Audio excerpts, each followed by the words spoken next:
Gracias. Before we begin, I'd like to make the following announcements. Simultaneous interpretation is available in Spanish, English, and French, and can be selected through the language button located in the bottom at the bottom of the Zoom, at the button bar. La interpretación simultánea está disponible en español, inglés y francés y puede ser seleccionado a través del botón lenguaje ubicado en la barra de botones en la parte inférieure de Zoom. J'ai quelques annonces importantes concernant l'interprétation. L'interprétation simultanée est disponible en espagnol, anglais et français et peut être sélectionnée via le touche de langue situé dans la barre de touche en bas du Zoom.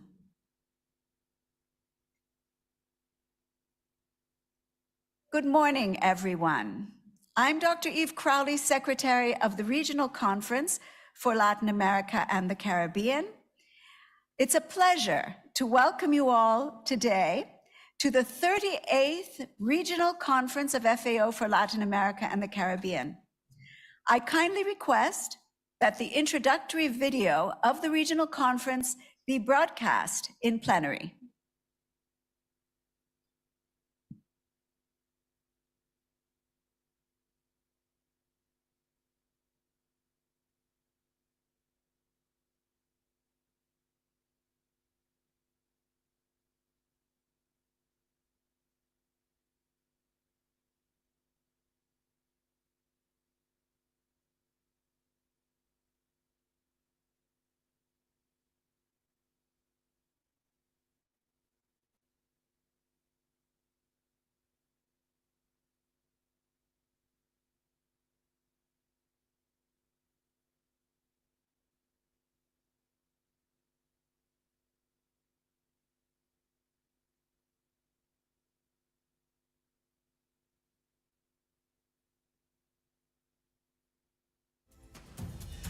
Latin America and Caribbean recorded progress in reducing hunger and food insecurity compared to other regions of the world. According Latin to the America and the Caribbean recorded Agriculture Organization and food insecurity compared to other regions of the world. According to the latest estimates presented by the Food and Agriculture Organization, however, the scenario continues to be worrisome, with 43.2 million people suffering from hunger. The reasons are multiple: poverty, climate change, the socio-economic consequences of the pandemic, and conflicts, among other factors, continue to affect the most vulnerable. It is time to move from commitment to action. In March 2024, the 38th FAO Regional Conference for Latin America and the Caribbean will be held in Georgetown, Guyana.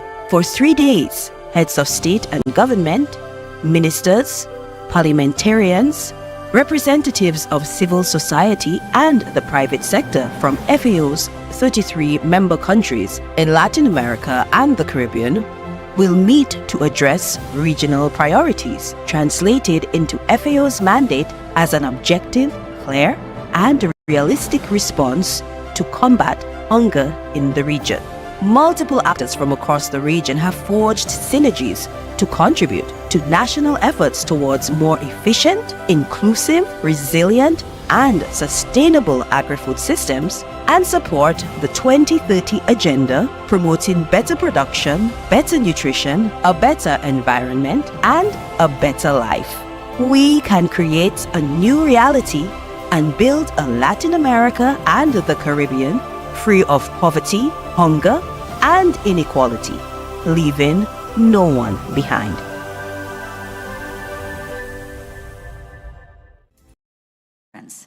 This is the first FAO regional conference to be held in Guyana in FAO's history, and the 5th in the English-speaking Caribbean.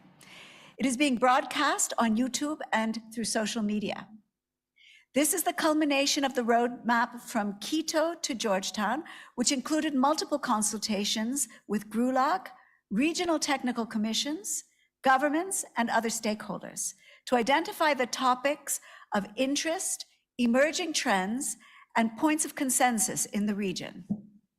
The conference should provide us with the inputs to accelerate the achievement of the 2030 Agenda and the Sustainable Development Goals.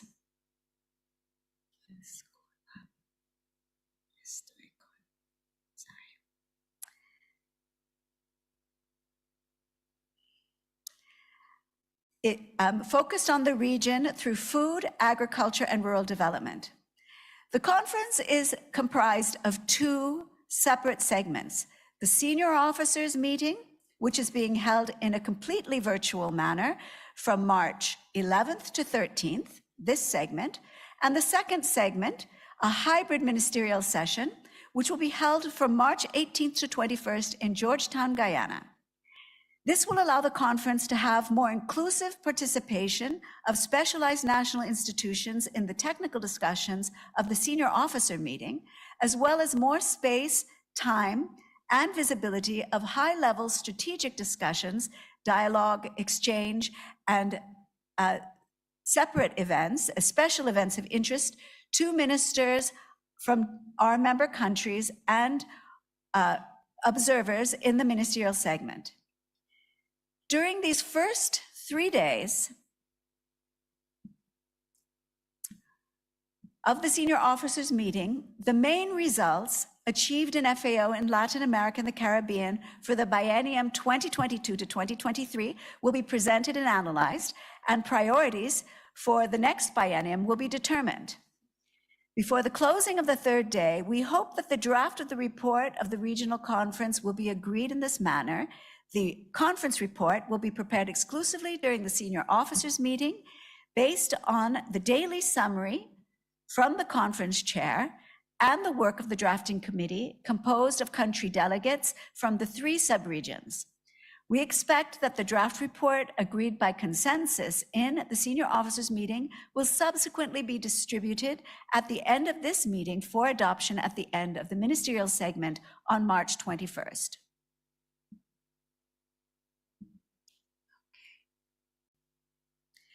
Please note that the provisional timetable is expressed in Guyana time. For example, 10 a.m. in Georgetown is 11 a.m. in Santiago and 3 p.m. in Rome, a 5-hour difference. These time zones are now being projected to facilitate your participation. Please remember that all documents are available on the FAO Regional Conference website.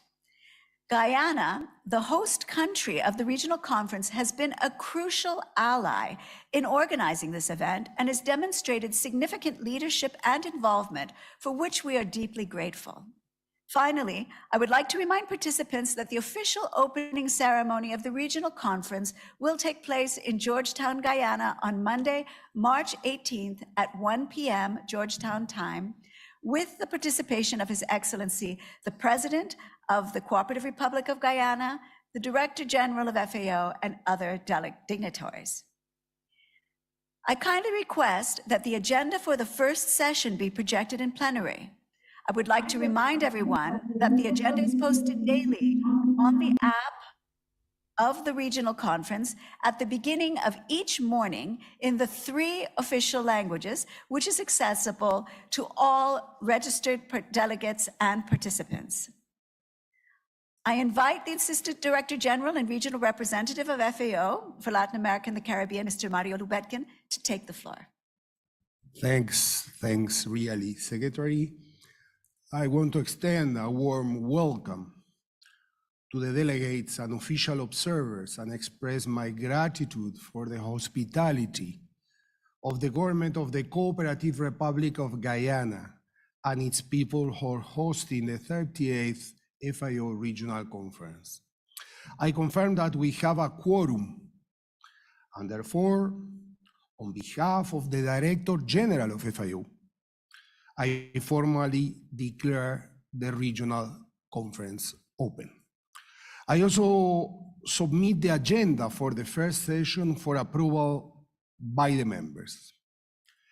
Please, delegates who have queries or comments regarding the agenda kindly raise your hands in Zoom now.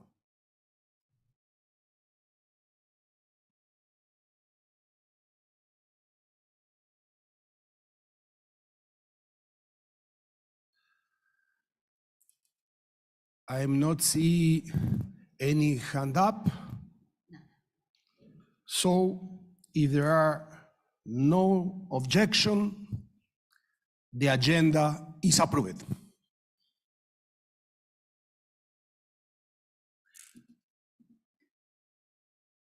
To begin this senior office meeting, let us now address the item 1 of the agenda just approved. We invite delegates to nominate a chair, vice chairs, and the rapporteur of the regional conference. Just a small point of order. I've been told that Suriname and St. Vincent and the Grenadines raised their hand. If that is the case, apologies for not having seen it. We would call on Suriname first, please. This is item 1. This is the item on the agenda only. So only have your hands raised if there are comments regarding the agenda. Suriname? Good morning. Good morning. Good morning.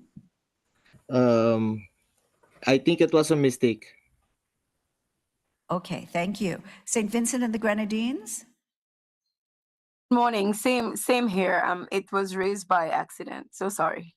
Okay, thank you. So let us proceed.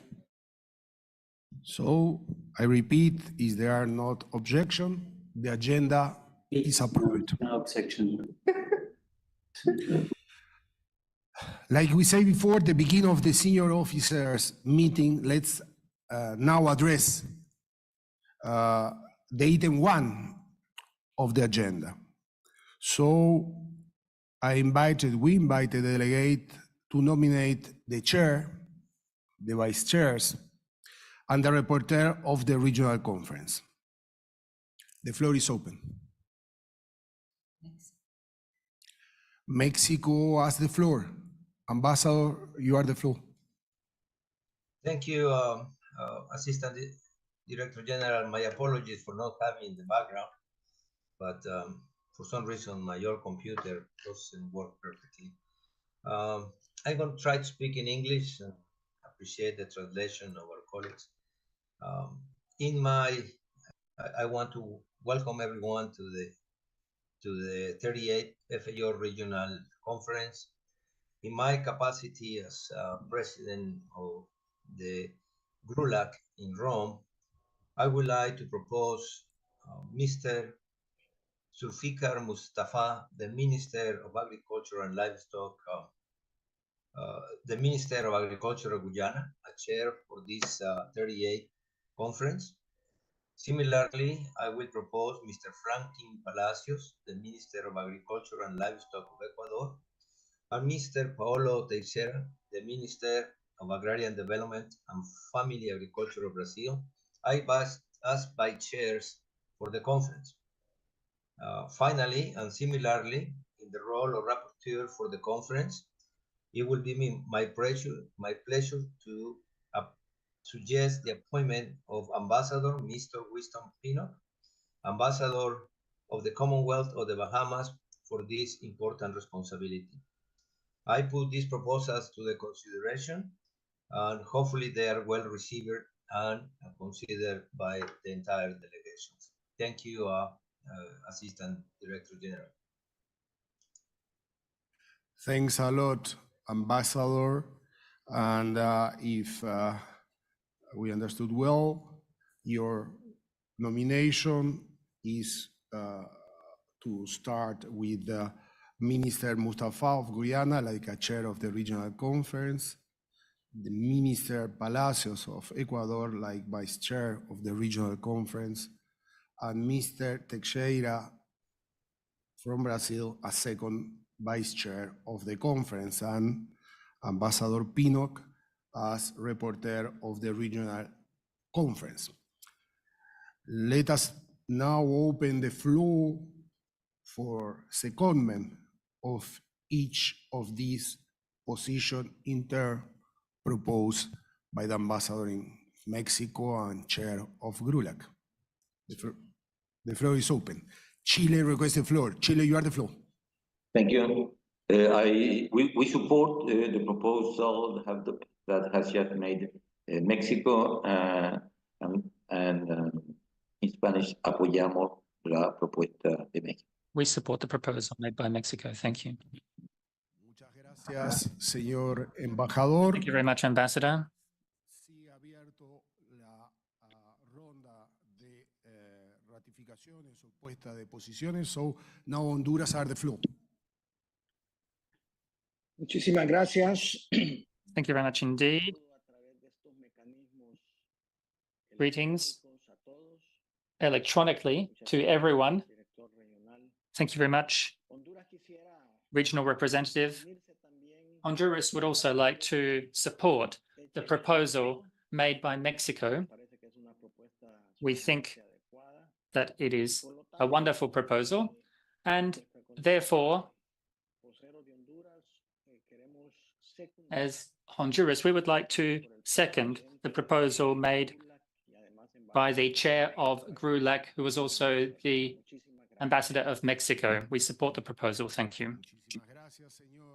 Thank you very much, Ambassador. I'm not sure if there are any further requests for the floor. Okay, so after the proposal of the ambassador of Mexico, supported by the ambassador of Chile and the ambassador of Honduras, we have the nomination of the Mr. Mustafa of Guyana like a chair of the regional conference. Would any delegation wish to say something before we approved the proposal from Ambassador of Mexico, supported by the Ambassador of Chile and Ambassador of Honduras?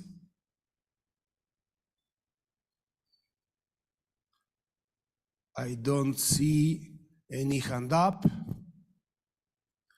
If there are not objection, I am happy, really happy to announce the appointment of the Honorable Minister of Agriculture of Guyana, Mr. Zulfikar Mustafa, as the chair of the 38th Regional Conference of FAO.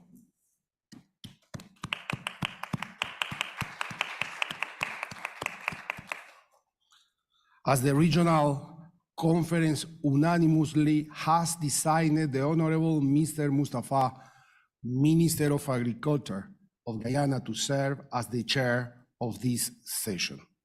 The elected chair of the regional conference is currently in the city of Georgetown, where we will convene for the ministerial session next week. The chair will perform his duties virtually. Mr. Chair of the Regional Conference, I want to congratulate you on your appointment.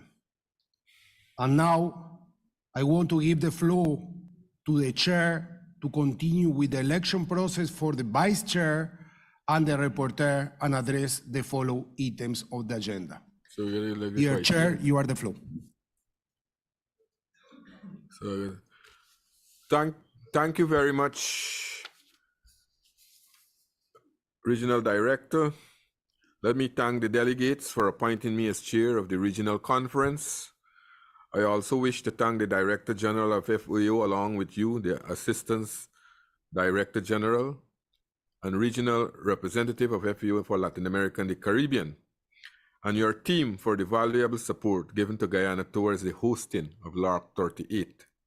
The government of Guyana is honored to have the opportunity to offer a platform to countries of Latin America and the Caribbean region for collective deliberation on how to advance the agri-food sector within the relevant objective of the 2030 agenda, serving as a guide. And I can remember vividly 2 years ago when I was in Ecuador and I volunteer that Guyana will be hosting LARC38, I said that for the first time in the history of LARC in this part of the region, that Guyana will be bridging the gap between South America and the Caribbean, because Guyana is part of the Caribbean and lies in South America. And today, that's a reality. And I think that we are now linking the two most exciting regions and the potential that we have. We can also provide all the necessary food for the world. Food and security is a long-standing priority of the government of Guyana, and our efforts for the continuous development and modernization of the agri-food sector, both locally and in the Caribbean sub-region, is in line with the FAO's strategic framework. You know for a fact that the Caribbean now, we are looking to reduce the food import bill. And what is happening in Latin America, I think that both the Latin American region and the Caribbean share the same objective. And I think that with collective vision, with collective activities, we can achieve our objective of reducing hunger, end malnutrition, and also have food security in this part of the world. Guyana's intention is to work closely with all member states in Latin America and the Caribbean region, and in conjunction with the FAO to promote stronger agri-food sectors across our countries, guided by global policy objective. Please allow me to offer welcome to all LARC members, all persons who will be coming to Guyana next week and who will be joining us virtually and who are here today so that we can start this technical or high-level officers meeting.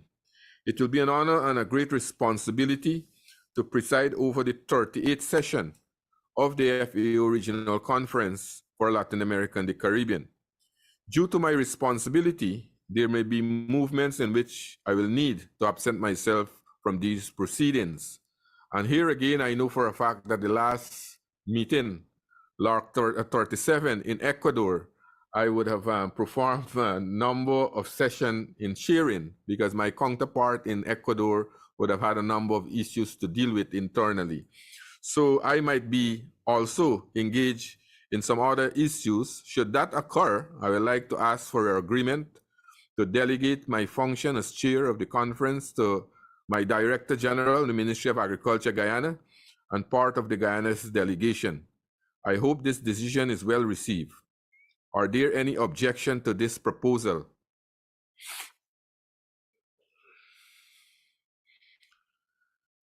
If not, or if there is no objection, the decision is approved and Mr. Ramraj will be delegated to assume my function during my absence.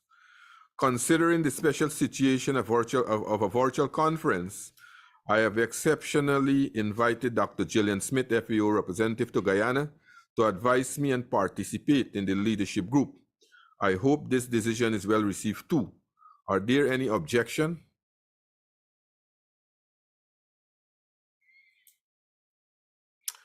If not, if there is no objection, the decision is approved.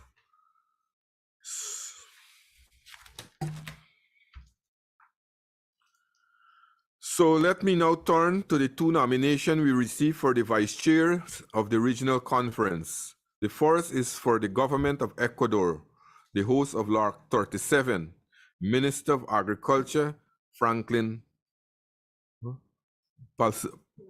Palacio. Do we have any secondment for this nomination?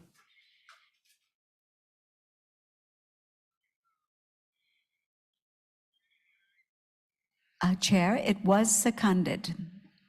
So we can proceed. Both nominations were seconded by yes, Mexico? Both they were all for the vice chairs and the rapporteur. Okay.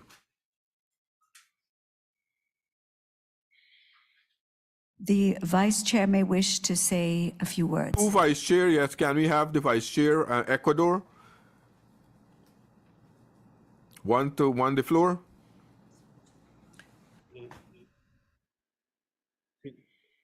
Sí, muy buenos días con todos. Buenas tardes. Yo soy Esteban del Hierro, ministro de Agricultura subrogante en este momento, y por eso estoy acá presente. Estimados ministros y ministras de Agricultura de la región, señor Mario Lubetkin, representante regional de la FAO para América Latina y el Caribe, distinguidos asistentes. En el marco de este primer encuentro de la Conferencia Regional de la FAO para América Latina y el Caribe, es un honor para el gobierno de Ecuador aceptar y acompañar el cargo de share this burden of chairing this meeting for the next biennium. We commit to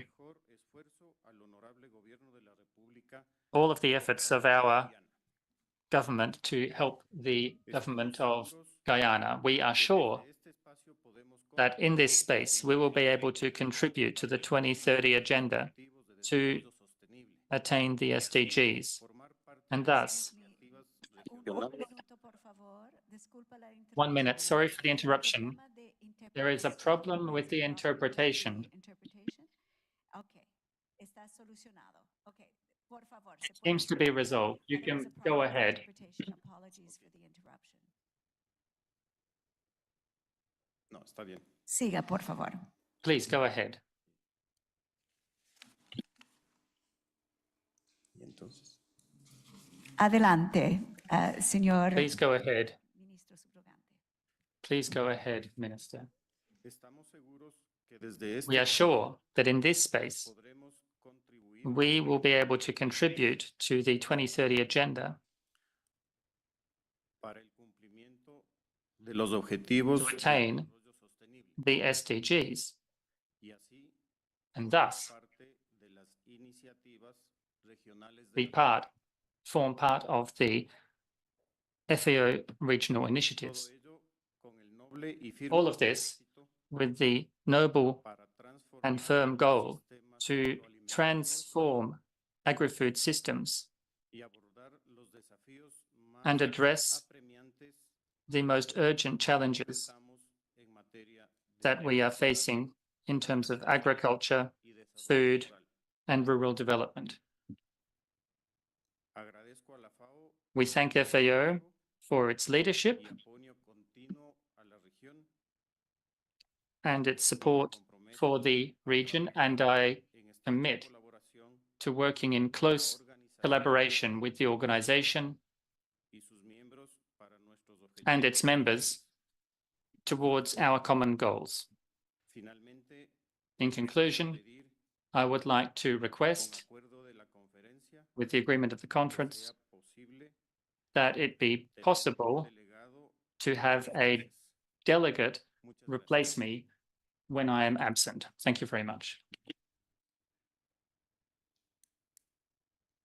Chair, there is a proposal. Thank you very that- much. Yes. Can I ask the delegate from Brazil, the vice chair from Brazil, Mr. Teixeira, to have the floor to make some introductory remark?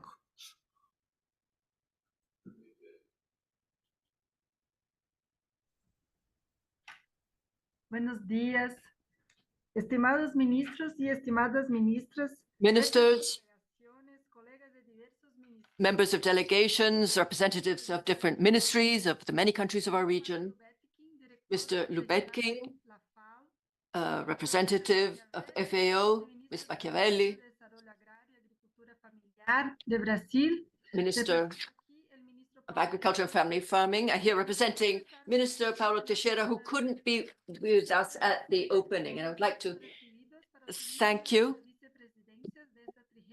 for the proposal that was made to have the role of the deputy chair for this conference. And especially I would like to thank the chair of the conference, the secretariat, and the other vice chairs of this conference for all of the organizational effort and for the trust that has been placed in Brazil.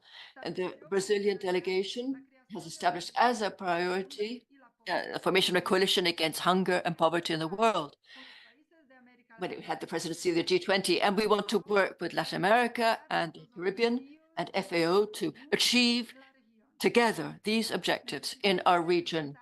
We need to be able to guarantee the access to healthy food to all of our people, and in particular to the women and children today who are going hungry.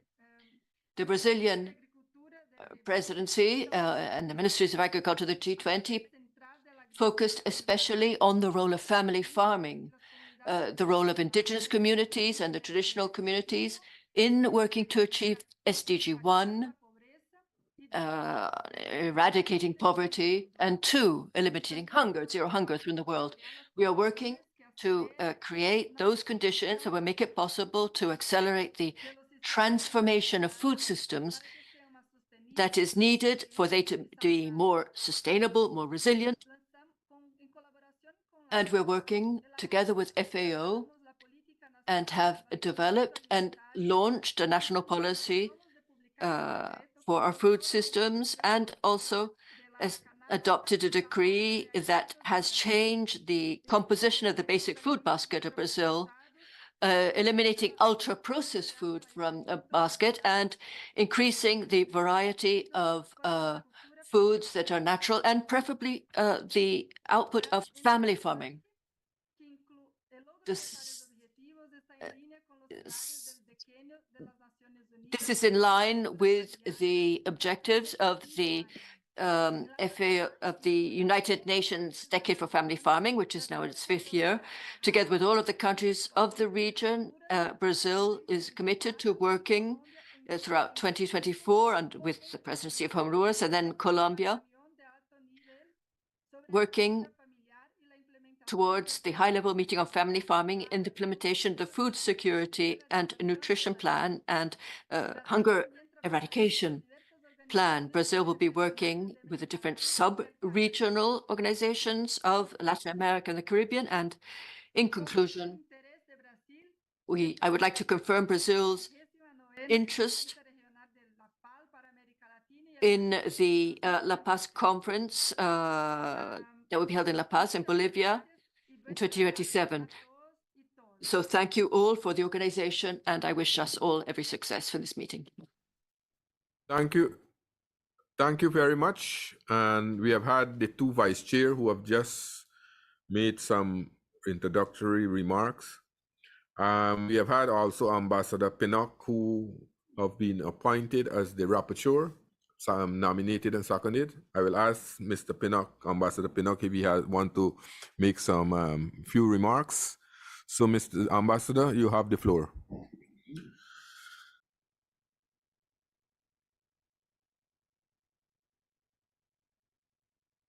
Thank you, Minister.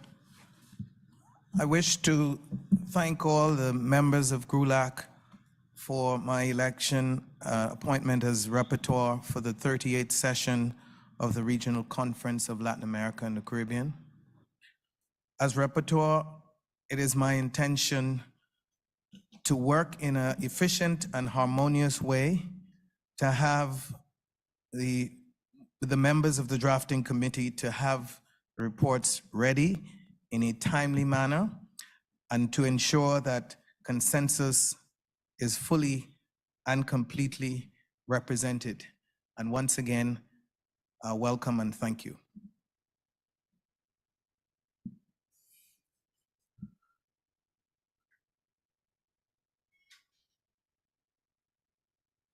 Thank you very much, Ambassador. Congratulations on your appointment.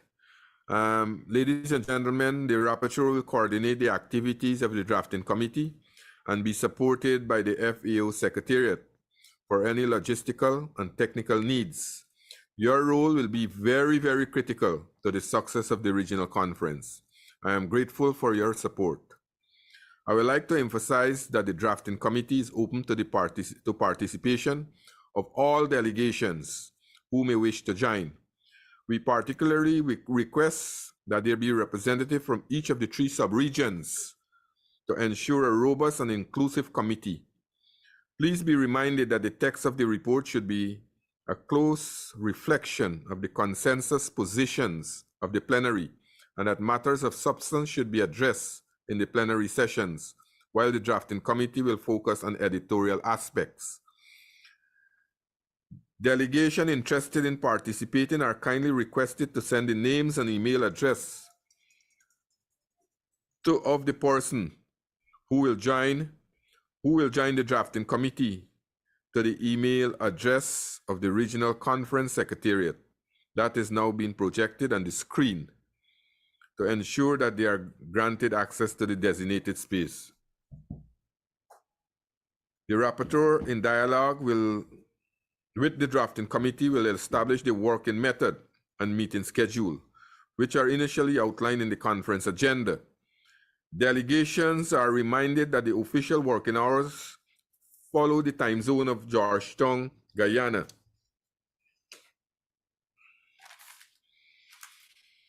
I would like to emphasize also that the work of the committee, led by the rapporteur, is essential in preparing the report of the regional conference.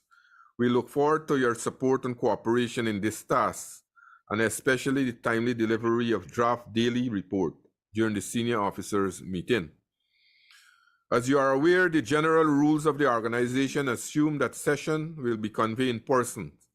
For the purposes of our senior officers meeting and ministerial segment, I now formally request the conference approval to exceptionally waive any rules of procedure that are incompatible with the convening of a virtual or hybrid session in accordance with Article 35, Paragraph 5 of the General Rules of the organization. This decision would be made on an exceptional basis without creating precedent solely for the purposes of this session. If there are any objections to the proceeding in this manner, I kindly request that you express them at this moment.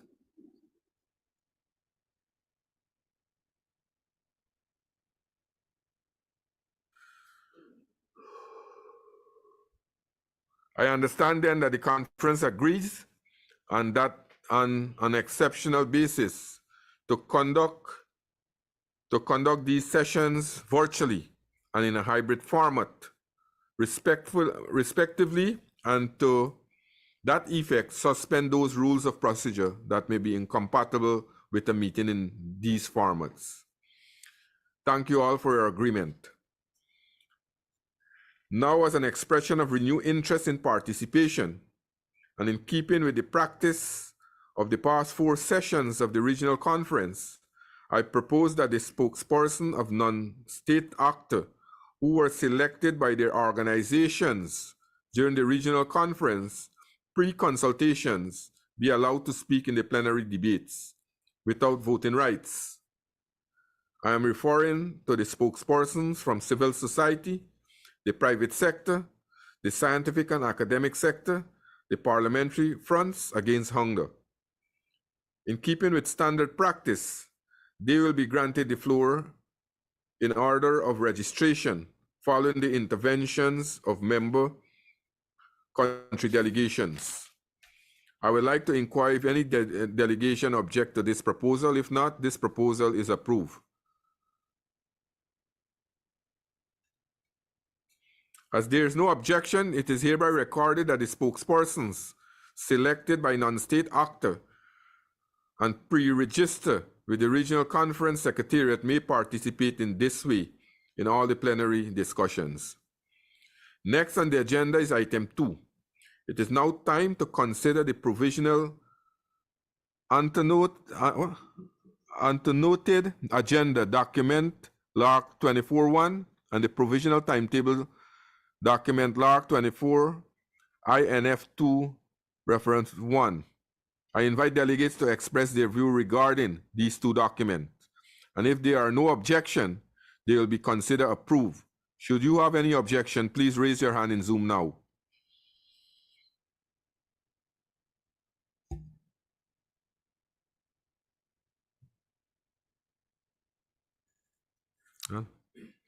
As there is no objection, the provisional annotated agenda and the provisional timetable of the regional conference are approved. I would like to inform the members that as indicated in the provisional timetable at the end of each day, I will present a summary of substantial conclusion of that day. These conclusions will be focused exclusively on the discussion held during the regional conference. After being reviewed in plenary, they will be forwarded to the rapporteur for inclusion in the reports of the regional conference, with some editorial flexibility for the rapporteur and the drafting committee to finalize the draft report without reopening. Substantive debates, which remain the exclusive prerogative of the plenary. This draft will be then made available on the conference app on the evening of the 12th for your review. Should you have any concern, kindly contact the regional LARC conference center, and you have there the address, email address. Lastly, I would like to remind you that to manage our time effectively and to respect the time of all participants, it will be particularly important to begin each session punctually and to adhere strictly to the allotted time. So those are some preliminary remarks, some housekeeping that we want to do to ensure that we maximize on our time. We have proper discussion, and because right now, you know, these are very important topics that we'll be discussing that will take us directly to the physical aspect of the ministerial conference in Georgetown, Guyana. And what we do for the next 3 days, I think that will lay the groundwork for us to discuss and come up with proposals so that the FAO can implement those proposals for the next 2 years. And these are very, very important proposals that we'll be discussing. And these are decisions that we'll be taking over the next 3 days to ensure that we participate next week when we meet in Georgetown physically. We discuss and debate and come up with solutions. Next, we begin the presentation and debate session on the regional and global policy and regulatory matter and programs and budget and other matters. Now we will address item 3 of the agenda, the global and regional food security and nutrition outlook. The supporting document is document LARC38. The global scenario is alarming, and Latin America and the Caribbean face similar challenges. The prevalence of hunger and moderate or severe food insecurity of decreases but still are above pre-pandemic level and not on track to meet SDGs 2 targets. At the same time, increased childhood overweight and obesity, coupled with the prevalence of stunting, generating the double burden of malnutrition. Moreover, this region exhibits the highest cost of a healthy diet, which means that a quarter of the population is not available to afford a healthy diet. All of this is aggravated by the persistent inequalities in the region, meaning that women, indigenous people, the poor and rural areas are disproportionately affected. Despite its role as a breadbasket of the world, I just mentioned that, food production in Latin America and the Caribbean faces important challenges. Trade is crucial for agriculture growth, but affordability constraints persist, and projections indicate a low growth dynamic in the region. The document under discussion in this item presents a comprehensive recommendations in response to the complex challenges of ensuring global food security and nutrition. Dr. Jose Rosario, the Director of FAO Statistics Division, will present this item. Dr. Rosario, you have the floor. Thank you very much, Your Excellency, and let me share my screen.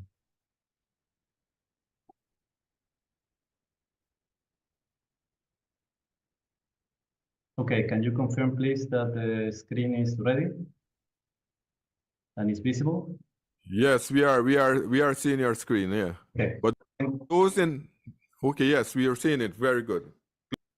Thank you very much, and again, good morning to all. My name is Jose Rosario Moncayo. I'm the Director of the Statistics Division of FAO, and together with my colleague, Boubaker Belhassen, Director of the Market and Trade Division, we will introduce the conference document entitled Global and Regional Food Security Outlook in Latin America and the Caribbean. This document is structured in 2 parts. The first is an overview of the current food security and nutrition situation in the world, but also in the region. And the second part presents the short and medium-term outlook for food security. So I will present the first part, and this is the overview of food security and nutrition. So first, it is important to highlight that while global hunger, measured by the indicator of the prevalence of undernourishment, or the POU, has remained relatively unchanged at around 9.2% from 2022 and from 2021 to 2022 at global level. A turnaround was seen in Latin America and the Caribbean, where hunger fell from 7% to 6.5% after rising sharply in the wake of the COVID-19 pandemic. Approximately 43.2 million people in the region faced hunger in 2022. This is around 2 million less than in 2021, but still more than 7 million more since 2019. This result derives from different trends in the two subregions. So on one hand, a rather sharp increase in the Caribbean subregion, and this is from 14.7% in 2021 to 16.3% in 2022. And on the other hand, notable improvements in South America in the same period, where hunger fell from 7% to 6.1%. This is equivalent to 3.5 million fewer undernourished people in South America in 1 year. But even in this region, the number is still 6 million more than in 2019, before the pandemic. The different trends in these two subregions is explained by the different exposure of these in the global markets and also different dynamics with respect to economic growth. In the Caribbean, given the widespread dependence of the subregion on imported food and agricultural products, countries were heavily impacted by high food inflation and increased import bills.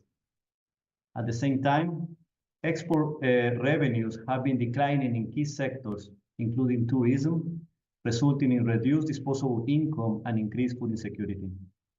On the contrary, the observed decline in hunger in 2022 in South America, which is a net exporter of food and agricultural products, is stemmed largely from positive developments in labor markets, as well from social protection policies that counteracted the surge of inflation.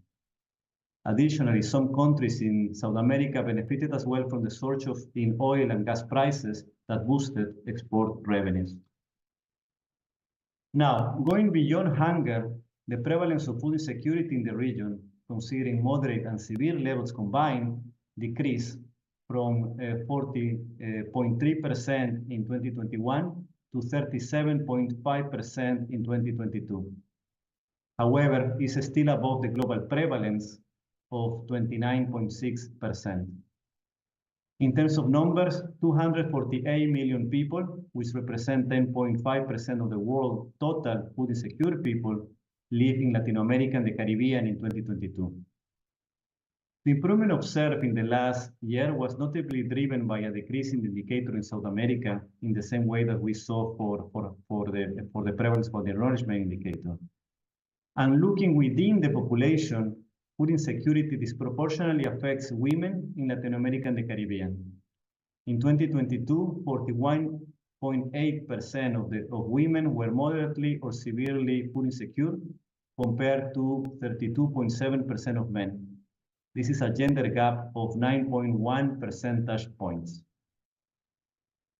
Now, in terms of acute food insecurity, which is a concept related to a situation of crisis that limits people access to food in the short term to the point that lives and livelihoods are at risk, a total of around 17.8 million people in the region were facing high levels of acute food insecurity in the year 2022, at severity levels that correspond to that one of the IPC Phase 3, which is crisis or worst.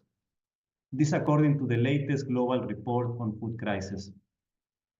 This assessment covered national residents of the Dominican Republic, El Salvador, Guatemala, Haiti, Honduras, and Nicaragua, and also Venezuelan migrants and refugees hosted in Colombia and Ecuador. We need to highlight that 1/4 of the population analyzed in situation of acute food insecurity were in Haiti. This is 4.7 million. Now, the document also reports on the cost and affordability of healthy diets. On it, it is shown that the region had the highest cost of a healthy diet if it is compared to other regions. This is $4.08 PPP per person per day, cost that has suffered large increases from 2017 to 2021. In 2021, it was estimated that 133.4 million people in the region, or about 22.7% of the population, were unable to afford a healthy diet. And overall, about 9 million more people in the region were unable to afford a healthy diet in 2021 than in 2017.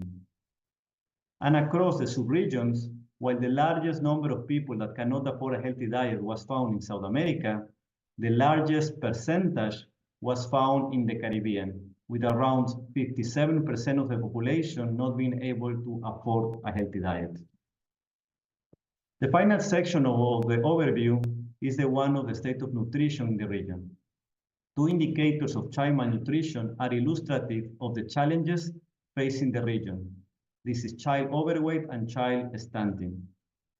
And this is so because the region is affected by a double burden of malnutrition, with a growing number of children affected by overweight. In 2022, the prevalence of overweight among children under 5 years of age in Latin America and the Caribbean was 8.6%, or 3 percentage points above the global estimate of 5.6%. At the same time, an even larger percentage of children under 5 years of age, this is 11.5%, was stunted, meaning that they were too short for their age, reflecting past episodes of malnutrition that affected their normal growth. In terms of trends, the proportion of the children affected by stunting has decreased since 2012, so the trend is on the right direction. However, the percentage of children that is overweight is growing fast, and is even faster than the world estimate. Now, please allow me to pass the torch to my colleague, Boubaker Ben Belhassan. Boubaker, you have the floor. Thank you, Jose. Thank you very much. Good morning, good afternoon, good evening. Greetings from Rome. I'm happy to join the regional conference and to give you a brief presentation from what we covered in the document and the part related to the agricultural outlook. The second part of the presentation would be about the short and medium term outlook for the major food commodities for both the global and the regional levels. Next slide, please, Jose. And here, as you see, I will be giving you an overall overview of the price trends. In addition to market fundamentals, global food and agricultural markets have been influenced by a host of factors in the last 3 to 4 years, and this include COVID-19, rising conflicts, namely the war in Ukraine, extreme weather events, and economic setbacks or shocks. These graphs show that the evolution of the FAO Food Price Index, which is a measure that tracks the monthly changes in the world prices of a set of globally traded food commodities. Overall, 2023 was characterized by a general decline in international food commodity prices, except for rice and sugar, and the declining trend was due to ample export availabilities and a sluggish global import demand. Regarding rice, the price increased by 21% in 2023, and that was due to concerns over the impacts of El Nino on production, and also the export restriction imposed by India, as well as a continuing strong import demand. For the sugar, prices rose by nearly 27% in 2023 compared to 2022, of course, and due mainly to concerns over tightening global supplies. Mainly, probably the main message from here is that while global food commodity markets are currently calmer, However, we should be vigilant. They continue to be subject to several risks and uncertainties, and this include weather events or weather variability, conflicts and rising geopolitical tensions, economic shocks, and sudden changes in policies. Next slide, please, Jose. Regarding production, the prospects for 2023-2024 are positive. Wheat and coarse grain supplies, wheat and coarse grain supplies are forecast to remain comfortable, and world rice production is anticipated to recover this year. Likewise, the production of oilseeds is forecast to expand in 2023-24 and reach a new record high, driven by higher soybean and sunflower seed outputs. For livestock, global meat and milk outputs are forecast to expand in 2023, reflecting good or favorable production conditions in leading producing countries. As for trade, world trade in cereals is forecast to increase slightly from the 2022/23 level and to exceed 480 million tons. World trade in wheat is forecast to contract by about 1.2%, while the trade in coarse grains is actually expected to expand by nearly 5%. For rice, trade is forecast also to contract by about 2.5% from 2023. Looking at the Latin American and Caribbean region, total cereal production in 2023 is estimated at 296 million tons, which is marginally below the record high of 2022. The substantial output is in 2023 is underpinned by bumper maize outputs in South America, particularly in Brazil, with an all-time high maize harvest. By contrast, the aggregate 2023 wheat production is estimated at a below average level for the second consecutive year, primarily owing to the drought-affected harvests in Argentina. And in Central America, the 2023 cereal output is estimated at below average level. Looking ahead to 2024, yield crops remain uncertain, of course, as we said before, due to many factors, especially high probabilities of above and below average precipitations across key producing countries, which are forecast during the period between March and May of this year. Furthermore, other factors, for example, elevated fertilizer prices and accessibility to inputs, energy costs, and their broader availability continue to affect production prospects globally as well as in the LAC region. Next slide, please, Jose.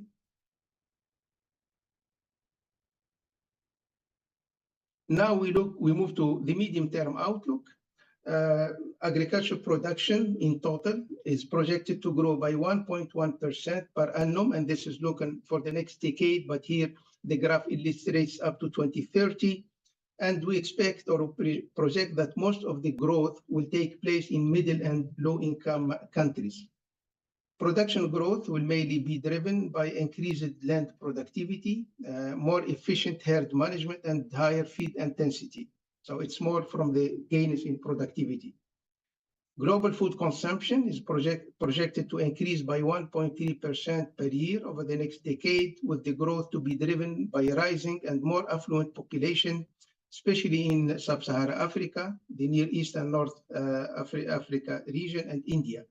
And we also expect that staple foods will continue or will remain the most significant sources or source of calories.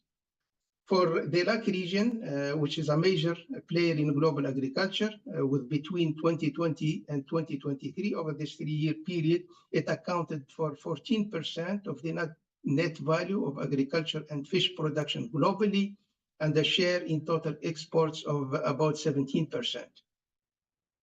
Agriculture and fish production in the region is projected to expand by 11% by the year 2030, with almost 70% of the growth to come from increased crop production. The region accounts for 16% of the global livestock production, and it is projected to sustain its contribution over the next decade. As regards consumption for the region also, per capita intake is projected to increase by 3% annually, and exceed 3,000 kilocalorie by the year 2030, with the consumption of cereals, meat, dairy products, and vegetable oils projected to rise, while that of sugar to decline, reflecting mainly increased health awareness. Next slide, please, Jose. Now I move to the trade. As we have seen or we have illustrated in the document, trade has proven resilient despite the disruption caused by COVID-19 and also conflict, namely again the war in Ukraine. And we also project that it will continue to grow and to play an important role in food security. The Latin American and Caribbean region is a significant net exporter of food and agricultural products, and it is projected actually to consolidate this role in the coming years, accounting for 18% of global exports in 2030. Brazil is the biggest exporter in the region and will continue to play a leading role in future growth. Other important contributors to regional export growth include Argentina and Mexico, as well as Peru, especially for fresh fruits. Next slide, please, Jose. The next one. Well, the future of agriculture in the region looks promising, as we illustrated here. However, it is important to be aware of the challenges that can affect this positive outlook, and this include mainly economic condition and the global cost of living crisis, which can affect, of course, cost of production and can have an impact on the level of production and productivity. The continued high food price inflation, even though prices at the international level have declined, have come down. However, this has not been transmitted to consumer at the retail level. Adverse weather condition that can affect production prospect in the region. So another factor to remain under observance. And also conflicts and geopolitical tensions, which, for instance, can disrupt the trade as we are seeing now. The next slides, Jose, and this will go to the recommendation. Actually, these next two slides, they present the recommendation in terms of the suggested action to be taken by the regional conferences. Sorry. I will not go through them. They are presented in the decision box in the first 2 pages of the document, document LARC/24/5, and I'm sure that you have already studied them. So this is to conclude my presentation. With this, Mr. Chair, I conclude my presentation. I thank you very much for your attention, and we look forward to the discussion. Thank you. Thank you very much, Dr. Rosario and Mr. Belhacem. I now invite delegation to share their comments on the document just presented. To ensure that official delegation and observers can participate effectively, I propose that the intervention occur in the following order. Brazil, Costa Rica, Panama, Cuba, Ecuador, Guyana. Those are the delegation indicated so far. Delegation of member countries in the order that they request the floor by virtually raising their hand, right? Official observer, including United Nations and intergovernmental delegation and non-state actors such as civil society organization, parliamentary fronts against hunger, private sector, and the scientific and academic sector will be invited to request the floor at the appropriate time by virtually raising their hand. If there is no objection to this proposal, we'll proceed accordingly.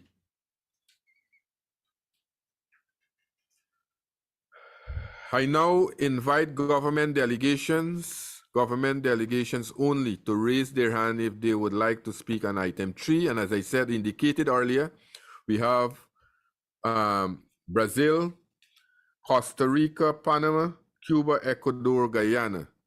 According to Article 12, Paragraph 9 of the General Rules of the Organization, and given the scientific circumstances, the conference chair has the authority to limit speaking times and request that each delegation participate in the sessions only once.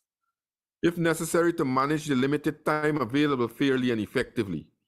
So each delegation will have a maximum of 3 minutes for their intervention, shown on the counter. After 2 minutes, a bell will sound to indicate the time elapsed, and at 3 minutes, the delegation will be asked to conclude their remarks. Please remember to lower your hand in the Zoom after your intervention. Please virtually raise your hand if you wish to speak. For the information include,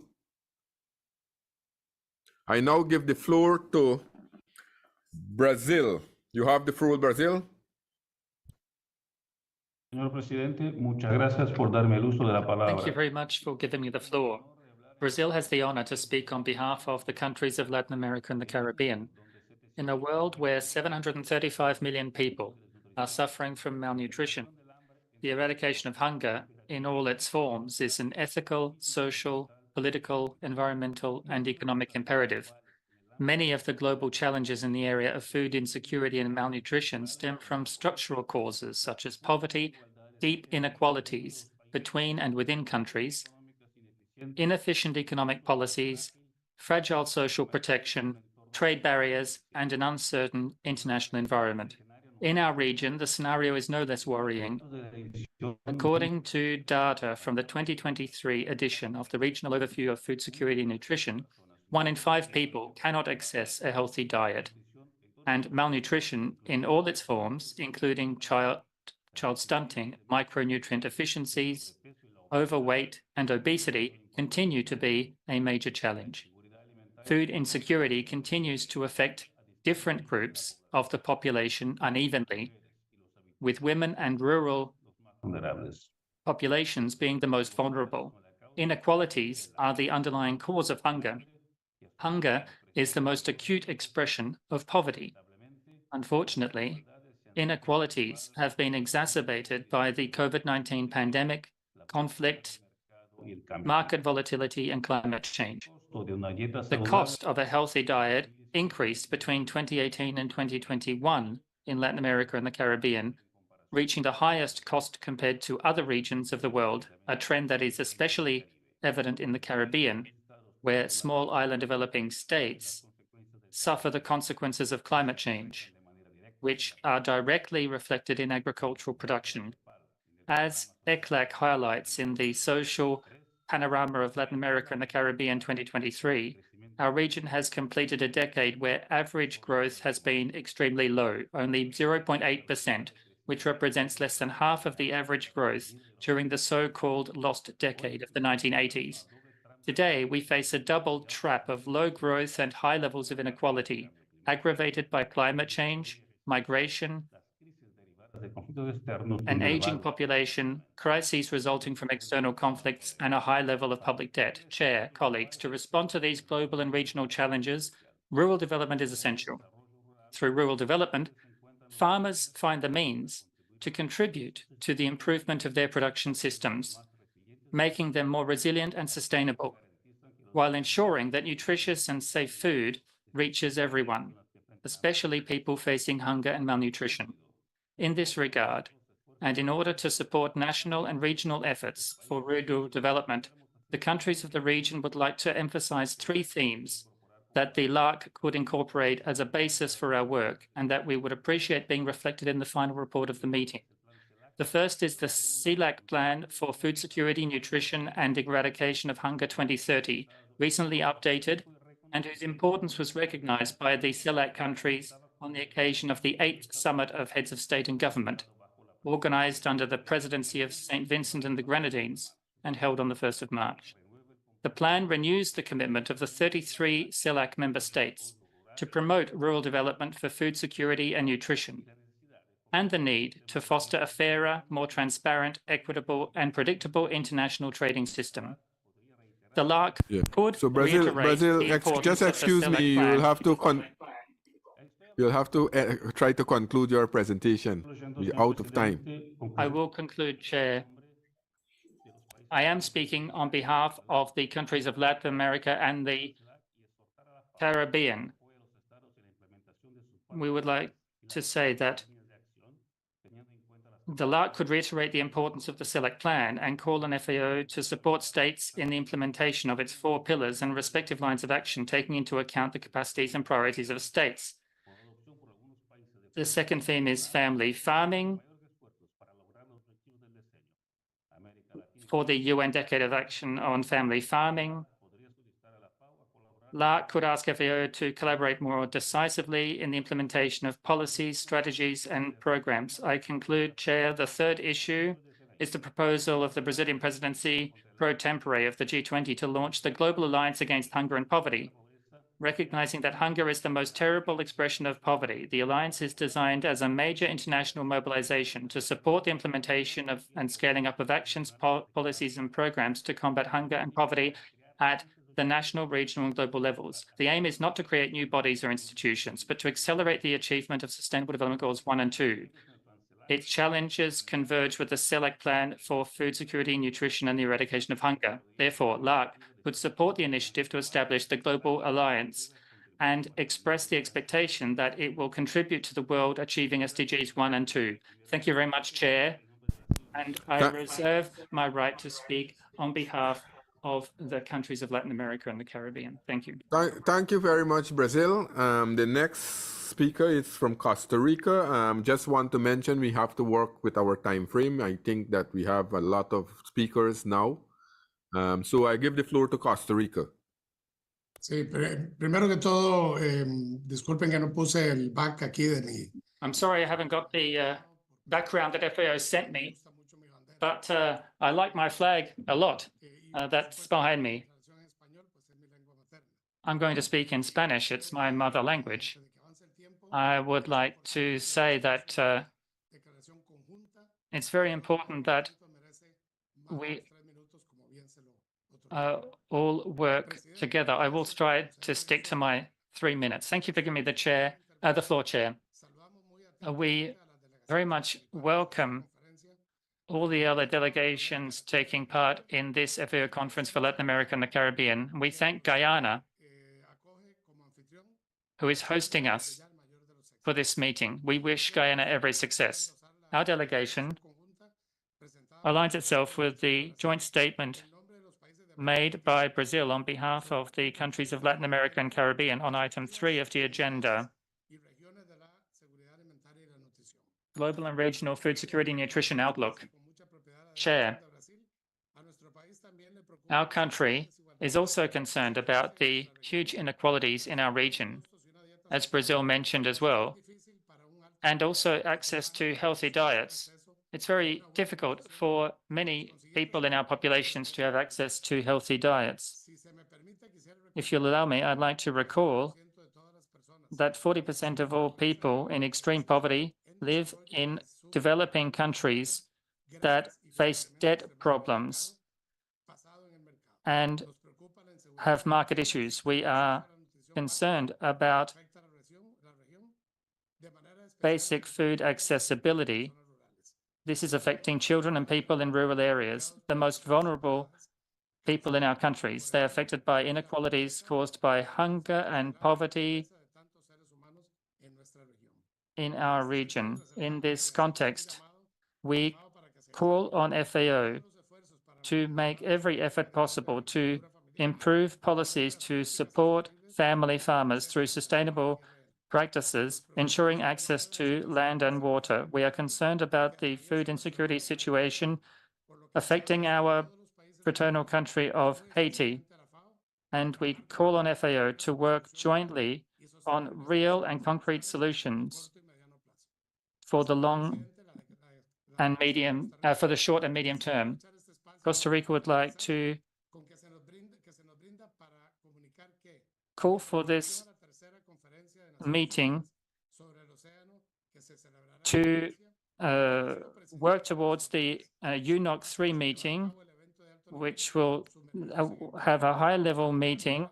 It will focus on change, and we invite countries present here to participate in the high-level meeting that will take place, and we call on FAO to actively participate in this initiative in a decisive way, because the oceans are very important when it comes to aquatic resources, which have a huge potential when it comes to improving nutrition for many vulnerable communities. The oceans are the most important source for current food security and future food security. Thank you very much indeed. Thank you very much, Costa Rica. And again, yes, we have had some very good ideas coming out from Brazil and Costa Rica. I will now give the floor to Panama. Panama, you have the floor.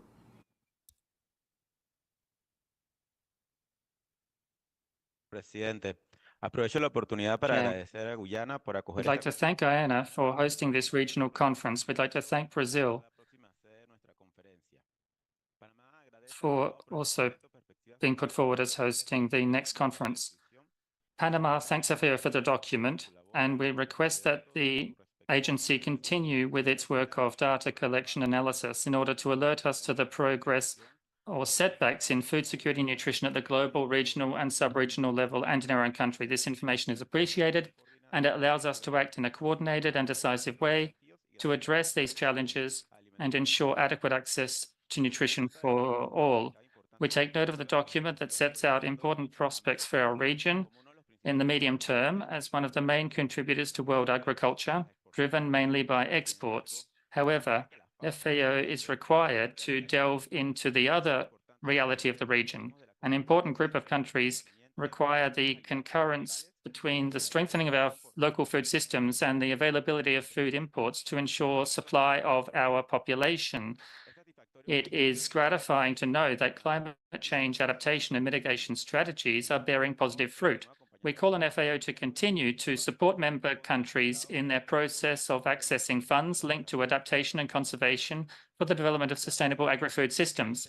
The region still has the eradication of hunger pending by 2030, which is why Panama supports the regional proposal and requests FAO to provide technical support for the execution of the Sansalak Plan 2025-2030, taking into account the capacities and priorities of each country. Panama is fully confident that the solutions framed in that plan will make it possible to address the challenges related to the food and nutrition security situation in Latin America and the Caribbean. Likewise, we ask FAO to continue to support member nations in the integrated management of water resources according to the national reality. In the case of my country, water is an abundant resource. However, due to the effects of climate change and phenomena such as El Niño and La Niña, droughts are becoming longer and affecting the supply of drinking water for the population and for agriculture, and impacting the maximum capacity for the operation of the Panama Canal. FAO should continue its work to facilitate the exchange of good practices to ensure sustainable access to water for food production. Finally, Panama requests that the technical cooperation program be strengthened with an increase in the value of FAO's regular budget. This increase will allow for a greater presence in the field, which we hope and trust will result in improved prospects for food security and nutrition in the future. I thank you, Chair. Thank you very much, Panama. I think we have another 7 countries to make intervention here, and I will now give the floor to Cuba. Cuba, you have the floor. Gracias, señor presidente. Thank you, Chair. We are grateful for the presentation of the document showing us the global and regional food security and nutrition outlook for the region. Cuba supports the statement made by Brazil. We want to highlight that our region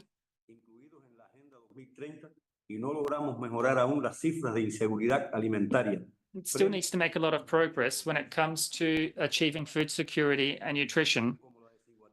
There are challenges which remain in relation to poverty and the effects of climate change. And in 3 years, we have seen a moving back in the situation. Many people in the region are suffering from hunger and malnutrition. We have big contradictions in our region. We are a huge producer of food, but so many people are affected by malnutrition and hunger. We have the cost of healthy diets, which has increased a lot in the region. We have seen that a lot of this was caused by lockdowns during the pandemic, the effects on global supply chains. And in this context, we really need to have support of UN systems, especially FAO, when it comes to improving agricultural production, access to technology and good practices, and to reduce the socioeconomic inequalities and differences affecting poverty and hunger. We must also mention the incidence of unilateral measures that are imposed on countries. Cuba denounces the sanctions imposed by the United States on our country, affecting our country and including our country in the list of terrorist supporting states. This affects our ability to have access to international funding. We would like the meeting summary to include, and the report to include, reference to the impact of coercive unilateral measures on food security in many countries in our region. Our request is in line with paragraph 30 of the 2030 Agenda. And it was in the report of LARC38 in Quito. Cuba promotes international cooperation and partnership, South-South cooperation and triangular cooperation to eradicate hunger and all forms of malnutrition in our region. Thank you very much. Thank you very much, Cuba. Now I'll give the floor to Ecuador. Ecuador, you have the floor. Buenos días, queremos dar un saludo a todas las delegaciones. Hello, we would like to greet all the participants taking part in this LARC38. I would like to say that in Ecuador, we have a very large area which is degraded, and that's why for my country, for Ecuador, it's very important to see the implementation of conservation measures to conserve water and land and soil to ensure food sovereignty and food security. And it's for the water basins as well, for the ocean. This is all very important for campesino family farming. Chair, would also like to greet all the delegates from the various countries. We would like to support the requests made by the delegates from Costa Rica and Brazil in relation to the role played by family farming in various countries around the region. We understand, of course, that many of the foods from the food baskets in many countries come from campesino family farming, and around 60 and 70% are from family farming. And in this context, we'd like to urge that efforts be made with policies to strengthen family farming. And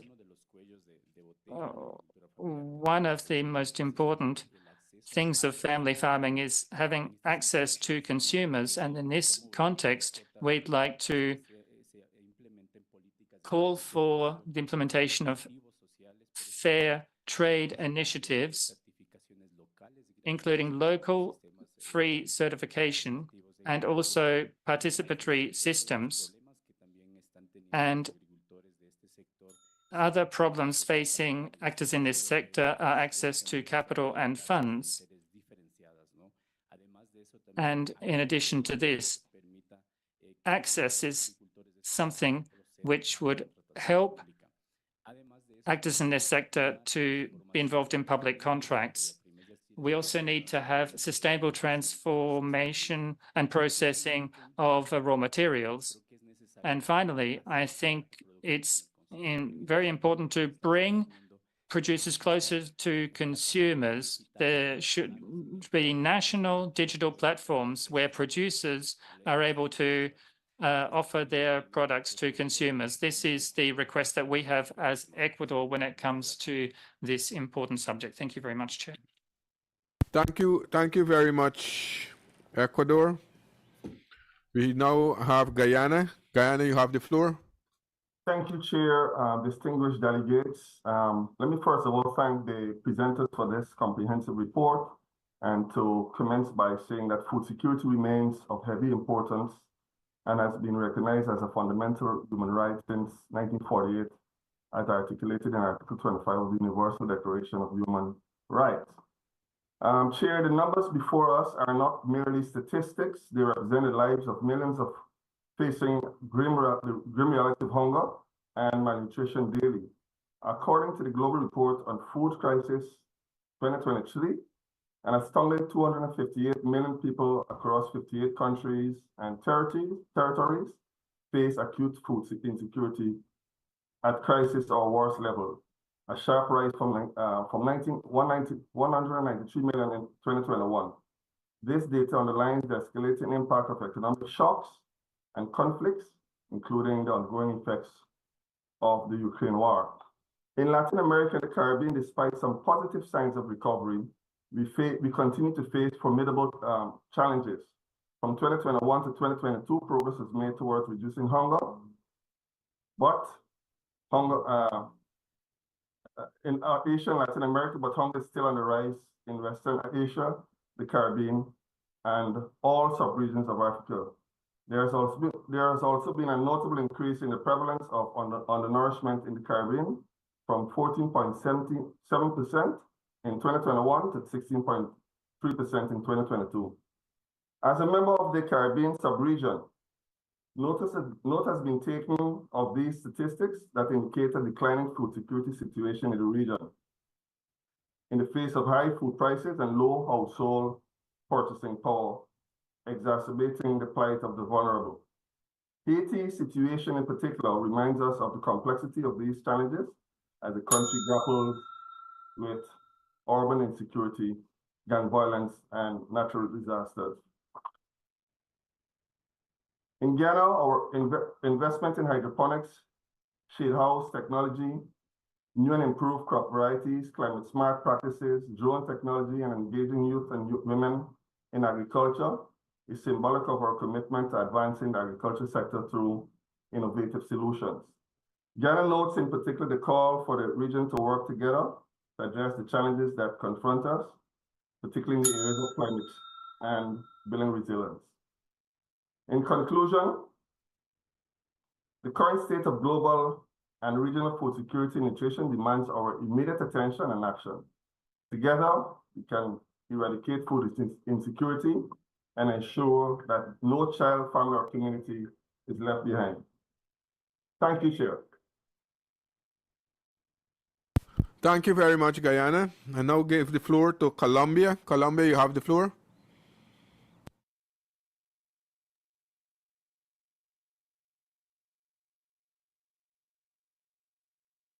Bueno, saludamos a todos los presentes a la 38ª Conferencia Regional para América Thank Latina. you. Greetings to all, especially the chair and vice chairs.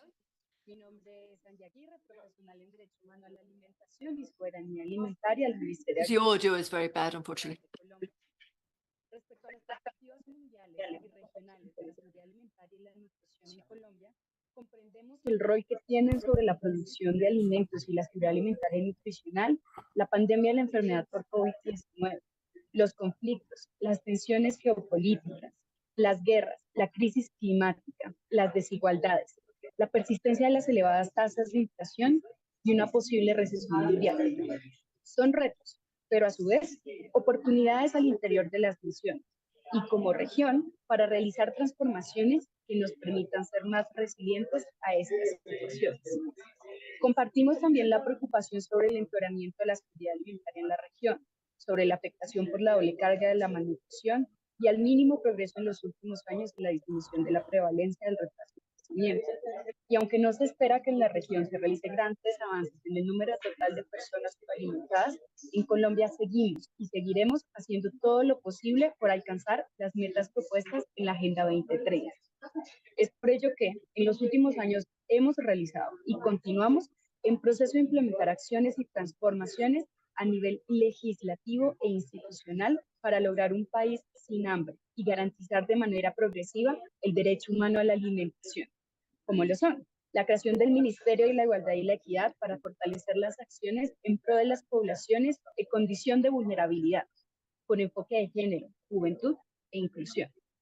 La reglamentación del sistema para la garantía progresiva del derecho humano a la alimentación y de la política de derecho humano a la alimentación que permita el fortalecimiento de la gobernanza de las poblaciones y el accionar gubernamental en la garantía de este derecho, como es la reglamentación del Plan Agroecológico Nacional y la política de agroecología para lograr una producción sostenible de alimentos con enfoque científico, social y cultural, así como el apoyo a la agricultura campesina, familiar, étnica y comunitaria.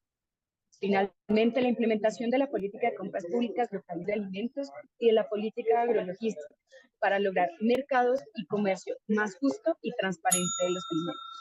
Reconocemos la necesidad urgente de trabajar juntos frente al hambre, las vulneraciones y violaciones del derecho humano en la región, por lo que agradecemos la invitación en este espacio y esperamos que sea de gran provecho. Muchas gracias. Thank you very much, Colombia. I now give the floor to Argentina. Argentina, you have the floor. Muchas gracias, presidente. Thank you. Thank you, Chairman. Thank you, Brazil, for the statement delivered on behalf of all of the Latin America and Caribbean countries. Argentina underscores the need to work together to meet the challenges that we face in terms of food security in the region, to enhance the efficiency of the food systems in our region and meet the challenge of food security and eradicating hunger.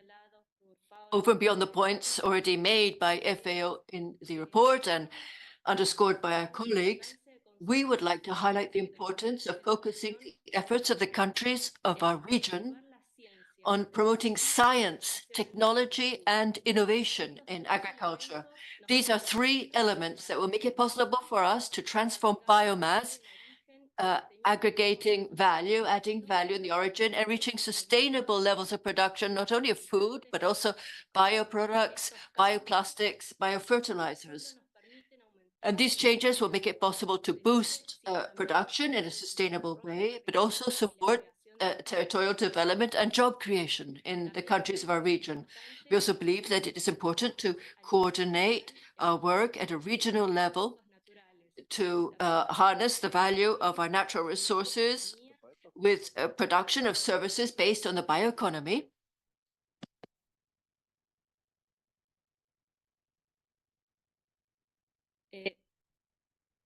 Coordinar los trabajos. I was saying they need to coordinate our work at a regional level to harness the value of local production, the production of goods and services based on the bioeconomy, to position this sector as part of the solution to the challenges that we face linked to climate change and the loss of biodiversity. We also believe that it's important to coordinate our efforts to have good results facing the conference of 2026 on the reform of agriculture. It's important to consider that agricultural exports of the region are systematically facing conditions in international trade that are distorted by high levels of subsidies and also non-tariff barriers. These historic and structural factors are conditioning the growth of the countries that are exporters of commodities, as is the case of most countries in our region. We need a system for international trade of agricultural products that is more predictable, inclusive, and fair. That will make it possible for efficient producing countries to make the necessary investments to boost their production and meet a growing global demand for food. Thank you. Thank you very much, Argentina. I now give the floor to Mexico. Mexico, you have the floor. Gracias, señor presidente. Thank you, Chairman. We share the concerns expressed by many on the situation of food security and nutrition and the prospects that are outlined in the document we think that it's important to address the need for food with a focus on sustainability, recognizing the importance of conserving healthy soils, biodiversity, and efficient use of resources. We also recognize the need to work together and to strengthen our regional cooperation to address the global challenges in also a local and regional way, especially facing the post-pandemic situation and the global situation of conflicts. Food security is an area of special importance for Mexico to maintain conditions of equality that are necessary to have sustainable food systems that can provide healthy, sound, nutritious, and accessible food, affordable food to the population. The government of Mexico has implemented a series of measures relating to food security that may contribute to offsetting the negative impact of the current global situation, contributing through price measures to ensure the availability of basic staples and milk. And we're looking at how to increase the production of the basic staples of small-scale farmers. We have different projects that are aiming at boosting production of healthy, nutritious food in the rural territories that are remote, and in this way contribute to the well-being of the local rural population, including the historical producers in these regions, taking advantage of all of the resources of the region, of the local markets, and also the historic importance of some of the crops and products. It's also important to address the need to reduce food loss and waste, along with the other socioeconomic aspects. Food loss and waste leads to a loss of important resources such as water, energy, soil, biodiversity. And therefore, a management that is based on prevention will increase the supply of available food to the population and reduce the pressure on food prices. Chairman, we have taken note of the statements delivered by the distinguished colleagues who have preceded us, taking the floor, and I think that this will help provide us guidance for our action, international action, and our work to meet the needs of our countries. Thank you, Mr. Chairman. Thank you very much, Mexico. We are doing well with time, so I now give the floor to Bolivia. Bolivia, you have the floor. Just one moment, please. There's a point of order. The quality of the sound has been insufficient in some cases for the interpreters to interpret what is being said. And to give the attention to your interventions, we would like to kindly remind you to use your headsets, to use dedicated headsets, and ensure that it is actually connected to Zoom, please. Thank you.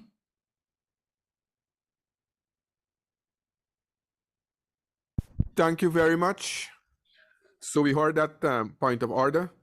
And I think also delegates should speak a bit slower so that we can have the voice in a more distinct manner. So yes, Bolivia, I give the floor to you. Bolivia, you have the floor. Muchas gracias. Deseo iniciar esta intervención saludando a todas y todos los oficiales. Again, the audio is very poor, too poor for interpretation.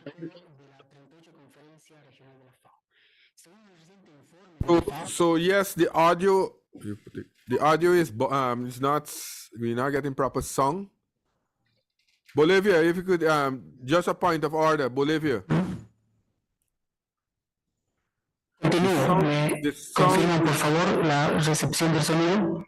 Según el reciente informe de la FAO. Bolivia, just a point of order. If you could use a headset, if you could use a designated headset so that we can have the song more clearer. The interpreter is unable to pick up the song to interpret it. So can you use a headset, please, if you have one?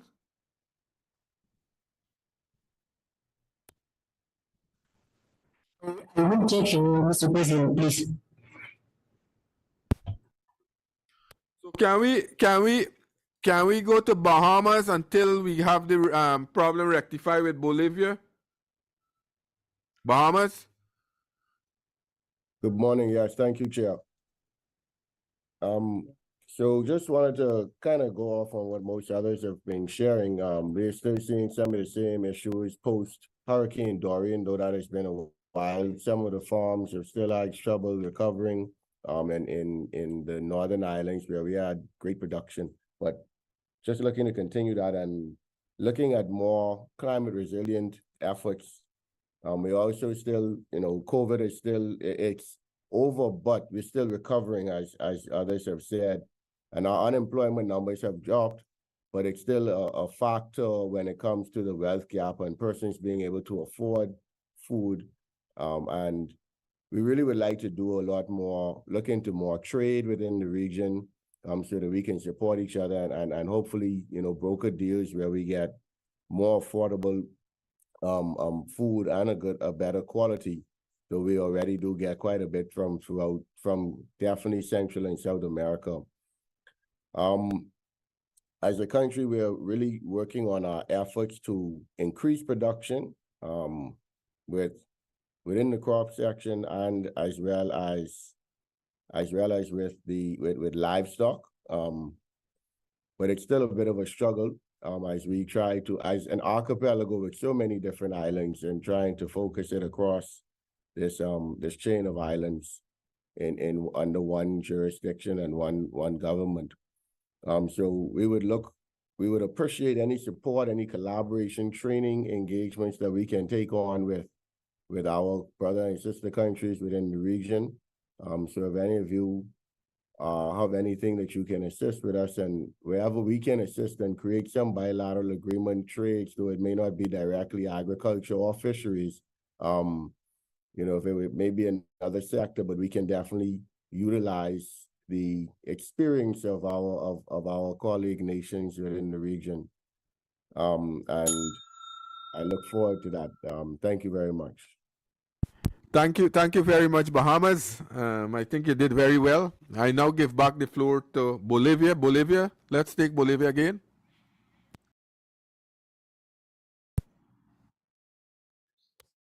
Bolivia still setting up, so we can go to Honduras. In the meantime, you have the floor, Honduras.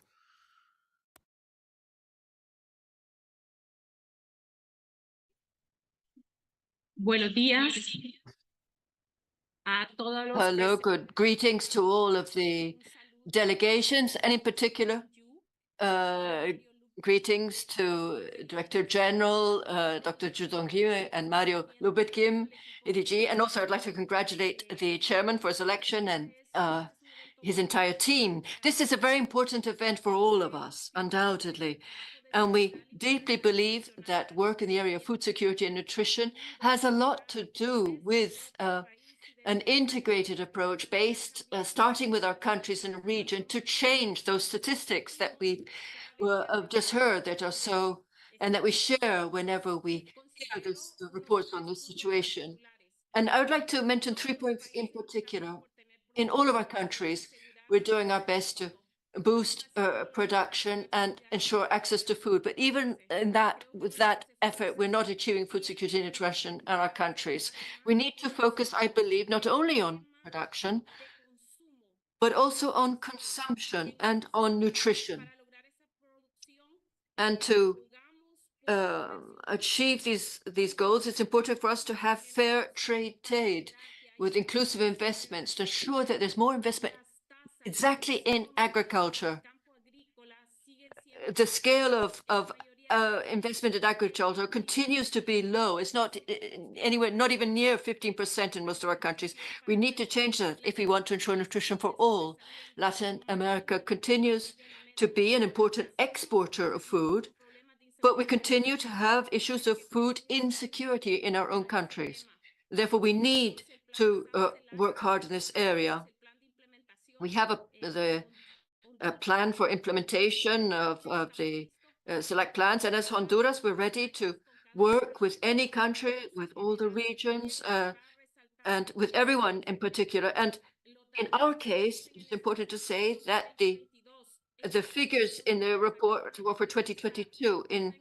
In Honduras, we've finalized the report with your support and the leadership of many organizations, in particular with FAO.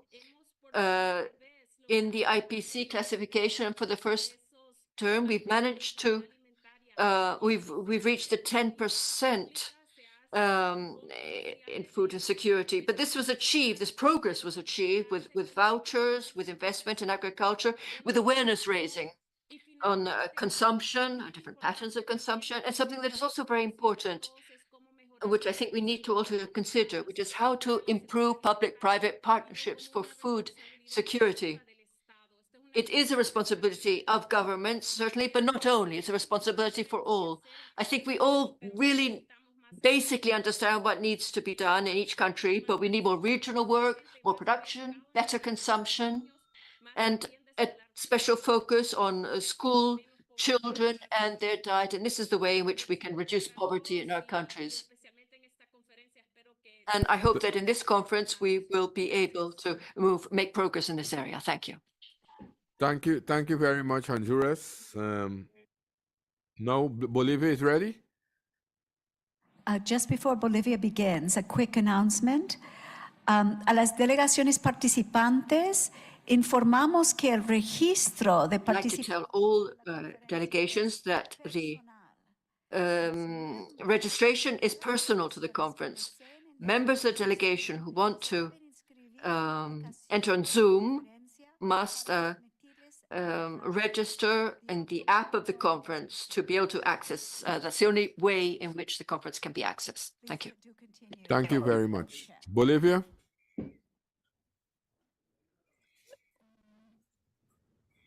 If Bolivia is not ready, yes. Yes, Bolivia. You're still getting problem with the song. The song is, we're getting problem there with the song. It's not, so in the meantime, you're setting up your... Is the interpreter able to pick up the song? The voice? The audio quality is really poor. The audio, Bolivia, the audio is very poor. In the meantime, I will ask Venezuela. I will give the floor to Venezuela. Venezuela, you have the floor.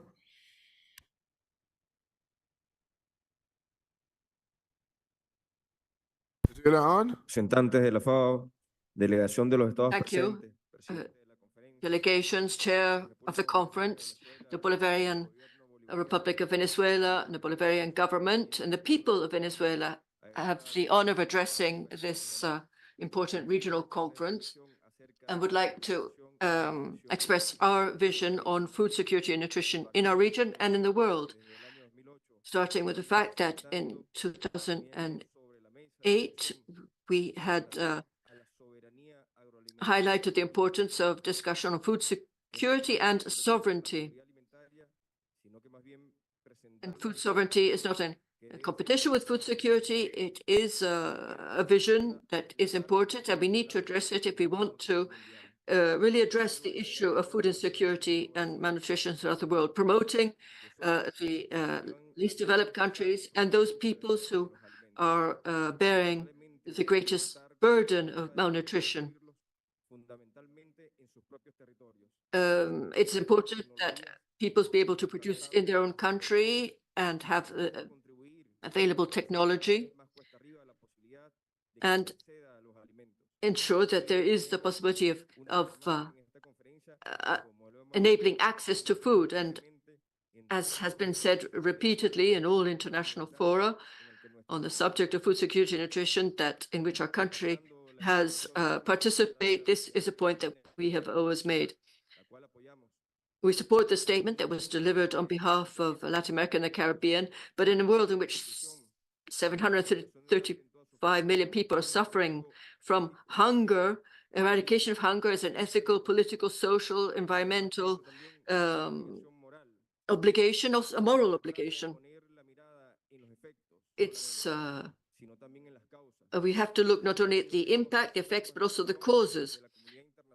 And it's important to look at the different mechanisms that exist, and it's important that multilateral organizations such as FAO that have the goal of achieving food security for all work also to guarantee access to good quality, affordable food so that people can lead a healthy life.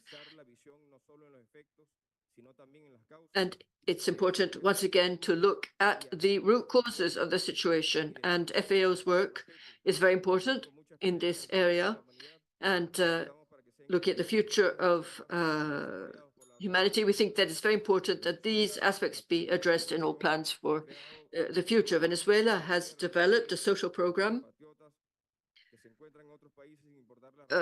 also to address the issues of our fellow countrymen who are living in other countries and work to address their food needs. There are many reasons for hunger and malnutrition, pandemic, armed conflict, climate change, market access, to name but a few, but also inhumane actions that are carried out. And it's important that we insist on the fact that another world is possible, reducing inequality, contrasting interference of countries that undermine the food sovereignty of countries, as in the case of Venezuela, Cuba, and Nicaragua, which are bearing the brunt of unilateral coercive economic sanctions. It's important to have a change in paradigm, and food should not be seen simply as an expression of capital. There's a right to food, and this needs to be ensured for all countries in the world. And this is important, food for consumption and total for exports. And in this case, in this sense, we support the statement from Cuba. Food security and nutrition has been very important in the Bolivarian Revolution, based on solidarity and social outlook and the active participation of the people of Venezuela, as well as the defense of the traditions of the indigenous and Afro-descendant populations. Food is also important from a spiritual point of view for the populations. It's not only a commodity that should be governed by the elites of the world. Therefore, we believe that FAO should facilitate the channels to ensure food security, food sovereignty, and nutrition to achieve the 2030 Agenda for Sustainable Development, with access to seed, to technology that can be used, especially for those who have more difficulty in farming and in obtaining access to inputs for agriculture, water for irrigation. We need to work for a new order for food trade on a global level, promoting food sovereignty and overcoming deficits in internal food production to ensure that we do achieve the goals and that the peoples of the world may have access to healthy, safe food, sovereign food. And that is what we have been implementing as public policy in Venezuela for a healthy diet of our people. The countries of our region, through our plan for food security and eradication of hunger 2030, are working in this direction. Thank you. Thank you very much, Venezuela. Is Bolivia ready? Bolivia, you have your... ¿Sí puede escuchar, señor presidente? I think we can hear better. We can hear Yes, Bolivia yes, better go now. ahead, go ahead. Thank you. Greetings to all. According to the recent FAO report, the state of food security and nutrition in the world, the 2030 report, there's been an increase up to over 730 million people who are suffering from hunger throughout the world. So 9.4% of the global population and is suffering from food security. And we also have the figures for moderate food insecurity for 2022. Now, in the summit on food systems, Bolivia presented its national roadmap, which reflects an alternative for transformation of our food systems with the aim of achieving sustainability in harmony with our Mother Earth, with a gender focus, and also supporting our original and rural population And this calls for strengthening our food systems that is based on traditional agriculture as well. And these systems have a basis on community family farming, and the campesinos are indigenous farmers, and also the important role of women in nutrition. And they are key actors in the food value chain, transmitting the knowledge for food systems. And all these are really fundamental aspects to ensure food security and food sovereignty. Our president proposed during the inauguration of the United Nations General Assembly a program for global food sovereignty that would guarantee smallholder farmers and offer better conditions to them. Our policy in this area includes our deepest commitment to the celebration of the International Year of Camelids. Camelids are extremely important in the cultural and spiritual legacy of our country.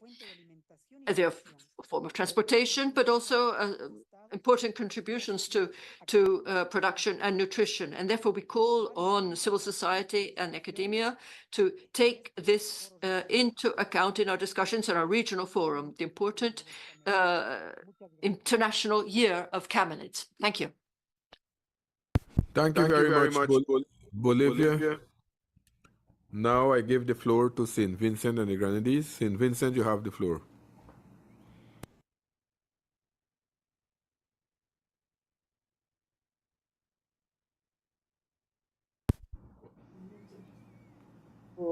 Add to the discussion, I would like to bring to the attention of the floor the matters as it pertains to St. Vincent and the Grenadines and also across the OECS, the smaller Caribbean states.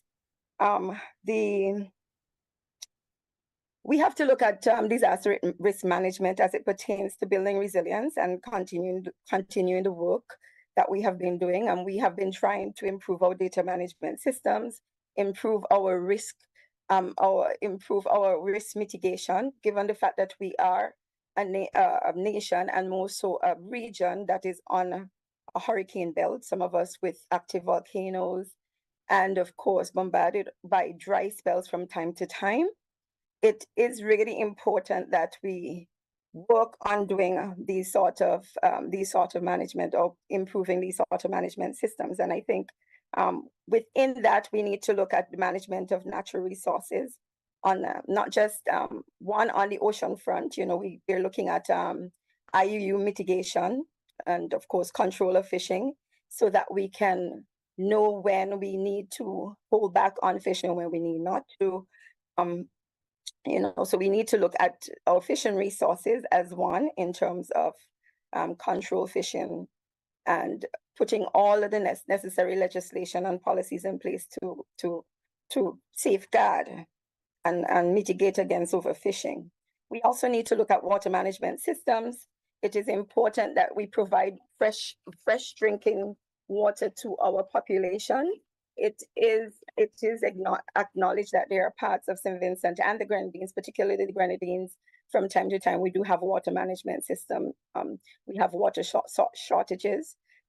We also need to look at irrigation systems for enhanced production and management systems within livestock, and hence water management system and knowing how to manage our water within the DRM platform is really important.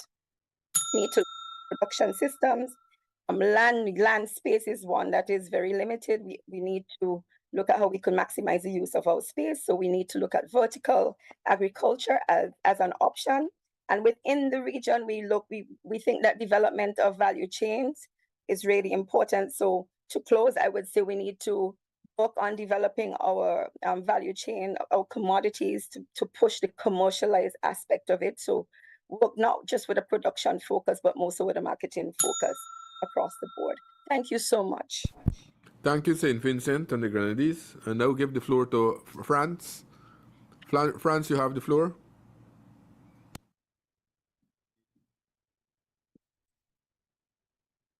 Merci, Monsieur le Président. Thank you, Chair.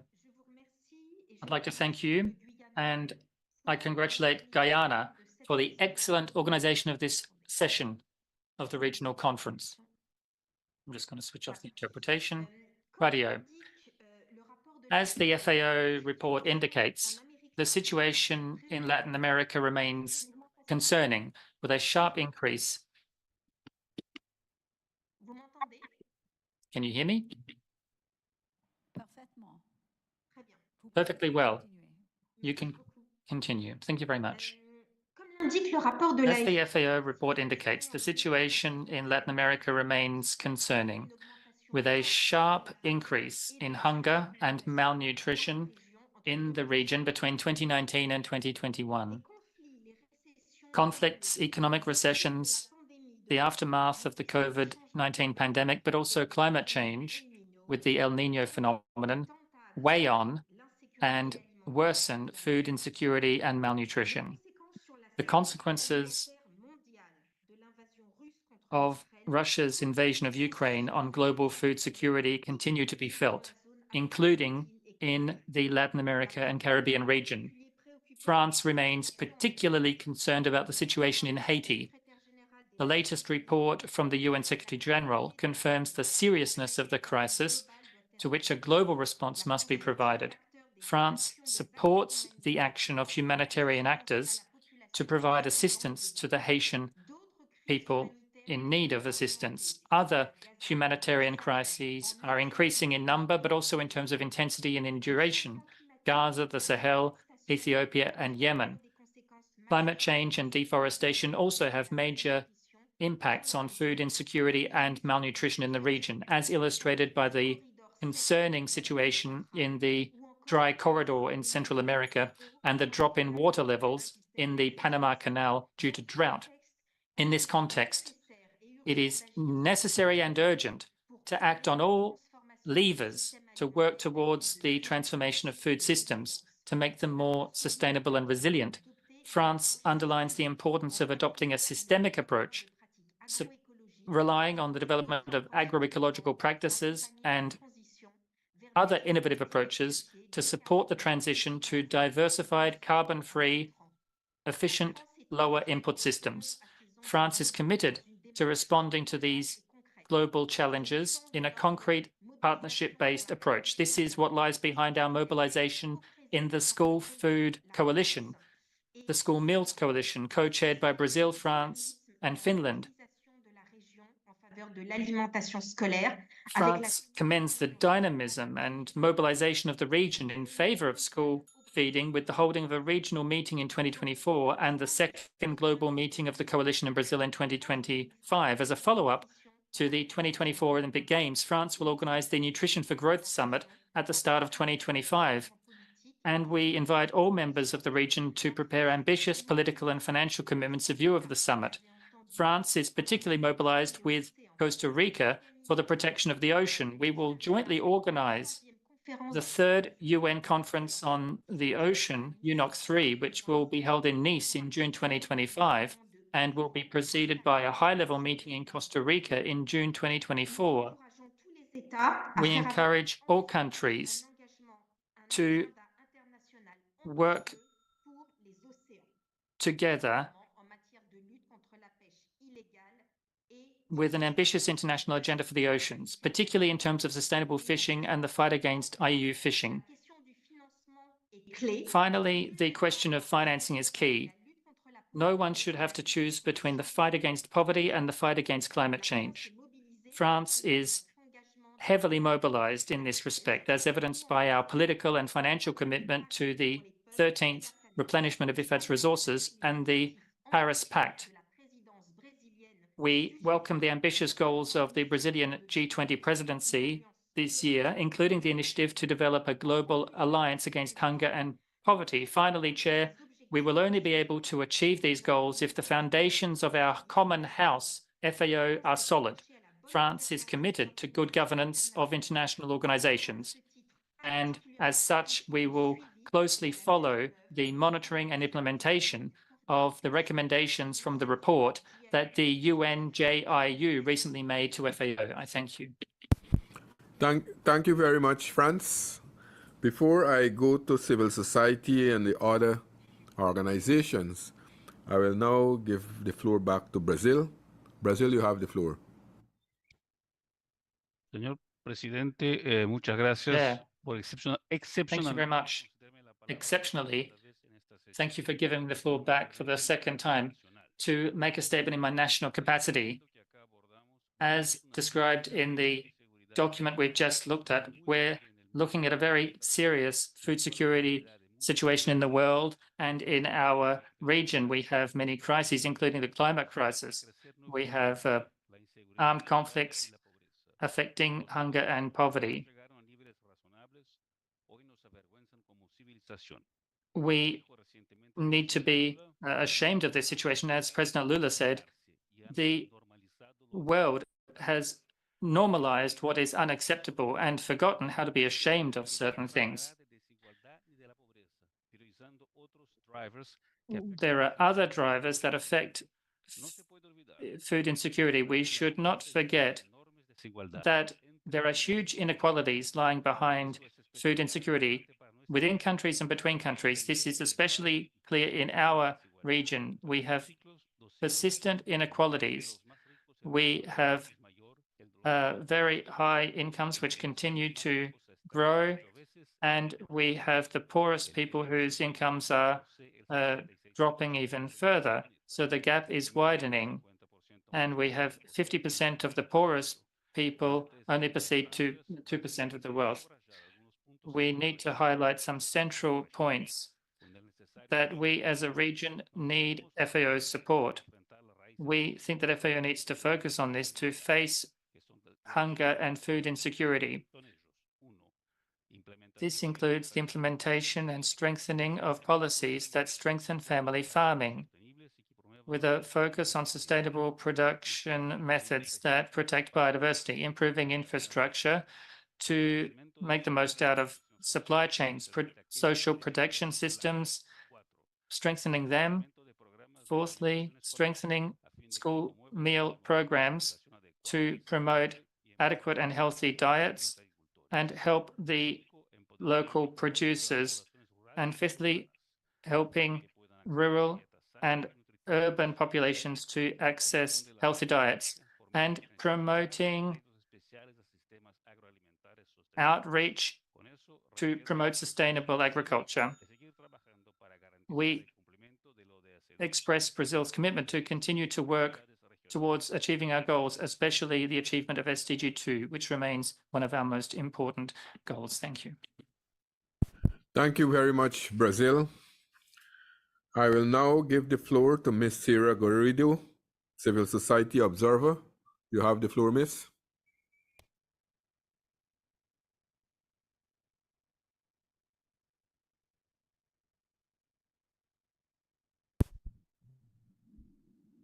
Ms. Sierra Garrido,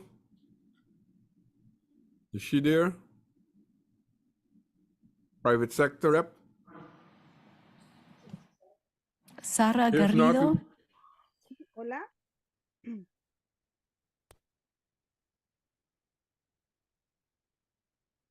Sara. Hola, hola. Buenos días acá en Chile.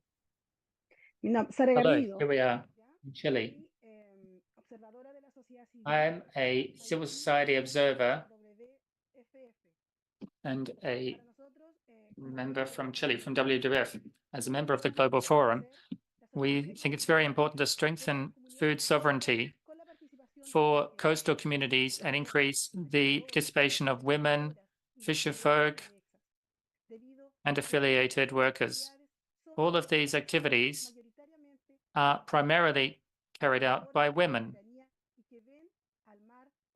They work towards food sovereignty and promote food sovereignty. They are actors of change, women, and they need to help with the economic development of their territories. Women play a fundamental role, and they play a very important role when it comes to cleaning the oceans. It's very important that we have women play a bigger role in decision-making processes at the regional and national levels. It's very important to take into account the consumption of seafood, algae, and other things in people's diets, primarily harvested by women. We would like to ask FAO to include fishery and aquaculture products in its initiatives. Thank you. Thank you very much.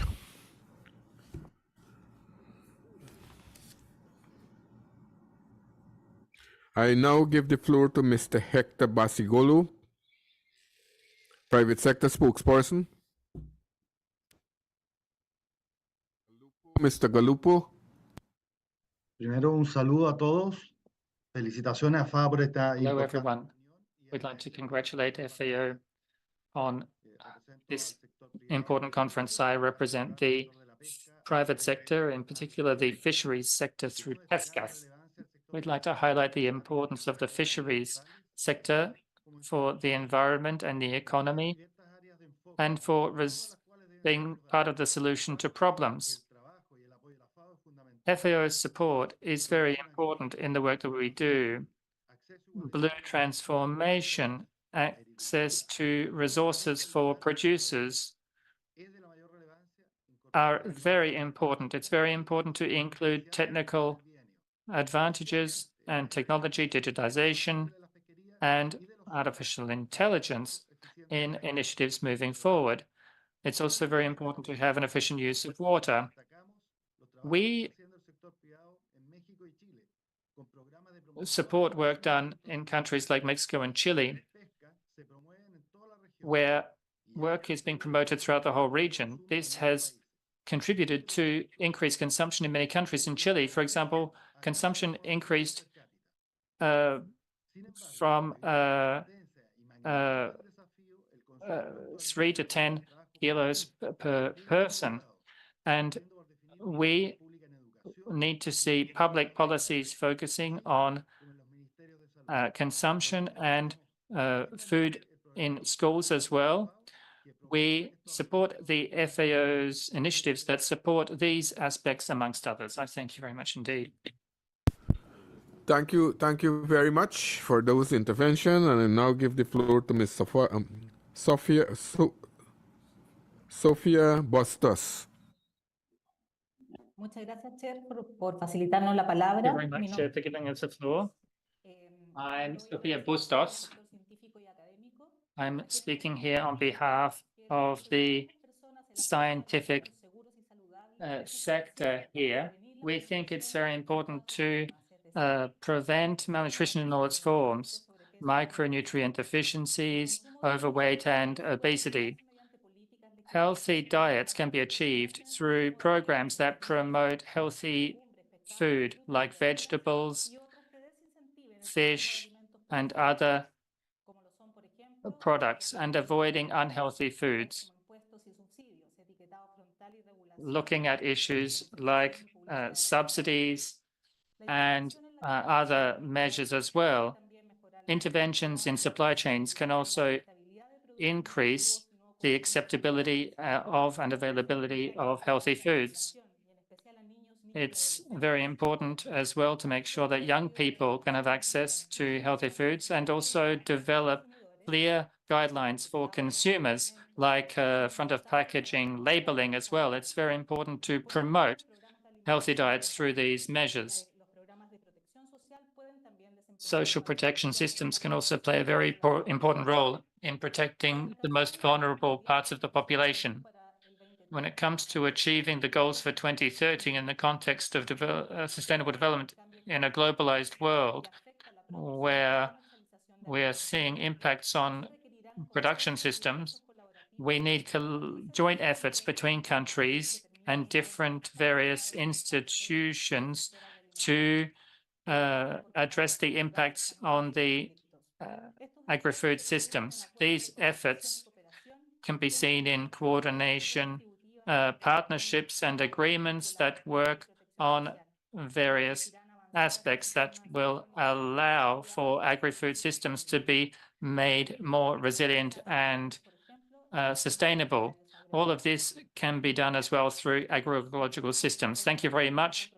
And we reaffirm the commitment of our sector to assist people achieve their right to adequate food. Thank you. Thank you very much.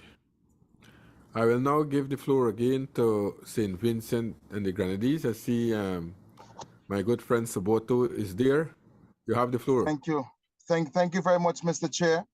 I want to commend you on an excellent job as usual in ensuring that we have the level of solidarity that we need to ensure that we have food and nutrition security.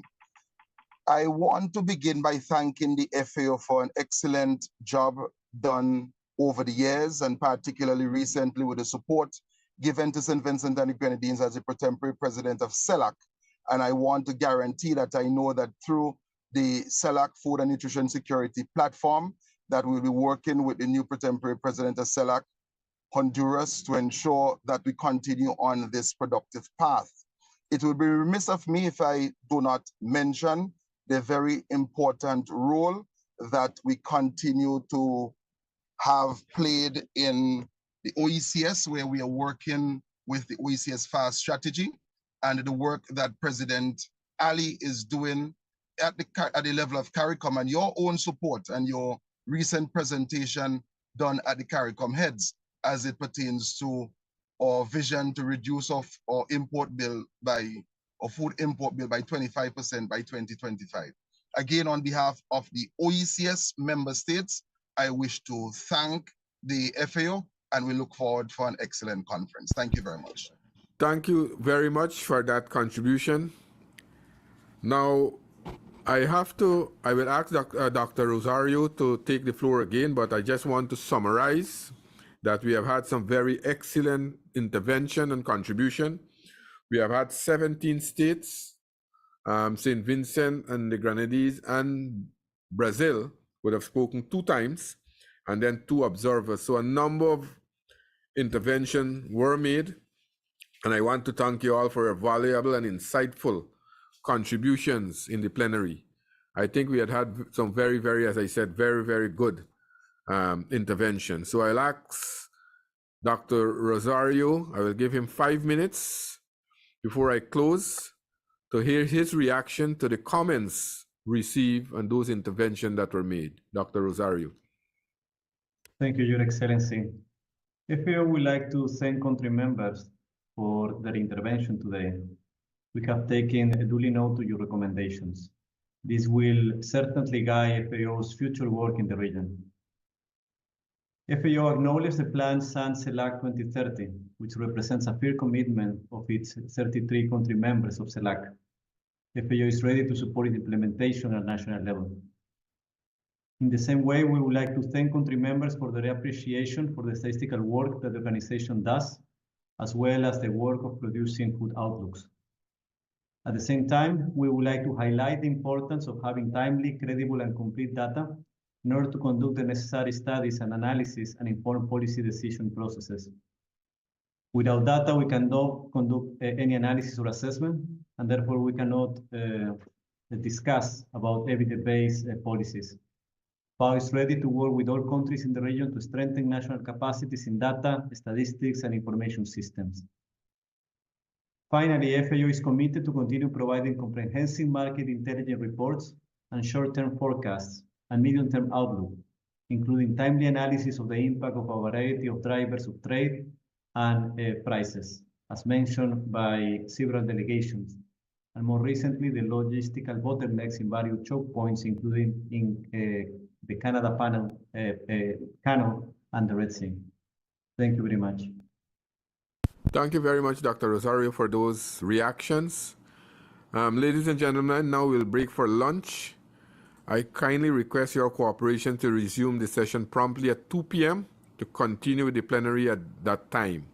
So let's break and have a good lunch, and we'll resume back at 2 p.m. Thank you very much.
I invite delegates, please, to take their seats as we are about to continue the regional conference. And we can give the floor to the chair of the regional conference. Thank you very much. And also, I want to welcome delegates once again to this session here this afternoon. I hope everyone would have had a very good lunch, and we are prepared to go through this afternoon session. Next, in keeping with the agenda, we'll begin with the item 8. But before that, I want to say that I understand there are some issues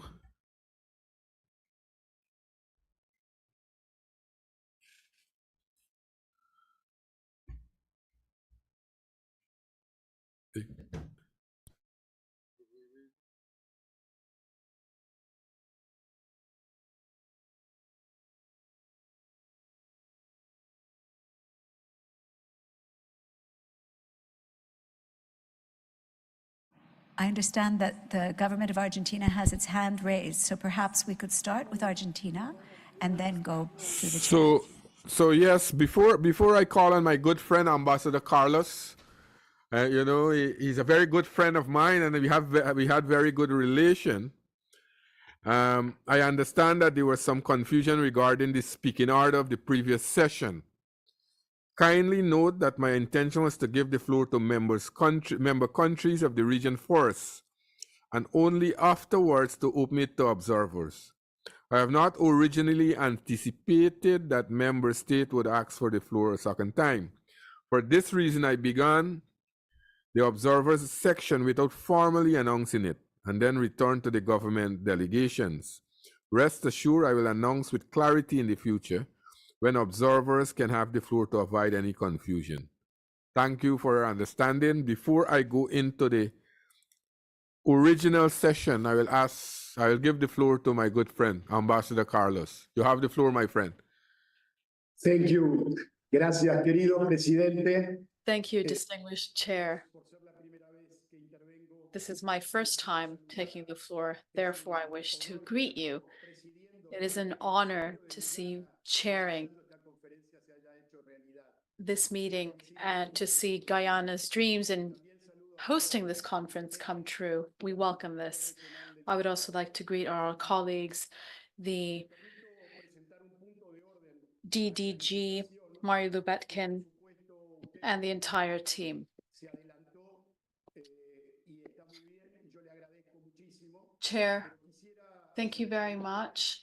If I may, I did wish to raise this point of order, given that many of my colleagues were indeed concerned, and during the break, we did have an exchange of messages. What I would like to confirm, therefore, and perhaps the Secretariat could clarify this, is that the members of the Latin American and Caribbean group of FAO are 33, and those actors outside of the region can only take the floor as observers after all members have spoken. Also, they cannot take part in negotiations or in the drafting committee meetings. The confusion, Chair, as you rightly said, and thank you for giving us that information, arose from the fact that someone from outside of the region took the floor before a member. As you know, Argentina truly places a great deal of importance on issues to do with precedents. Thank you, however, Chair, for responding to my question before I raise this point of order. I thought it would be reasonable to do so in any case. Apologies and thanks in advance for anything the Secretariat wishes to add to this. Thank you. Thank you very much, Ambassador Carlos. I don't know if the Secretariat want to add anything to that, but as I said earlier, that we have recognized it, and I would now ensure that before we move on to other groups, I will make an announcement so that the members would understand to know that we move into a different group. Anybody from the Secretariat want to respond or say anything? Sure, thank you. Just to say that we're in full agreement with Argentina's view. This is in fact the way the organization is run. Observers speak after member countries. Please bear in mind that we are managing virtual communications and the speakers lists are never perfect. And we had begun to enter into the observer list before we realized that 2 countries had requested the floor a second time. And that is the reason for this unusual situation. So we are in full agreement and we'll be sure to announce the entry of the observer section more clearly at the beginning. Thank you. Thanks very much. So now we can go into the agenda. We'll begin with item 8, the review of the result for FAO in the region 2022-23, corresponding to the document LARC38. The 37th session of the FAO Regional Conference for Latin America and the Caribbean requested the organization to localize the FAO Strategic Framework 2022-31 within the specific conditions, needs, and priorities of members in the region and to deliver on 2 complementary fronts. One, in the short term by supporting country-level recovery efforts to overcome the economic and social impact caused by the COVID-19 pandemic in the food and agriculture sector, and 2, in the medium to long term by supporting countries to transform agri-food system in accordance with the national context, priorities, and capabilities. This session presents an analysis the main results achieved by FAO in Latin America and the Caribbean during the 2022-2023 biennium, including major highlights, cross-cutting themes, and accelerators under the FAO Strategic Framework 2022-31. The session also highlights the new way of working, operational modalities, and programs introduced in 2022-23 by the organization and describes how these have impacted FAO's work in the region. The Assistant Director General and Regional Representative, Mr. Mario Lubikin, will present the document. After this, the plenary will be open to interventions from delegates, official observers, and spokespersons of non-state actors. I invite Mr. Mario Lubikin to present the document. You have the floor, sir. Thanks, Mr. Chair.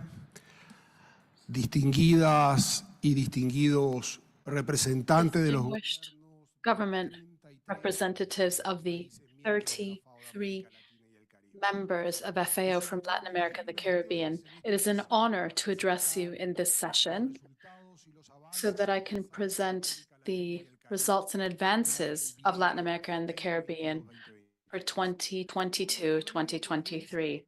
This journey bears out the progress, the challenges, what we have learned in progressing toward the 2030 agenda in the realm of food and agriculture.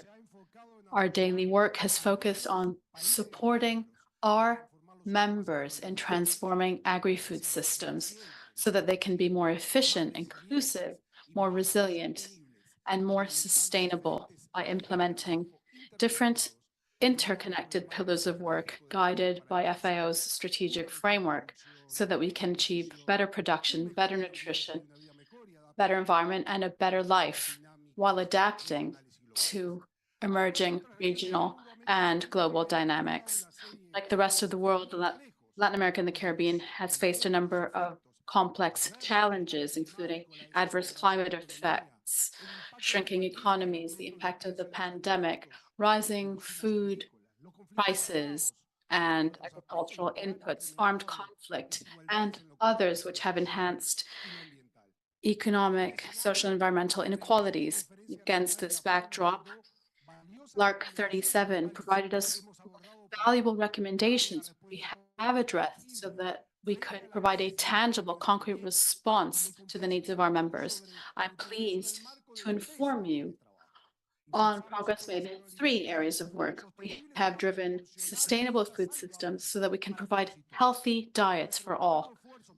Our ongoing efforts to provide healthy diets and combat malnutrition has meant that we have prioritized investment and measures for physical and economic access to safe, nutritious food. We have done this by generating evidence so that we could design policies, plans, and programs and legal frameworks that could benefit the most vulnerable communities. For instance, the implementation of sustainable schools. FAO has also driven the development of legislation, voluntary guidelines on agri-food systems and nutrition and food labeling. In 2023, the region hosted the second Global Parliamentary Summit Against Hunger and Malnutrition in Chile, making a commitment to guarantee the right to adequate food under the Voluntary Code of Conduct for Reducing Food Loss and Waste, the FLW Code of Conduct. We supported a model law by Parlatino to provide legal frameworks so that there could be zero food loss and waste. We promoted action to make food access more efficient and equitable through trade policies and supply policies, the promotion of short circuits, the management of strategic stocks, and the analysis and monitoring of markets, as well as food prices. In partnership with strategic partners at the regional level, we supported trade and measures for small and medium-sized enterprises and capacity development programs where some 2,000 people took part.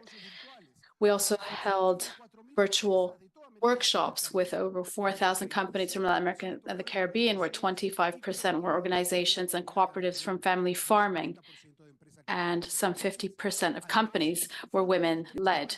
Also, thanks to strong technical cooperation with governments from the region, we have updated the new Food and Nutrition Security Plan of CELAC, the CELAC Food Security and Nutrition Plan for 2024-2030,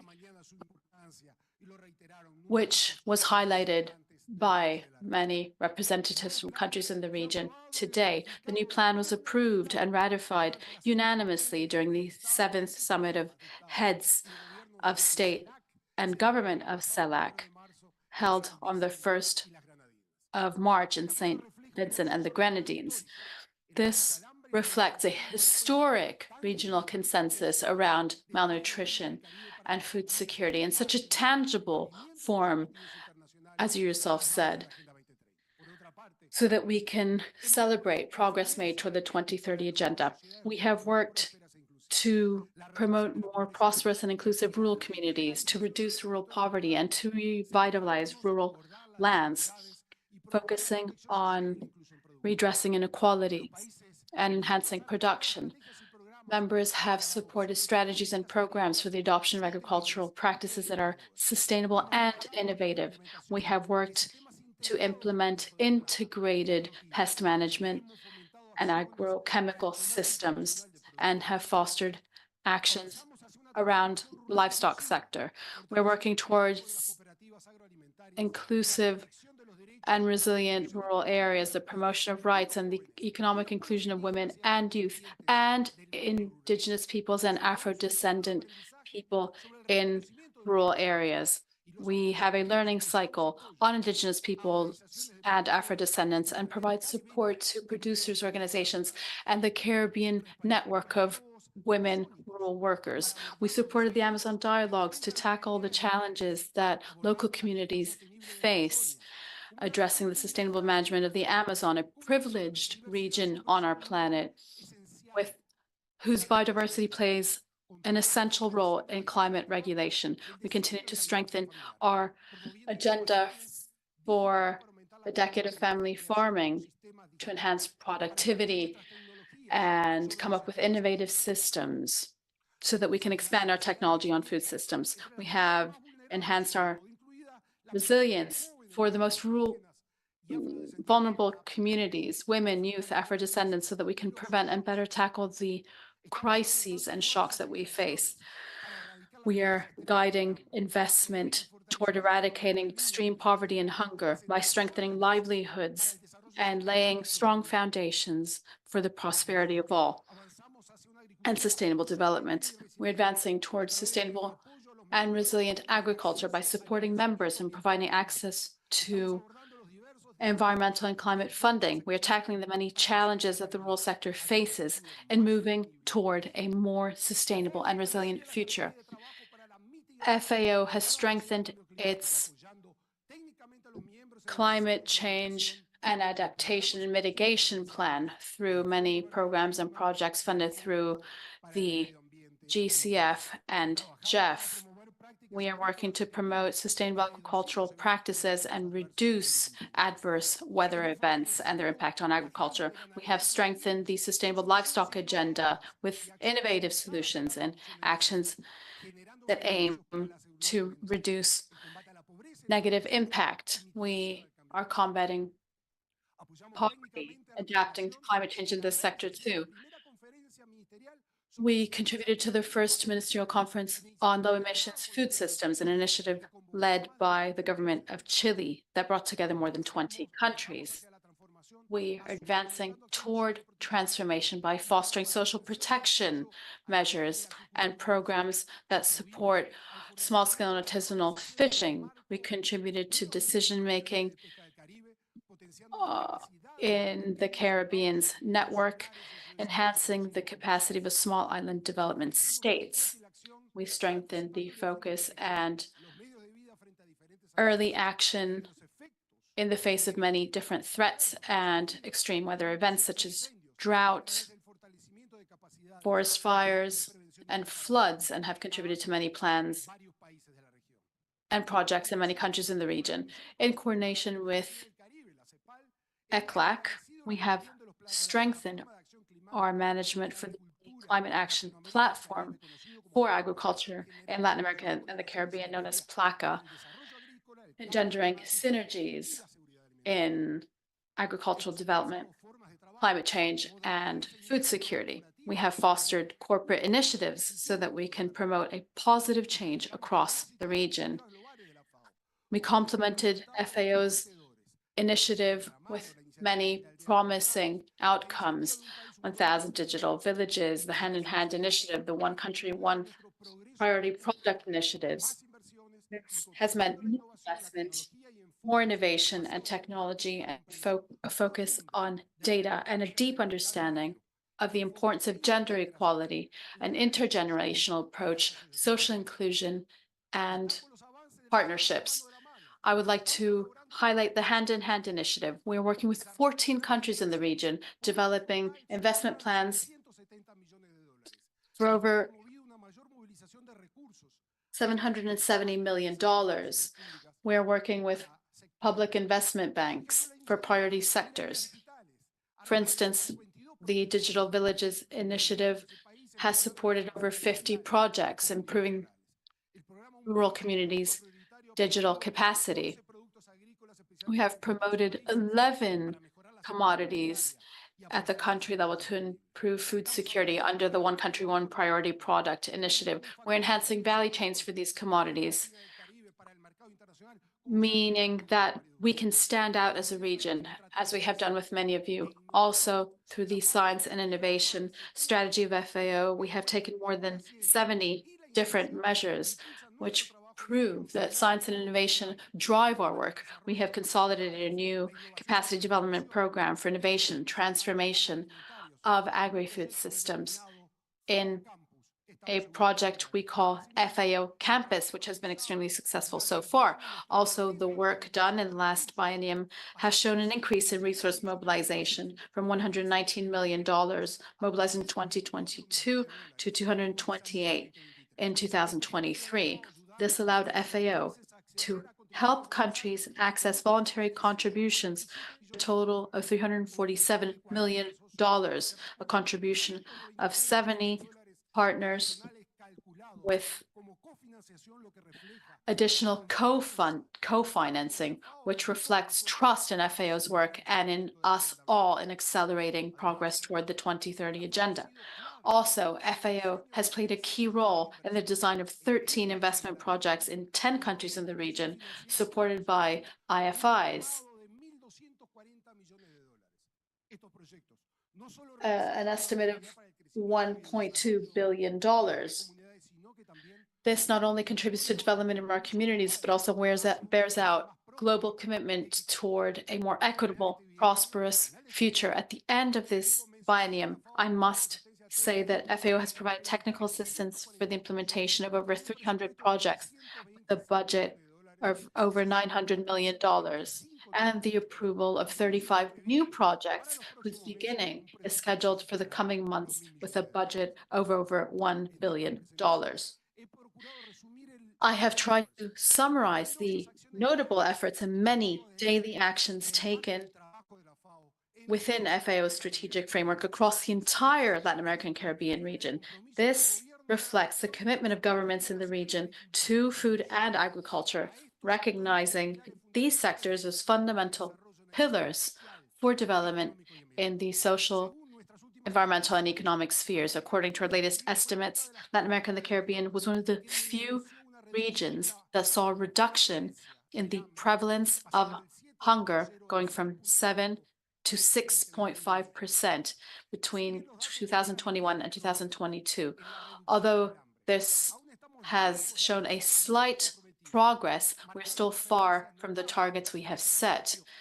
And there is a remarkable difference between subregions. For instance, hunger decreased by from 7 to 6.1 in Central America. However, the figure stayed similar, 5 to 5.1 in other parts. In the Caribbean, however, hunger rose from some 14% to some 16% in 2001 to 2022, especially given the crisis that Haiti is facing. And of course, it deserves everyone's attention.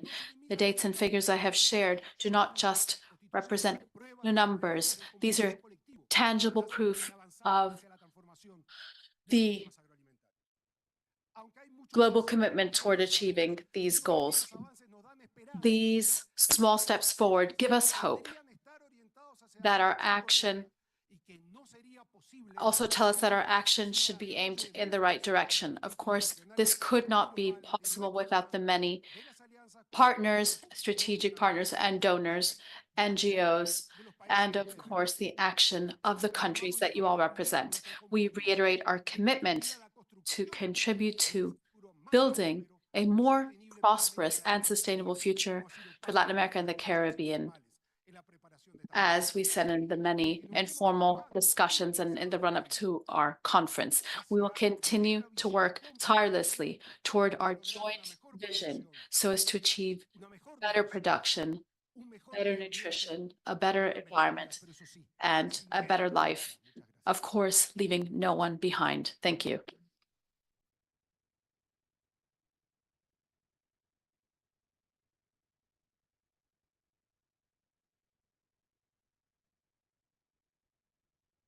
Good. Thank you very much. Let me see, it was a very, very good intervention.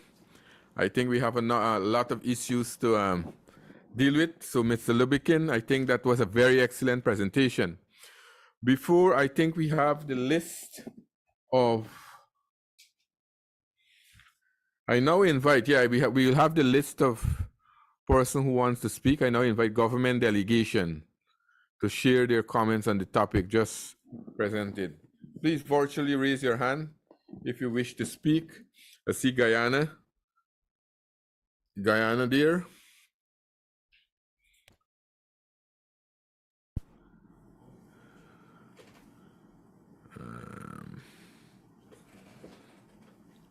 So I see Guyana. Guyana, you have the floor. Thanks, Chair. Chair, distinguished officials, the government of Guyana commends the FAO for the work undertaken in Latin America and the Caribbean region, and for unwavering support to the Cooperative Republic of Guyana. As a country, Guyana has benefited tremendously from the FAO's pragmatic approach. As many of you may know, our regional leaders have committed to taking urgent and decisive actions to transform the agri-food system and to ensure that they are more resilient and that their nutritious food and healthy diets are affordable to all.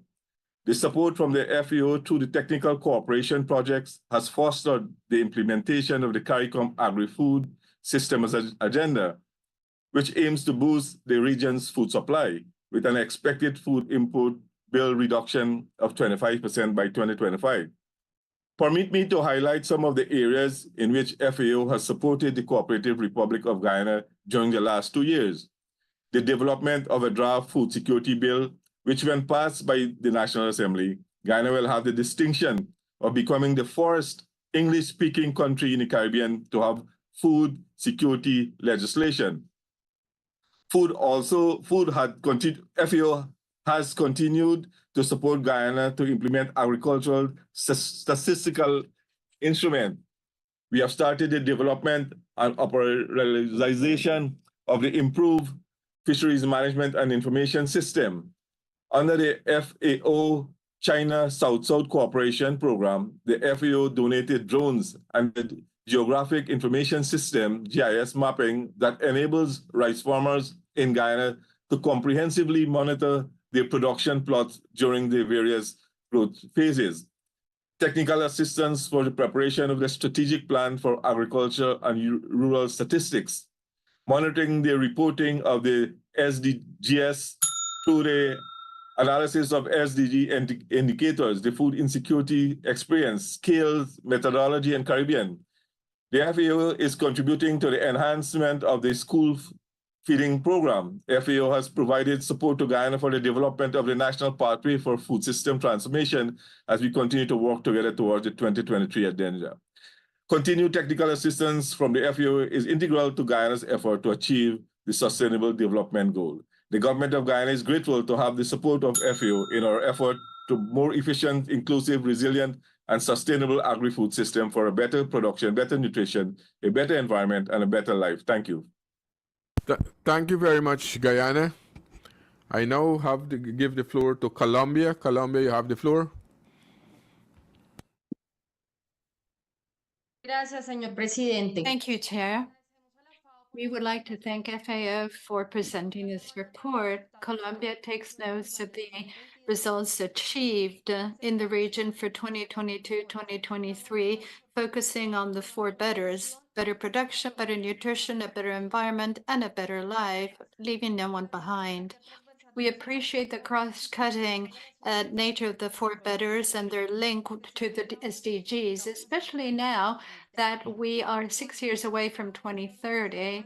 And now it's even more necessary than before to move towards the sustainable transformation of food systems that will make us move towards a more equitable and sustainable world, respectful of the environment.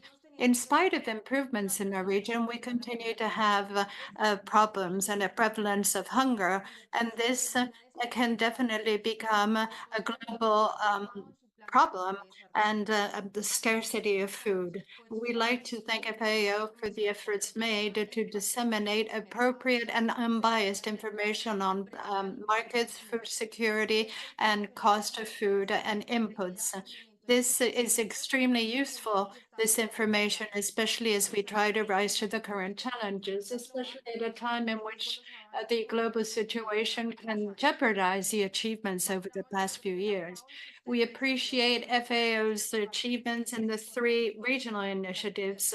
They dovetail with our domestic policies. The transformation of agri-food systems and healthy diets are a priority. And in Colombia, this has begun and has actually improved the competitiveness of the agri-food systems, especially as ushered in new innovations and knowledge that make it possible to increase the availability of food and promote local diets and cuisine. On the other hand, it's fundamental to promote inclusiveness and we need to allow for small farmers to have equitable access to resources, as well as rural women and youth, and therefore broaden their economic opportunities. For us, it's really important that the most vulnerable have a say and be involved in any decisions involving their rights. Lastly, we'd like to thank FAO for the work done in its regional initiatives, especially regarding the resilient and inclusive agricultural systems. We greatly appreciate the work of FAO when it comes to exchange of knowledge and the strategy undertaken in order to foster food and agriculture. We also appreciate FAO's efforts when it comes to investments in the region. We really do hope that in the course of the next biennium and during the strategic framework, we can harmonize the work of the organization with national and regional priorities, and of course, with the implementation and achievement of the SDGs and the 2030 agenda. Thank you. Thank you very much, Colombia. I now give the floor to Brazil. Brazil, you have the floor. Thank you, Mr. President, for giving me the floor.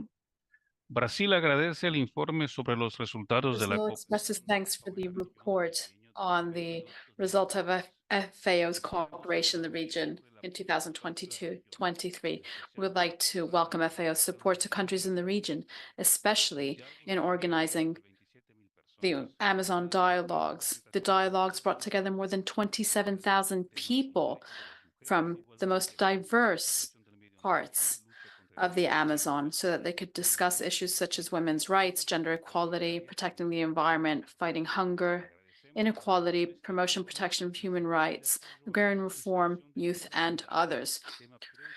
We welcome the mentions in the report of initiatives in support of vulnerable groups, which is a priority for Brazil. However, we'd like to see greater emphasis on indigenous peoples and Afro-descendants who are disproportionately impacted by food insecurity and nutritional insecurity. Chair, FAO's support to family farming is of the greatest importance for Brazil. Therefore, we would like to see greater visibility for this issue in the report, given that it is key in food security and rural development. In our region has internationally renowned leadership in this sector, and this deserves to be recognized. Thank you. Thank you very much, Brazil. I now give the floor to Panama. Gracias, presidente. Panamá agradece. Thank you, Chair. Panama expresses thanks for the report titled Results for FAO in the Region 2022-23 and welcomes the region's achievements during this time in a challenging context marked by the COVID-19 pandemic, external armed conflict that affect our region, and climate change. FAO has worked tirelessly to strengthen food security, to promote environmental and rural sustainability, and support inclusive development for agricultural and rural communities in the region with an emphasis on gender, youth, and indigenous peoples. Panama reiterates its interest for FAO to continue working in close cooperation with members to tackle emerging challenges, strengthen food system resilience, and advance toward a future where nutritious and sustainable food are accessible for all in the region. Panama would request that in the future, FAO continue to provide technical assistance to family farmers and to focus on awarding public school feeding contracts to family farmers, given that this is an effective tool for transforming rural livelihoods. Last, when it comes to inclusion policies for rural women, we would urge that FAO promote the use of the CFS voluntary guidelines on gender equality and women's and girls' empowerment in the region. Thank you. Thank you very much, Panama. Now I see St. Lucia. St. Lucia, you have the floor. Thank you, Chair, and St. Lucia welcomes the report on what FAO has been doing in the regions. On behalf of the government of St. Lucia, we thank the FAO at the global level for the work on eradication of hunger and poverty, addressing food insecurity and the impact of climate change on vulnerable nations. Also for its continued support to St. Lucia and other countries of the region in strengthening our agricultural systems and programming over the years. Through FAO's commitment and dedication, we have been able to make significant strides in the areas of poverty alleviation, livelihoods creation, building resilience to climate change, and our response to the COVID-19 pandemic. We wish also to highlight and applaud the work of the FAO Sub-Regional Office for support of our national activities in the areas of value chain development, agri-census preparation, agri-food systems transformation, policy development, land bank development, fisheries management, and coast protection, stakeholder capacity building in various competencies, community outreach in environmental protection, school feeding program, and forestry management. In principle, Chair, we support the overarching four priorities, but the details for support are distinctly different for small island developing states in the Caribbean, especially in the sub-region. We have committed to the OECS Food and Agriculture Systems Transformation Strategy, or the FAST strategy, and the CARICOM 25 by 25 targets. Investment is critical for transformation of the food and agriculture sector. This work is very important to the FAO and the OECS, and it is essential that the financial resources and technical assistance be mobilized to implement the investment initiatives that are required for growth. The financing of the investment profiles is critical to the transformation of the food and agriculture sector in the OECS. Implementation and completion are key indicators for success. The sub-region is plagued with low rates of implementation, and the role of the sub-regional office will be ever more critical in realizing the results of the FAST strategy and CARICOM 25 by 25 results by providing the required coordination and implementation support. We need a properly financed and resourced sub-regional office that is capable of responding to these unique challenges. Chair, at the 36th conference, St. Lucia voiced this urgent and pressing requirement, and we find it necessary to list as a priority the need for the allocation of technical and financial resources to strengthen the responsiveness of the FAO sub-regional office and creation of dedicated support to align with the work of the OECS and in the area of much needed disaster risk reduction and management. On an annual basis, Chair, St. Lucia for the last decade has faced hurricanes, storms, floods, and droughts, which has been compounded by COVID-19 and has severely impacted our food production systems and our ability to feed ourselves. Therefore, climate smart and resilient agriculture is a must for St. Lucia if we are to progress. Therefore, our focus is on the introduction and adoption of technologies, specifically protected agricultural infrastructure that will allow for year-round production of our vegetables in particular, which will impact positively on our food import bill and provide nutrition security. A focus on water security is also critical for sustained climate resilient agri-food systems. This is also closely tied in with sustainable forest and biodiversity ecosystems management. St. Lucia submits these shares as priority areas and areas that require immediate intervention in the fight against poverty and in a bid to foster sustainable livelihoods and equity. With this, I say thank you. Thank you very much, St. Lucia. Next is Dominica. Before I call on Dominica, I want to ask for excuse, and my assistants will take over for a few minutes before I return. So Mr. Ramaraj will be taking over. Dominica, you have the floor, please. Thank you, Mr. Chairman. Dominica applaud the work of the FAO in the sub-region, and we welcome the report on the update of the achievements in the free initiative. We particularly want to thank FAO in the areas of sustainable agriculture and resilient agriculture. Dominica suffered one of the worst hurricane category 5 hurricane, and we were thankful that FAO could provide the technical assistance in looking at the transformation roadmap that focuses on how we transform our food system to make it more resilient, looking at food security and sustainable agriculture, and also providing the necessary support, technical support, where we could transform our sectors, productive sectors, looking at the value chain approach. So we are very thankful that we could get that support to build back better. And so we are looking at how we enhance our disaster risk management systems, and FAO has been very helpful in providing that support. Again, we are not only looking at agriculture, but we are looking at fisheries and looking how we explore the economic potential of the blue economy. And so the technology that is provided in terms of how we explore the green and blue economy has been forthcoming from FAO.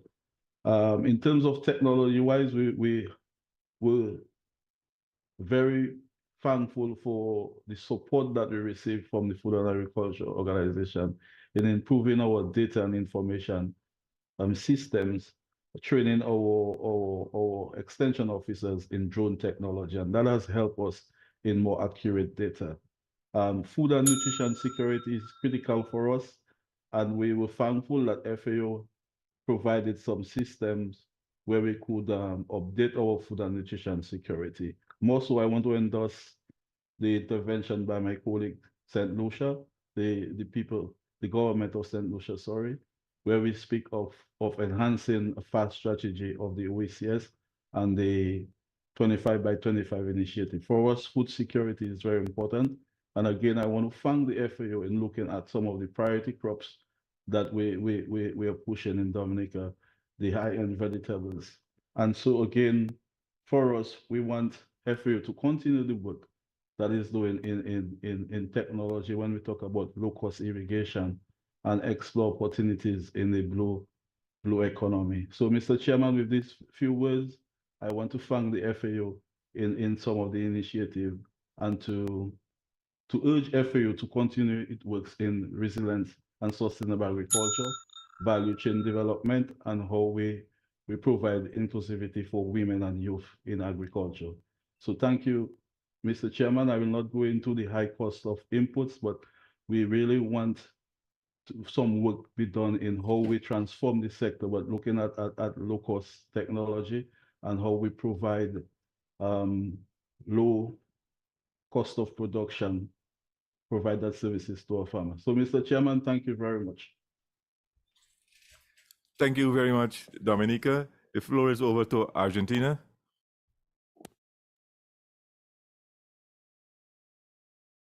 Muchas gracias. La Argentina agradece a la Thank FAO. you very much. Argentina thanks FAO for the report and values its work supporting members in their many initiatives in the biennium spanning 2022-23. In particular, we feel that the pilot program RED Plus's continuation is of extreme importance. This is a fundamental tool in the fight against climate change, providing sustainable, predictable funding for the implementation of Article 5 of the Paris Agreement. The mandate continues to be relevant and was recently endorsed and supported by COP28. We'd like to highlight the critical importance of this program for the region. Thank you. Thank you very much, Argentina. The floor over to Trinidad and Tobago. Good afternoon, Chair and delegates. Chair, Trinidad and Tobago must acknowledge the work of the FAO over the biennium 2022-23, as well as the resource mobilization efforts of the FAO in implementing targeted projects in our region. We thank the FAO for the significant support to agricultural development over the period, assessing more than $31 million in technical assistance in strategic priority areas of the government of Trinidad and Tobago. Chair, Trinidad and Tobago benefited from a significant number of projects currently ongoing in these priority areas, namely the BioReach program, the biodiversity conservation and agroecological land restoration, strengthening actions in the agricultural and water sectors of Trinidad and Tobago, digitalization and innovation for the competitiveness and sustainability of the agribusiness, African swine fever emergency preparedness, and cooperation for adaptation and resilience to climate change in the Caribbean. These projects have allowed for increased knowledge on climate-responsive tools and technologies, foster collaboration, and forge partnerships among stakeholders as it prepares Trinidad and Tobago to proactively address the challenges. Chair, Trinidad and Tobago also thanks the FAO for its effort in delivering nationally on projects and initiatives that have contributed to the four betters: better production, the one country, one priority product, to develop cocoa and a special agricultural product, and the project on strengthening the foundation for a specialty cocoa sector in the Caribbean. Better nutrition, Trinidad and Tobago has been very fortunate to benefit from FAO's project, Resilient School Feeding Program for Trinidad and Tobago, whereby emphasis was placed on adopting and implementing a national framework for improved local diets to school children. A better environment, Trinidad and Tobago embarked on a climate change project to build a capacity of stakeholders in the water and agriculture sectors to implement, analyze, and report on climate adaptation solutions. Better life, Trinidad and Tobago continues to engage in developmental projects to increase the market-driven business approach to value chain development. Chair, Trinidad and Tobago looks forward to the continued support and the partnership with FAO, particularly to address critical areas, water for agriculture, innovation, and renewable energy in the agricultural sector. Thank you. Thank you very much, Trinidad and Tobago. I now give the floor to Jamaica.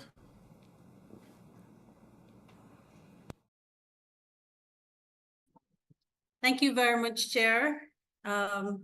Jamaica wants to use the opportunity to join our colleagues in thanking the FAO for the work that it has done in the region and particularly in Jamaica. The FAO has supported in its work program many projects for Jamaica, including, but not exhaustively, strengthening our school feeding program, the promoting public purchase of locally produced food from small farmers, a range of capacity building and resource assessment and management programs for sea cucumber fisheries. They've supported the development of our ginger value chain in Jamaica, creating an enabling environment for agri-insurance, improving technical and institutional capacities for disaster and climate risk management, and strengthening our human resilience in a couple of our parishes. They have also supported a national small ruminant industry development plan in Jamaica, and we want to thank the organization for this support. We also want to encourage that in the new work program, Chairman, which we will discuss tomorrow, that the FAO continues to look in that program on climate smart agriculture, given our vulnerabilities, on issues or programs related to disaster risk reduction and management, sustainable fisheries management, rural development and poverty alleviation, nutrition and food security, capacity building and institutional strengthening, promotion of agricultural innovation and technology, and cross-sectoral collaboration and partnership. We believe by prioritizing these areas and continuing to prioritize the areas from the 2023 program, Chairman, that we will continue to contribute to building a more resilient, sustainable, and food secure future for the region. I thank you, Chair. Thank you very much, Jamaica. I haven't seen any other government hands up. Is there any other government would like to speak?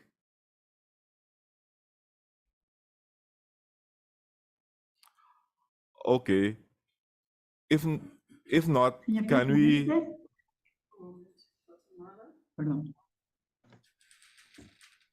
President, I think Guatemala is asking for the floor. Okay, Guatemala, floor over now to you. Muchísimas gracias, presidente. Thank you very much, Chair. On behalf of the government of Guatemala, I wish to thank FAO, especially for the support to the transition for a new sowing season. This is on behalf of our government. We are working toward a new agricultural sowing season and seeking to address family farming issues and their multidimensional nature. FAO's support has been invaluable. We feel that we cannot tackle family farming related issues through traditional policies.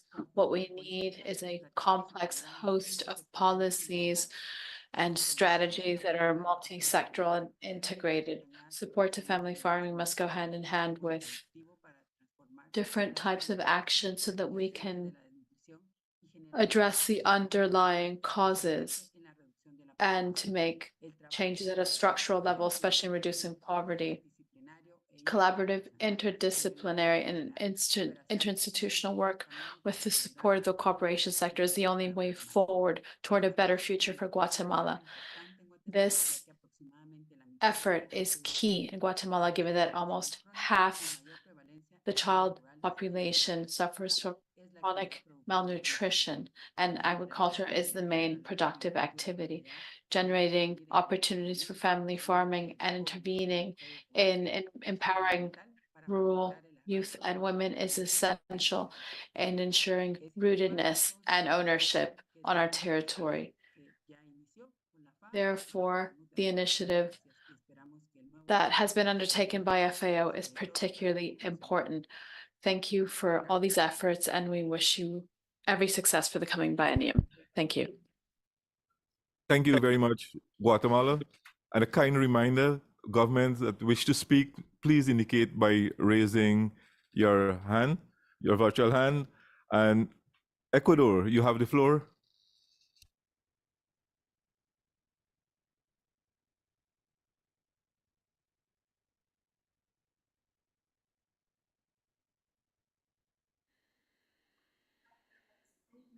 Ahí, ¿me escuchan? ¿Me pueden escuchar?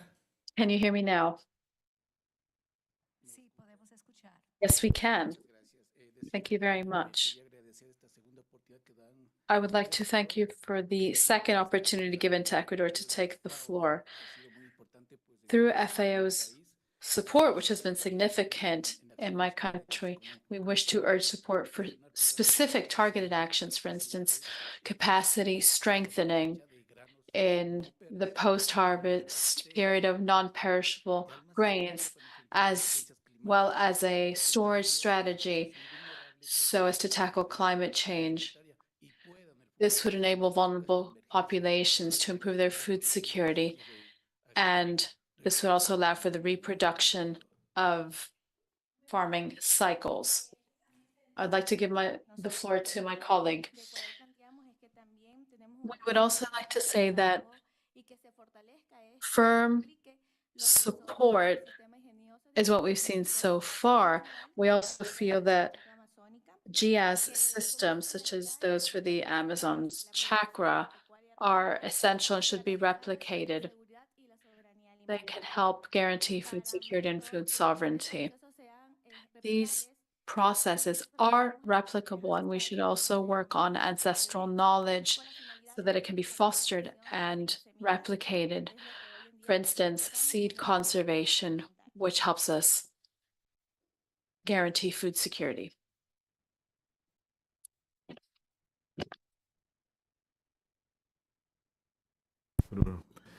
Thank you very much. I now hand over the floor to Mexico.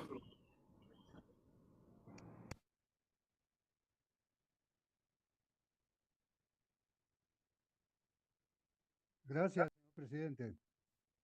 Thank you, Chair. Yo quiero destacar que en el periodo I would like to highlight that in the reference period for the report on FAO's activities, there's no doubt that FAO's work over this time has been intense. Nonetheless, there's always a challenge when it comes to addressing in a balanced way all the different sectors: fisheries, agriculture, livestock, forestry, and we should ensure that our focus is always on this, because we need to focus FAO's work on transforming agri-food systems, and the productive sector will always be a part of this. We wish to underscore that in 2022-23, we have worked in a very useful way from a qualitative standpoint with FAO, for instance, on a trust fund project that includes issues such as some internal bodies of water in the central part of the country, genetic resources, infrastructure, information strategies for the agricultural and livestock sectors, and some strategic commodities from the agriculture sector. This has all been a very useful and important initiative, which is about to be finalized.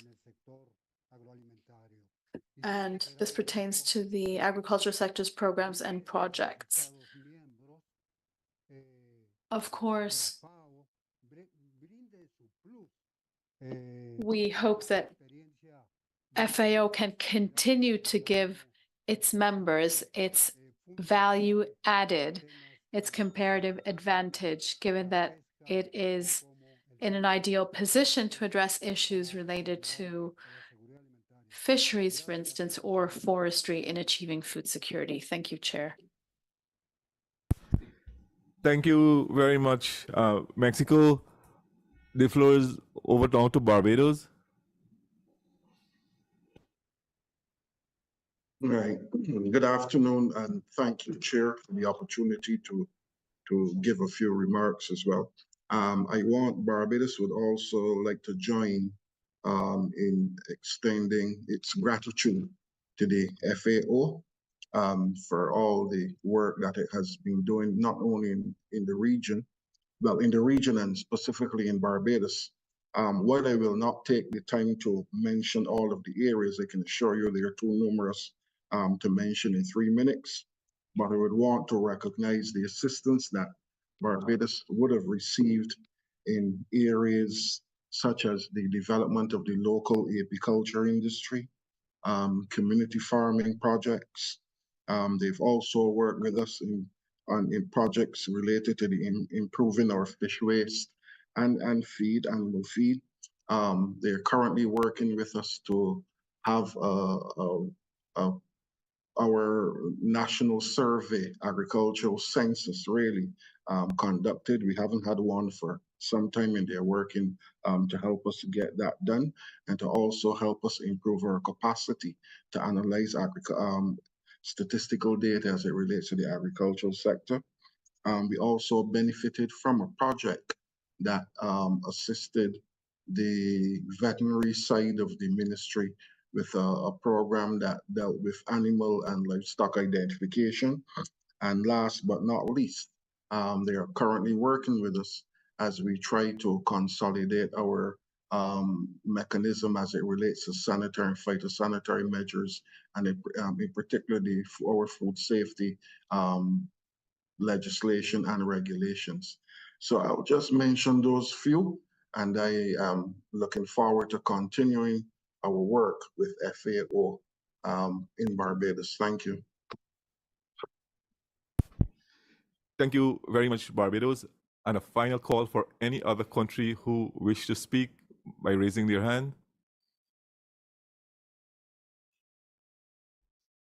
So I take it that there is no other country that wish to speak. So I'll now invite official observers and spokesperson of non-state actors to raise their hand if they wish to make interventions.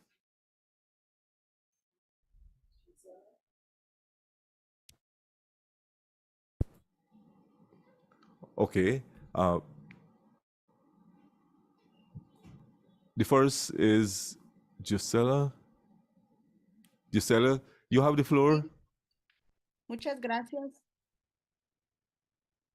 Mi nombre es Gisela Illescas. Very much. My name is Gisela Illescas. I'm a peasant farmer and coffee producer, and I'm speaking on behalf of the civil society organizations of Latin America and the Caribbean. We are here to share a few initial concerns with you on FAO's results report. First, we would like to recognize that the prevalence of food insecurity and malnutrition is greater among women than men.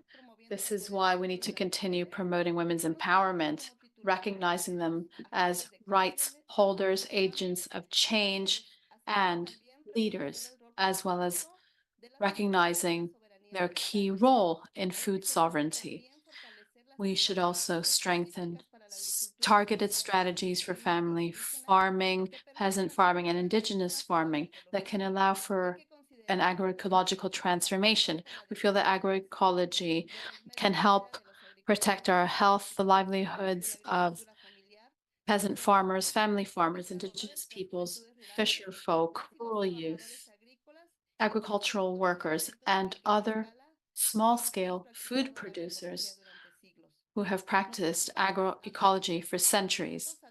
We are concerned with the adverse effects of climate change, including extreme weather events, the loss of biodiversity, ecosystem degradation, and desertification. They all have severe repercussions on agricultural production, the availability of natural resources, and their value, which disproportionately affect women, especially indigenous women, rural women, local community women, too.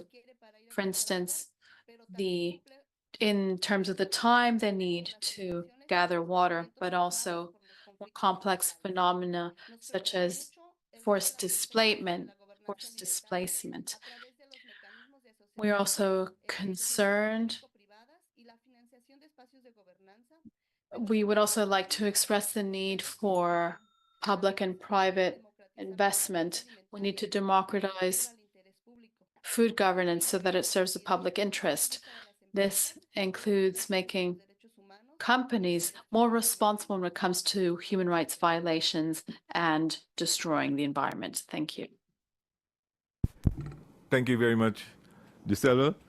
So the floor over now to Georgina. Muchas gracias, señor presidente. Thank you very much, Chairman. My name is Georgina Katakora, and right now I am speaking for academia and the scientific world. We have different comments on the report, but we would like to emphasize a constructive spirit here.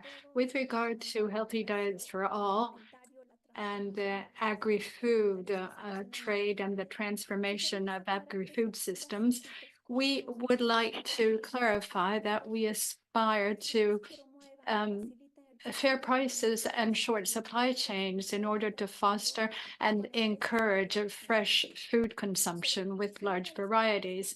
With regard to nutrition for the most vulnerable, we applaud the advances made, and we propose school orchards that should be agroecological, which focus on biodiverse nutrition and food that is based on different nutrients.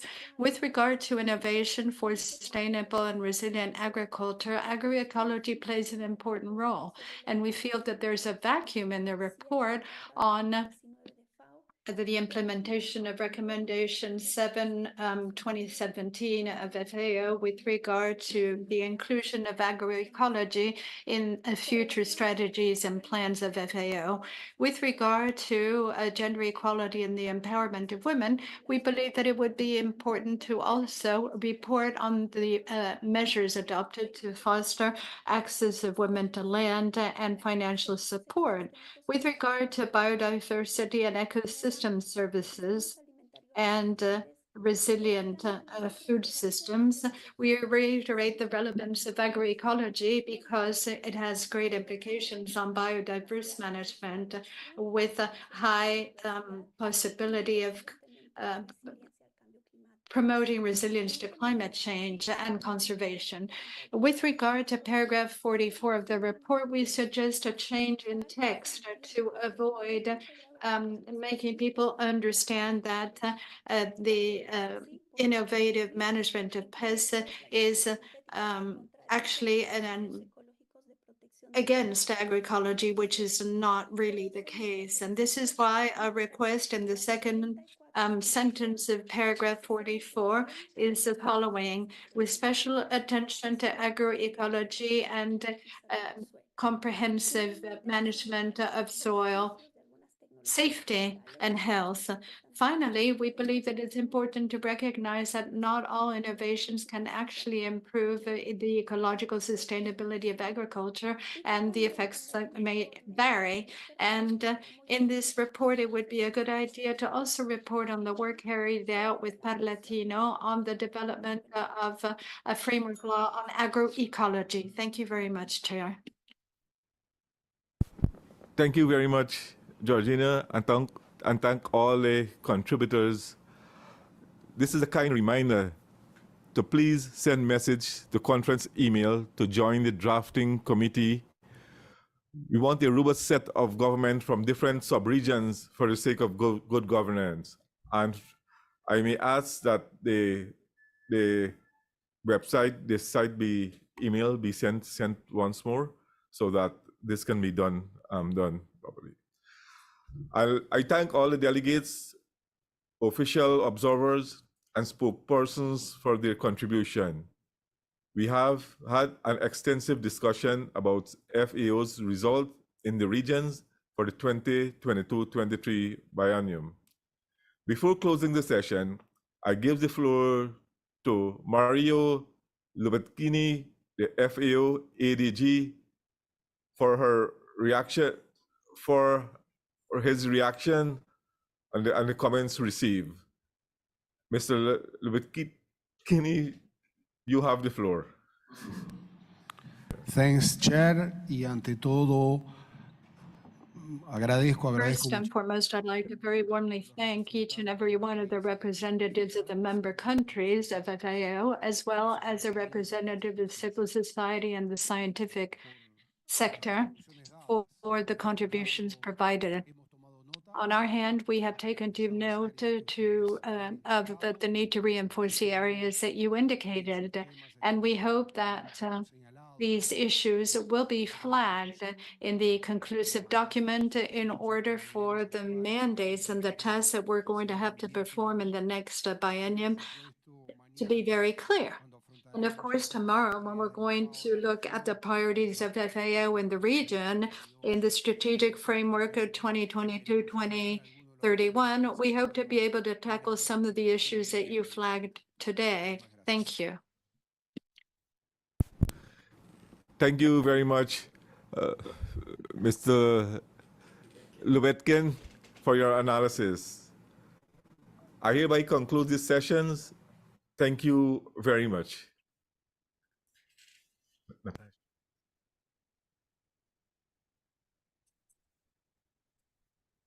Okay, now we will begin the next session. Chair, so to introduce the summary of the chair, please. Next, I will provide a general summary of the main comments, conclusion, and recommendation made in today's plenary. For this, I kindly ask the support of the rapporteur to guide the discussion, focus on providing a quality agreed text for the drafting committee. Mr. Rapporteur, you have the floor.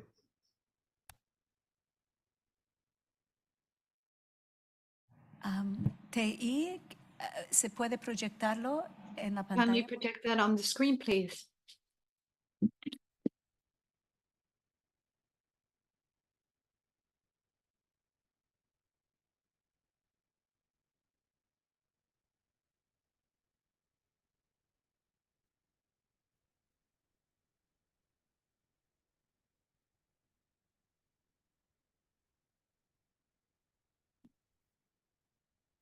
Thank you, Mr. Chairman.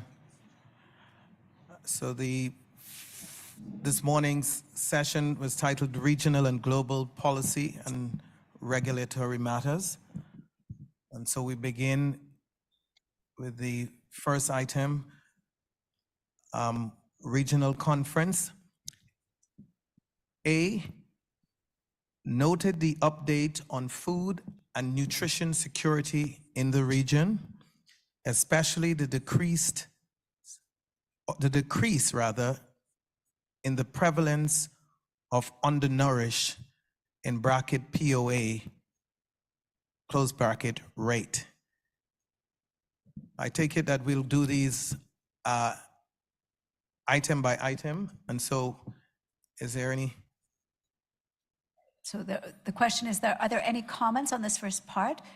This is a summary of this morning's session. If not, we'll continue. POU refers to prevalence of undernourishment. Okay, with no objections, we'll go to B. Noted with concern the different trends of the POU in the Latin America and Caribbean, in bracket LAC, subregions, given the sharp increase in the Caribbean subregion from 14.7% estimated from 2021 to 16.3% for 2022, against the improvement in South America in the same period, where the POU decreased from 7% to 6.1%, equivalent to 3.5 million fewer undernourished people, however, still 6 million above 2019 levels. The regional conference also took note of the prevalence of POU in Mesoamerica remained at similar levels, increasing marginally from 5% in 2021 to 5.1% in 2022, affecting a total of 9.1 million people. Is there any objection to B? I understand that Brazil has its hand raised. Yes, can you hear me? We can. Yes, I'm sorry, I'm not a native English speaker, so if I do something wrong, please point it to me. I think that we noted with concern, the regional conference notes with concern the increase in the Caribbean subregion and not against something improvement in South America. I think we note the concern the increase in the Caribbean, full stop. Am I very wrong here? I believe the statement was derived because there was a detailed explanation of the numbers and comparing the Caribbean region to the rest of LARC. And so I believe that is why it was expressed. So maybe dividing this into 2 or 3 paragraphs will be better. What do you think? I think the issue is that the trends in the 3 subregions are different. And the focus in this paragraph is to clarify that the progress has not been constant in all subregions. And whereas the prevalence of undernourishment increased in the Caribbean, there were significant improvements in South America, for example. I fully agree with the idea, Secretary, but I don't think that our concern is with the different trends. Our concern should be with the raise in the Caribbean region. Otherwise, we would not be concerned if everyone was increasing the prevalence of undernourishment.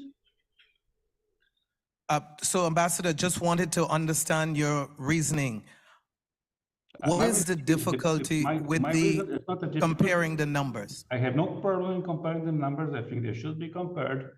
What I want to say is our concern should not be with the different trend as a different trend. Our concern should be that not all the subregions are reducing its food insecurity. To think by raciocinio contrafático would say, I think in Spanish, if there was no different trend, we would not be concerned. If everybody was having less security, more insecurity, there will be no concern. But if everybody else is okay with that, I can live with that. Just, it sounds strange for me. I don't want to block for this thing, please. Sure. My only trying to understand is, do you have a concern about the fact that as a region, the para is explaining that there has been a significant I have a problem with the language, not the explanation. I think the number should be there. The number, okay, they should be there. I think we should highlight. Okay. Okay, no problem. we will look at that to see how we can further address that concern. So we moved that. Is there any further objection or any points to be made on B? Okay. Chair, if I might, Camille from St. Lucia. Go ahead, St. Lucia. Right. So the last statement is, for me, just a matter of the way the sentence is structured. It says the regional conference also took note of the prevalence of POU. So is it repeating itself? Because the POU actually means prevalence of undernourishment. So it says it took, so perhaps just for proper sentence structure, my review took note of the POU in Mesoamerica, that it remained at similar levels. I think there's a repeater right here. Okay, so would ask then to remove prevalence of POU, which is a repetition?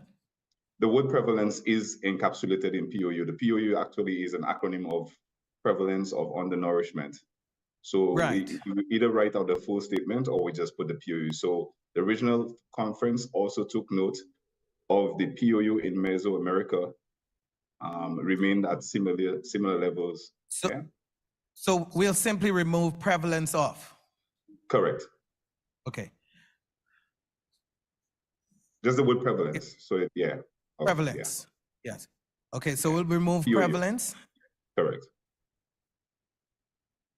So it reads a better bet for me now. The regional conference also took note of the POU in Mesoamerica.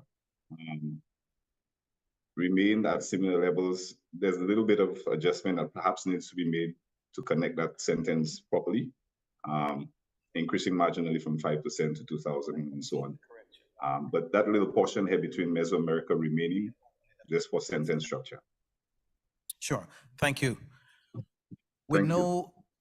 Just a request to IT, could you make the screen larger, or to the drafting committee, the secretariat who has the screen on the page, if you could make it larger. That's good. And then if you could also think about the adjustment based on Brazil's comment, and we can come back to that afterwards. Over. Okay, so we'll move now to C. Noted that the region registers the highest cost of a healthy diet compared to world average.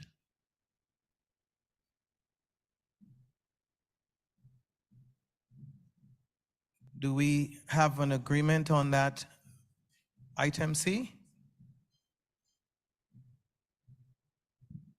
Okay, with that being said, we'll move to D. Item D, stressed that the region, food insecurity and malnutrition disproportionately affects people living in rural areas, and further stressed that the gender gap in the region is higher than in the world and is still higher than it was before the COVID-19 pandemic in 2019. Any concerns with item D?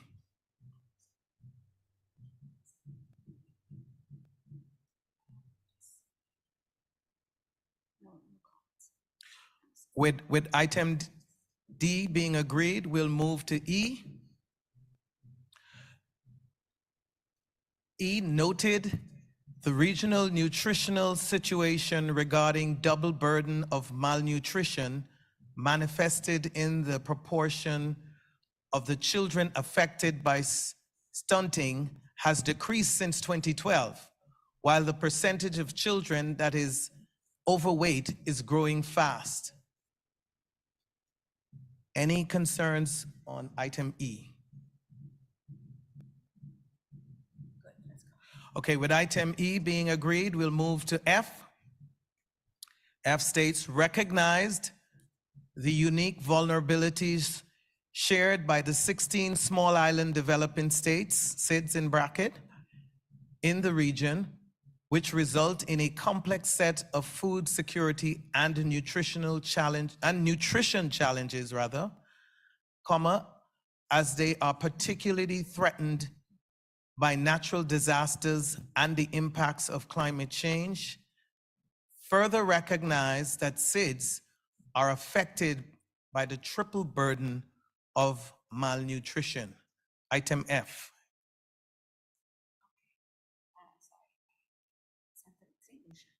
So Chair, if I might, just a brief note on point E, just for consistency of language, we talk about the children affected by stunting has decreased, while the percentage of children that is overweight is growing fast. For consistency of language, I would recommend using increased, so that a reader would understand that there is a comparison between the two, that stunting has decreased, but overweight is increasing as against growing fast. I'm just tabling this for consideration. Yeah, thank you. Okay, I will reread with the new insertion. Noted the regional nutrition situation regarding double burden of malnutrition manifested in the proportion of the children affected by stunting has decreased since 2012, while the percentage of children that is overweight has increased, period. Do we have an agreement on E?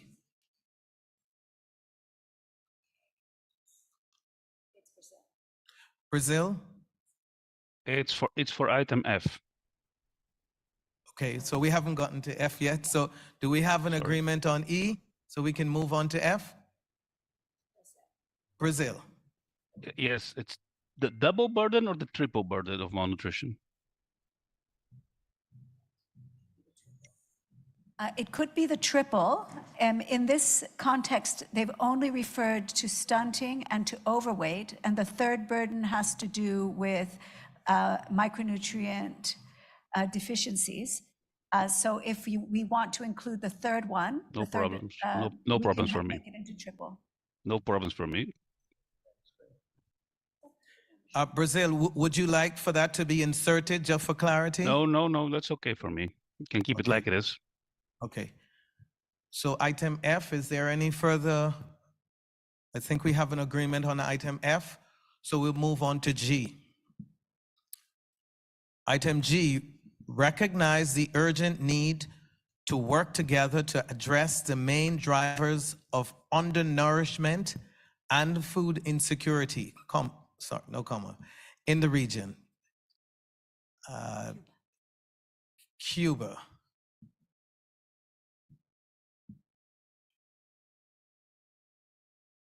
Did you have a concern, Cuba? Or was that an accident? Buenas tardes, gracias, señor presidente. Thank you, Chair. Here, we would like to add something. Actually, I'm talking about the paragraph on SIDS. We'd like to say that we are net importers of food. This is one of the great vulnerabilities that we have, and we therefore ask FAO to support SIDS to improve agricultural production, agricultural yield, and replace food imports. Because in the case of a cyclone or because of a climate change events, it's going to be difficult to achieve a greater agricultural yield. And we're going to keep being dependent on food imports. Thank you. So Cuba, if we are to take what you have said, can you help us by suggesting what the text should read? And where would you like that insertion? Well, climate change. Yes, thank you. After climate change, and as well as the vulnerability due to the fact that we are net importers of food or net food importers.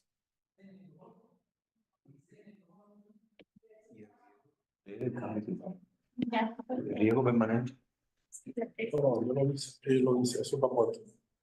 La importación de...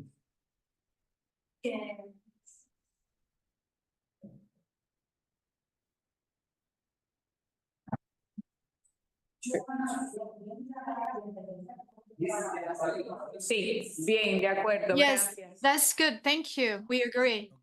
Okay, is there any objection to the Cuba's insertion? Argentina? Eh, Oh, eh, sorry, go back to Cuba. Cuba? eh, no, muy bien. Estoy de No, acuerdo. that's fine. We agree with your proposal. Thank you. Okay. Argentina? In general, we would agree. Just a small comment, however. We do not agree with the idea that this ought to be a special mention when referring to SIDS. This should not apply only to SIDS because all countries are going to be affected by these challenges in terms of food security and nutrition. And we do not think that it would be necessary to generate new country categories. And therefore, we ask that the language in the paragraph be reviewed.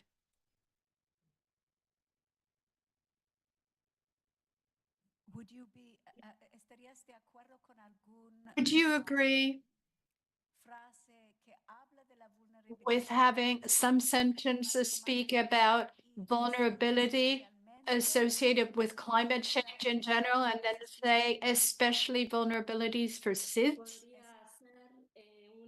Yes, there could be a general mention of vulnerabilities in countries in the region without the need to make a specific reference. Or as an example among other countries, simply. tal vez sería,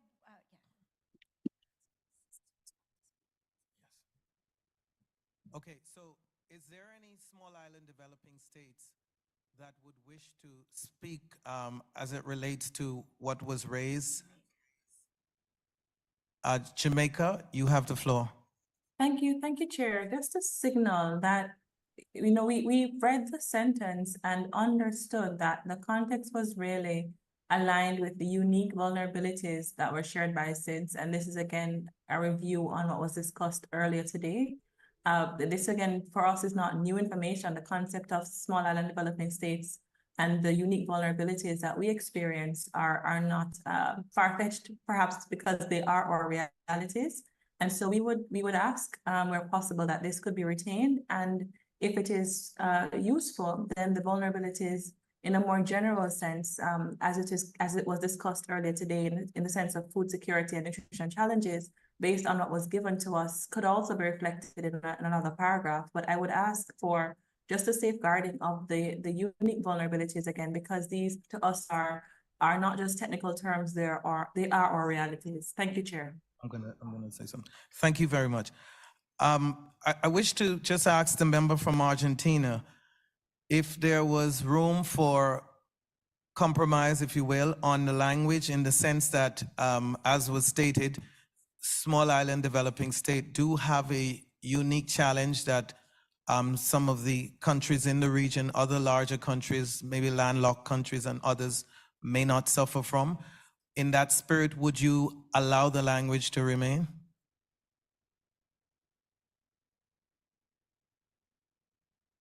Argentina? Sí, como mencioné antes, se podría hacer una referencia general. As I said before, we could have a general reference and include a specific mention of the small island developing states.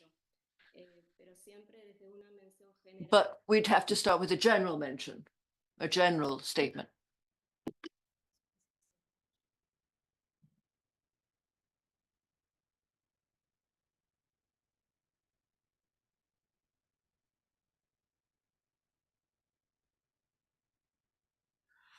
let's continue to hear because there are others.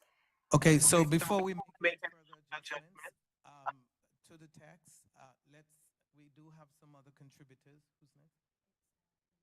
So we'll hear from Venezuela.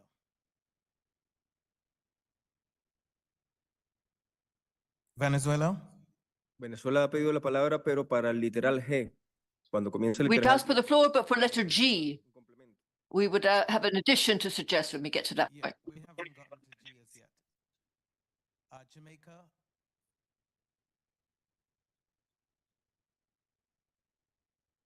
Jamaica, are you requesting the floor? Understand, Chair. Thank you. Okay, so let's see if we can bring some resolution to F. Again, we read the text and see how we can adjust the language to cater to SIDS as well as address the concerns that were raised. Just a moment. So to those working on the text on screen, if you could, I think the proposal is that there be a general comment at the beginning, something like recognized the vulnerabilities of the region to natural disasters and the impacts of climate change.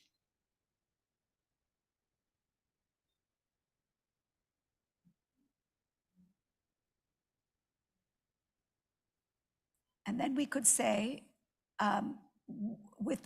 including the unique vulnerabilities shared or taking into account, it could be, yes, taking into account the unique vulnerabilities shared by the 16 small island developing states, which is there, which results in a complex set of food security and nutrition challenges. Then you can cut the particularly threatened part the second time it's referred to.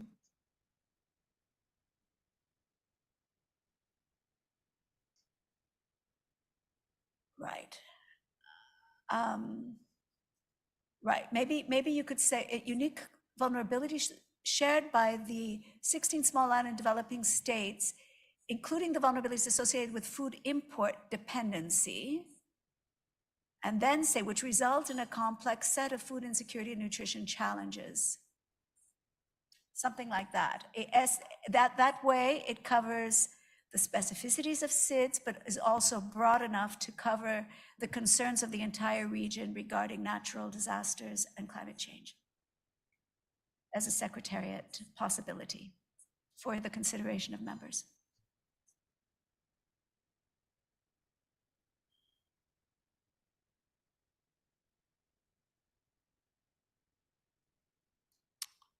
So let me ask Argentina. Yeah, so with the adjustment made, Argentina, would that suffice? Sí, solo quisiera proponer un cambio de lenguaje. Yes, I just would like to suggest a change of language. El calificativo de unique vulnerabilities. Change unique with context-based. Rather than unique vulnerabilities, I suggest context-based vulnerabilities.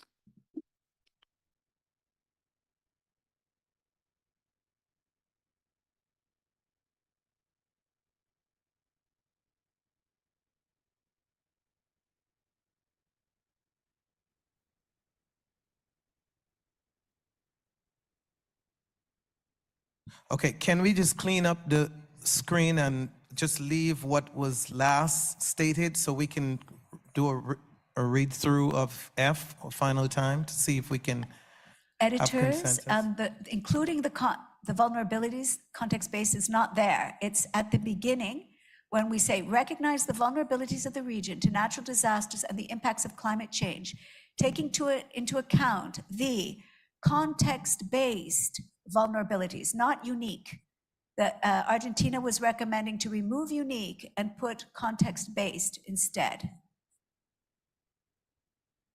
Right, so taking into account the context-based vulnerabilities shared by the 16 small island developing states.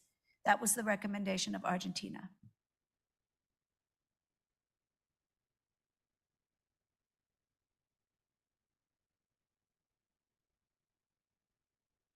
Okay, before the text is thoroughly cleaned up, I just want to, seeing that it was raised by SIDS, I think Jamaica in particular had objection to it. Is there a an agreement that context-based is sufficient as opposed to unique? Jamaica? Thank you, Chair. Just a signal.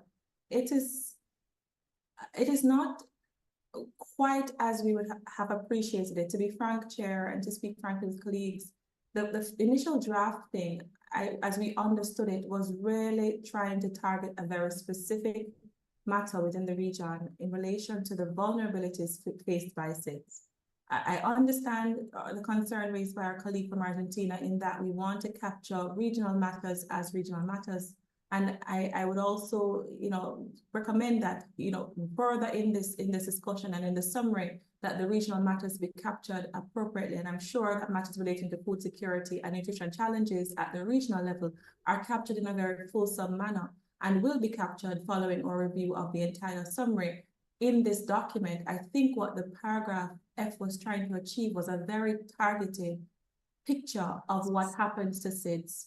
And even in the redrafting of the paragraph and now adding context-based, I think we have moved significantly far from the objective of the paragraph, which we initially would have appreciated and would have noted as matters that were raised earlier, for which purpose we are now including them in the summary. So my suggestion, Chair and colleagues, is that we maintain the original integrity of paragraph F and then ensure that the regional perspective on food security and nutrition challenges and any other matter captured in this paragraph that our colleague from Argentina wants to ensure is captured is indeed reflected throughout the document. But again, the integrity of paragraph F as originally drafted and summarized factually should be maintained. Thank you, Chair. Before I go on to any other speaker, I have a proposal, if it can be accepted as a solution.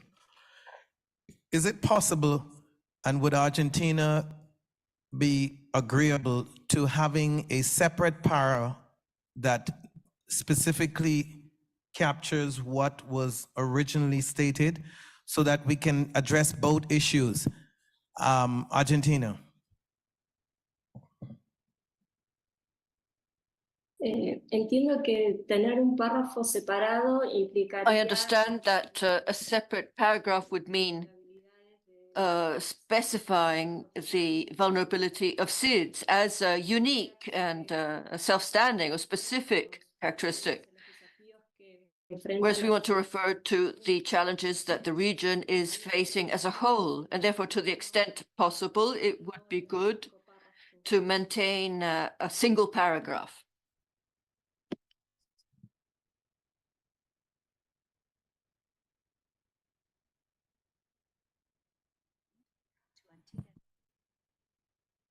Okay, so obviously there's not agreement on the issue, and so I'll open the floor. We'll go to Antigua and Barbuda, see if we get further comments, and see if we can have a resolution to F.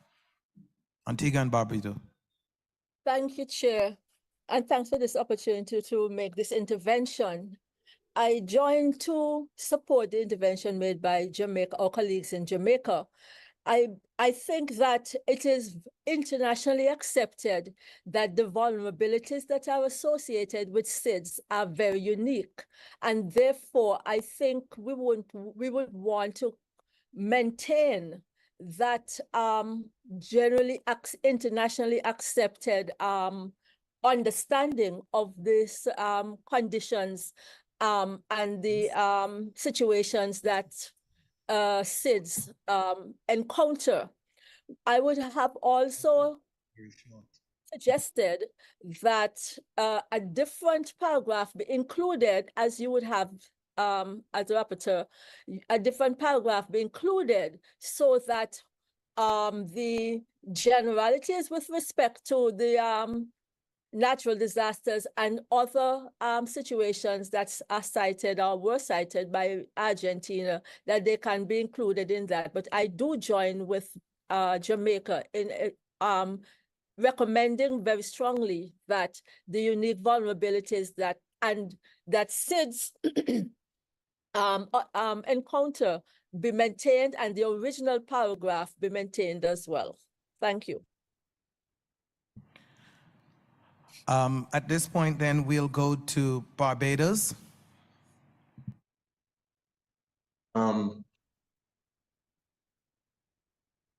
Chair, Barbados wants to support the views of Jamaica and Antigua. I do not think that within the context, because we are speaking within the context of food security, that it negates any of the previous knowledge, well-accepted knowledge about the idiosyncrasies of small island developing states. As the previous speaker said, it is well accepted internationally when we are speaking about SIDS that this cohort of countries or nations have special unique characteristics that define them. And therefore, I don't think that there's any need for us to try to adjectivize the matter in a manner that softens the true meaning of it.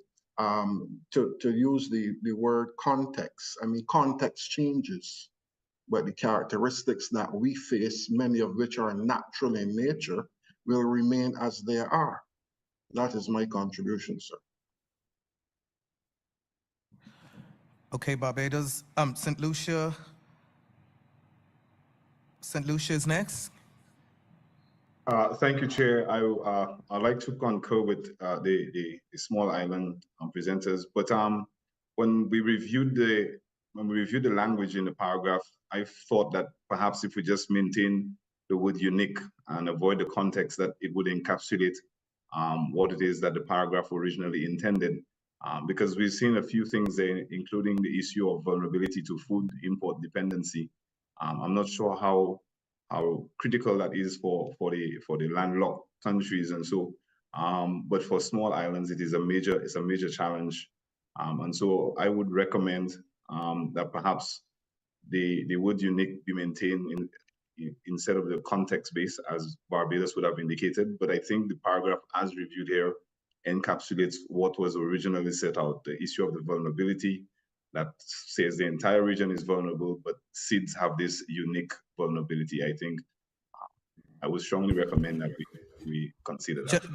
Just to make sure, St. Lucia, just to make sure before we move on, you're suggesting that the word unique be kept, be maintained, yes, and removed, maintained and remove context base. Yes. Are you comfortable with the rest of the para? The rest of the paragraph indeed captures what it is that we are actually advocating, that the uniqueness of SIDS presents its own challenges, but it also recognizes that these challenges are also the challenges of the rest of the region, but the SIDS have its own uniqueness. And I think that's why we should maintain the uniqueness of the statement. Okay. Thank you. We go to Dominica next. Dominica, So just, you have the floor. Mr. Rapporteur, if I could just say something as the chair.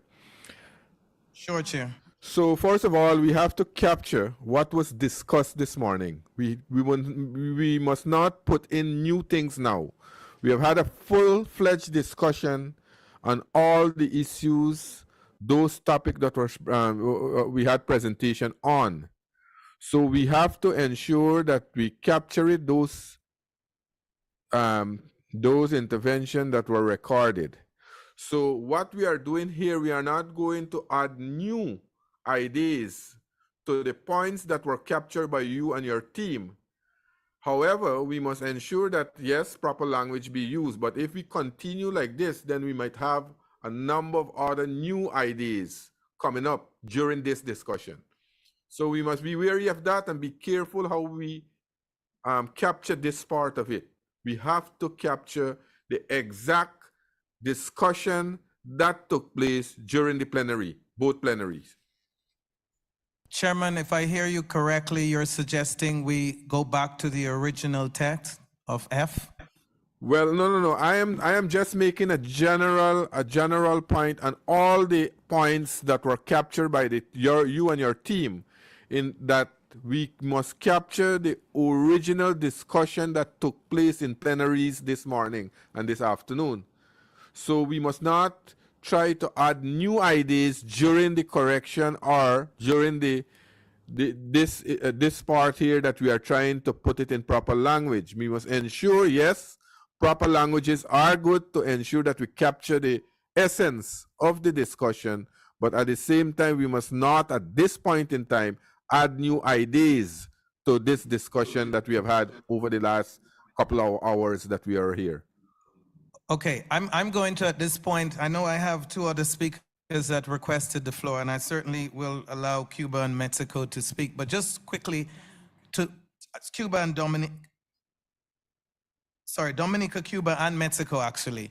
So I will allow them to speak, but just wanted to ask Argentina, going back, if Cuba removed the additional language that was put in, we would revert back to what was originally on screen.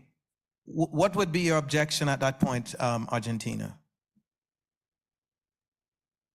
Entiendo que nosotros, como ya manifestamos, I understand that, as we've already said before, we would prefer the changes to this paragraph.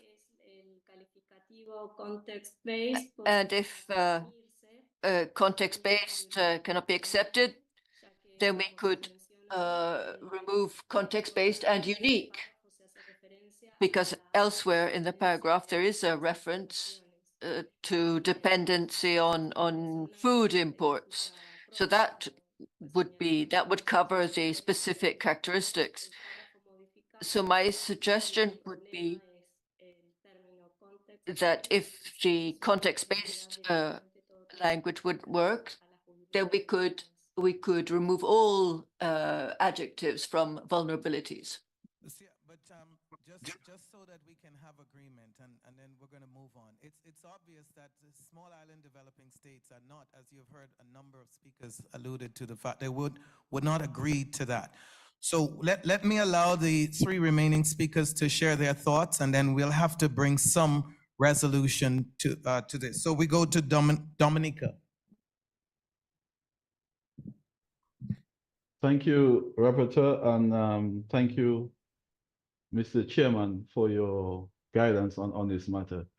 And in my intervention, I spoke of Dominica unique vulnerabilities, and I also quoted the disaster, Hurricane Maria disaster we went through in 2017. So the Caribbean region is unique to these frequent and every year natural disasters. And we face this every single year after year. And for us, it is important, not only for FAO, but the global community to know that we have unique vulnerabilities. And not only for hurricanes, but we're talking about sea swells, we're talking about drought. And so we want this strongly be mentioned here, that the unique vulnerabilities that the small developing states face, because to build better, that is our basic and to build resilience in the sector. And that is why we want to focus on climate financing, because we have unique vulnerabilities.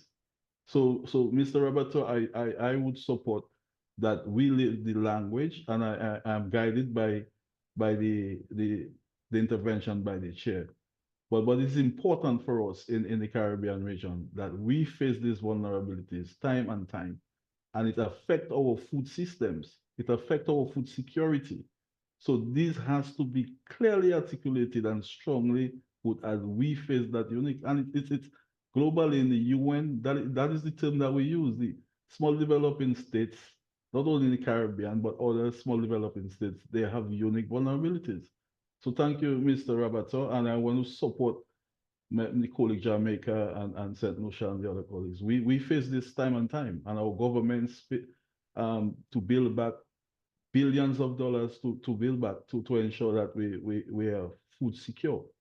Thank you, Mr. Rapporteur.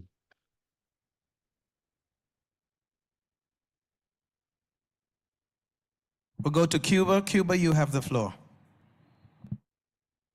Muchas gracias, señor presidente. Thank you, Chairman. To work in a spirit of cooperation, I'd like to remind delegates that there also is the Samoa Plan of Action. And this theme has been addressed in different conferences. It's nothing new. We're not creating a new group of countries. in FAO or the United Nations.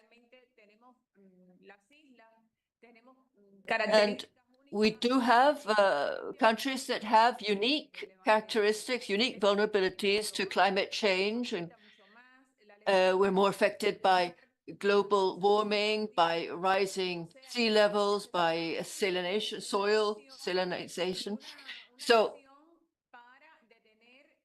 there's a need for action to mitigate these different phenomena that have a serious impact on food security. Thank you. Okay, we'll go to Mexico. Mexico, you have the floor. Señor presidente, es obvio. Thank you, Chairman. This discussion is leaving us quite naturally to differences in opinion, and it's also taking a lot of time. I think it is a fact that Latin America and the Caribbean form a region, and there's parts of the region that have their own unique characteristics. So our discussion could lead us to draft a paragraph addressing different sub-regions, but maybe that isn't the point. So I understand the thinking of Argentina. So we could have a general reference to the region, and then rather than speaking of unique vulnerabilities, I would not question it myself, but for the sake of discussion, we could say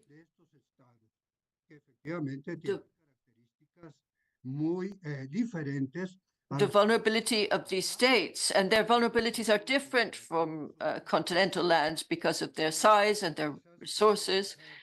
So perhaps we could work from the general and then to the particular for the Caribbean. And instead of speaking of unique vulnerability, speak of the proper vulnerabilities, of the own vulnerabilities, the SID's own vulnerabilities rather than unique. Maybe that's helpful. Okay, so having heard from a list of speakers, I am proposing, well, firstly, let me just say that I'm surprised that we have this long debate about this issue. The language unique has been consistently used in UN systems. I know that for a fact, to describe countries that have unique circumstances.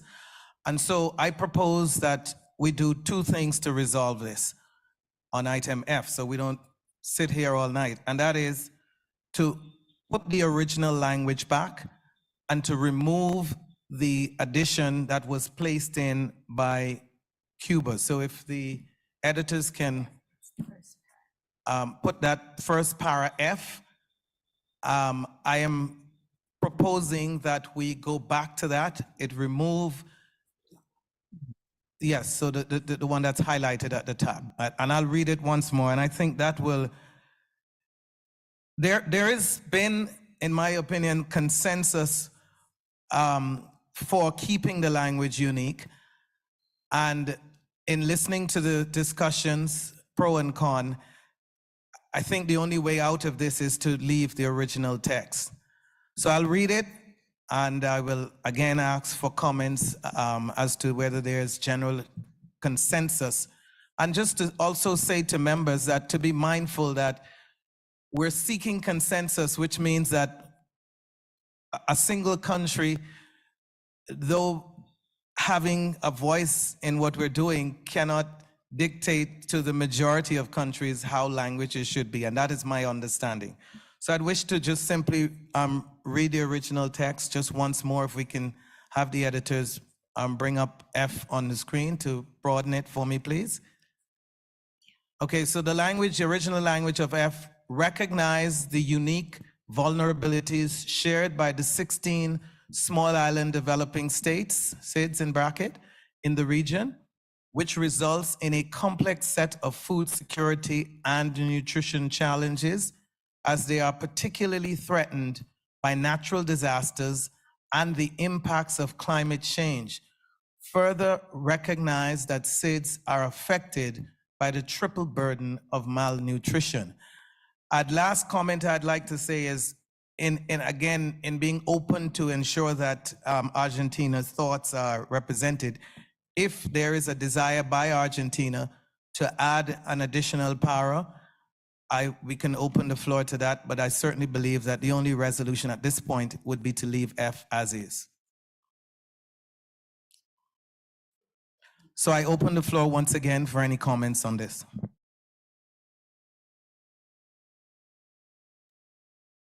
Una vez más, quisiera aclarar que, bueno, Once again, I'd like to clarify the fact that in this way, we would not be reflecting our discussions in the plenary. But I understand the importance of working towards consensus.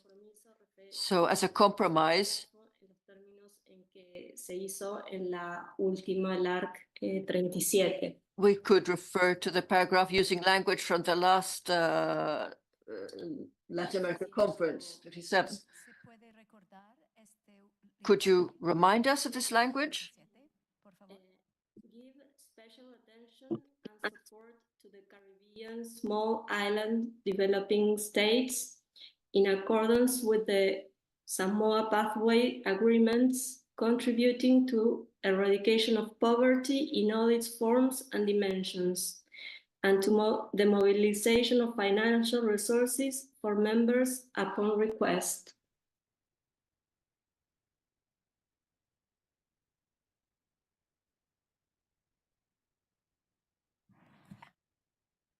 Okay, so Argentina, just to be clear, you're not suggesting this as a replacement for F, are you?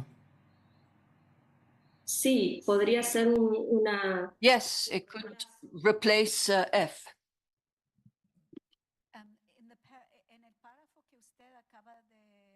In the paragraph you've just read out, which addresses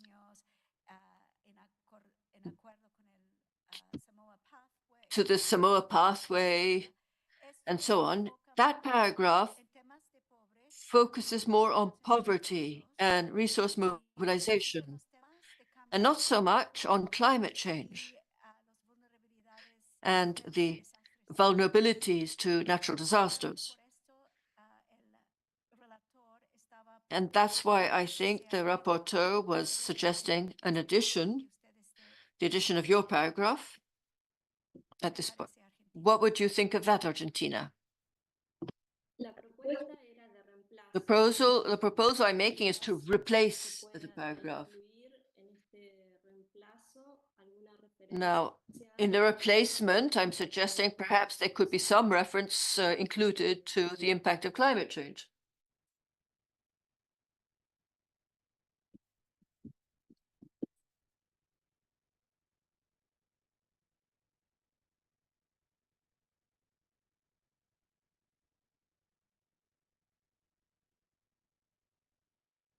Okay, so Argentina, I have proposed that F be left as is. In a spirit of compromise, I'm suggesting that there can be an additional para to make the point that you were seeking to make in making the amendments. I don't think it is, we do not have consensus to remove F, and so my position is to leave F as is, and I think we would remove the additions that Cuba had added. I don't see consensus at all, and I will not reopen the floor to have this relitigated. F will remain based on the consensus we have received, and we'll be willing to then add an additional para if you so choose. But we don't need to belabor this any longer. I really think we need to put this to an end.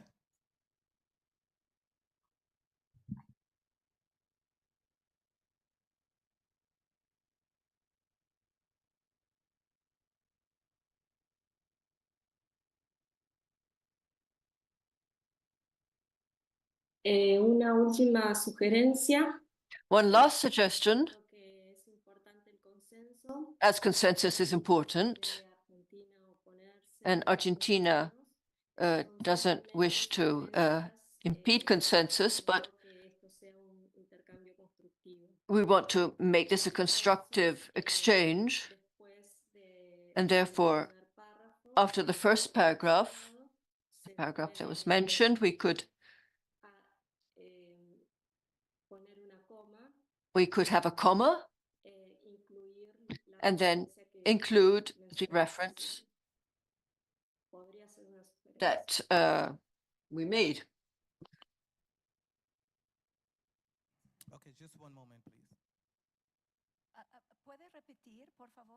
Could you please repeat your proposal more specifically? So you want a comma at the end of F, if we've understood correctly, and then the addition of the paragraph, the new paragraph? Yes, that's exactly what I wanted. So leave F up to climate change and then include the paragraph. Okay, thank you, Argentina. I think that is a reasonable compromise. And so if we have an agreement, we can move on. I think we have Cuba requesting the floor. Cuba? Gracias, señor presidente. Thank Pienso you, que Chair. I think that the addition that we proposed on the dependency on food imports was not objected to by any of the participants. Therefore, we believe that this should appear as one of the vulnerabilities as well. This has been taken up in other documents, FAO documents, and also documents of other UN agencies. Thank you. Okay, so if there's no objection to Cuba's request to have their text reinserted, then we can have the drafting committee reinsert that if there is no objection. Argentina? Okay, so we appear to have finally reached an agreement on F. Can we now move on to G? Okay, so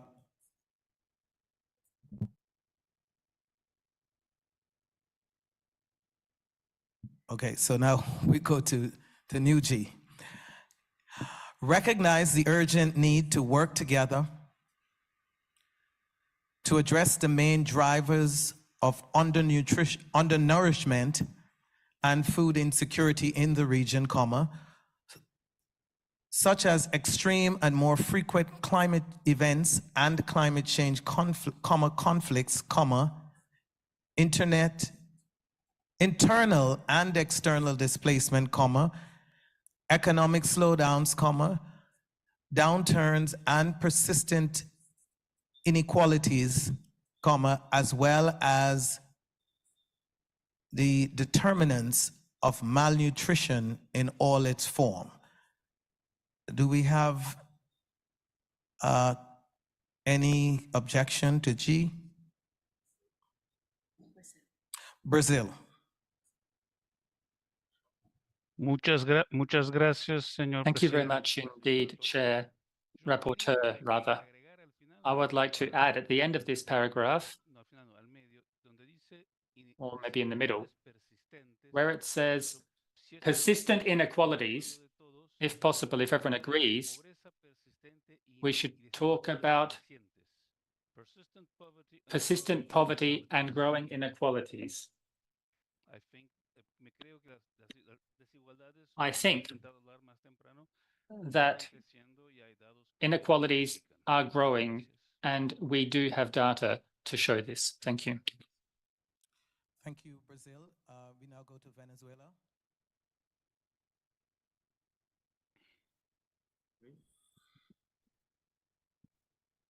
Sí. Venezuela, consono con la solicitud que hacíamos de atender a las causas. Venezuela requested inclusion of reference to the causes here, and in this paragraph, we would like to refer to unilateral coercive measures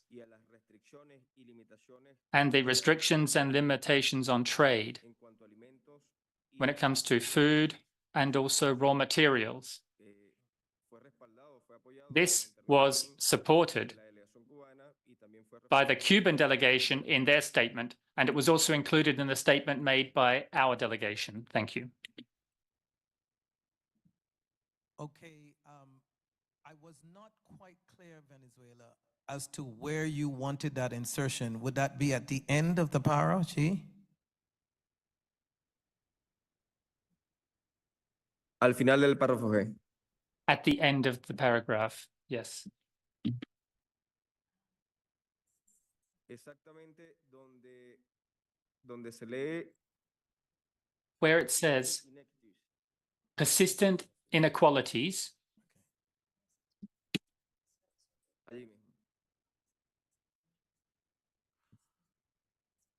Okay, so Venezuela, I'm advised that your insertion or proposed insertion is actually stated further down. Would you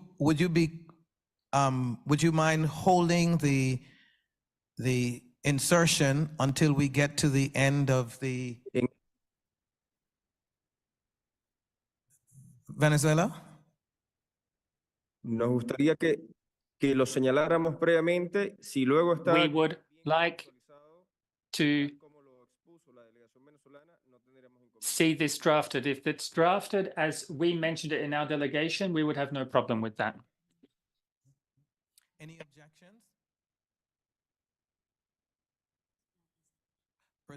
Restricciones y limitaciones al comercio. And restrictions and limitations on trade of food and raw materials.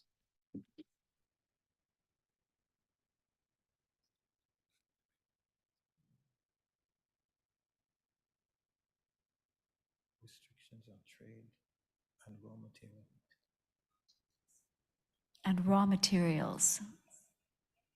Trade restrictions and raw materials. Okay, do we have requests for the floor? Brazil. Es una cuestión de orden, señor presidente. It's a point of order, Chair. Perhaps it would be better to read through the whole document first, and then we could come back to look at the document para by para. It would be good to go through the whole text so we all understand what's in the text, and then we could go through it para by para. Of course, this could help us not only for today, but also the other days at the conference. Thank you.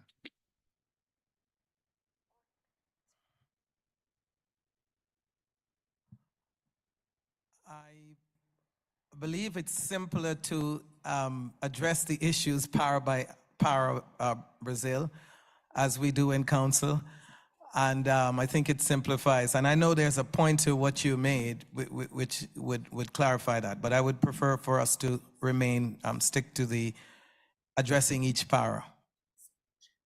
St. Lucia.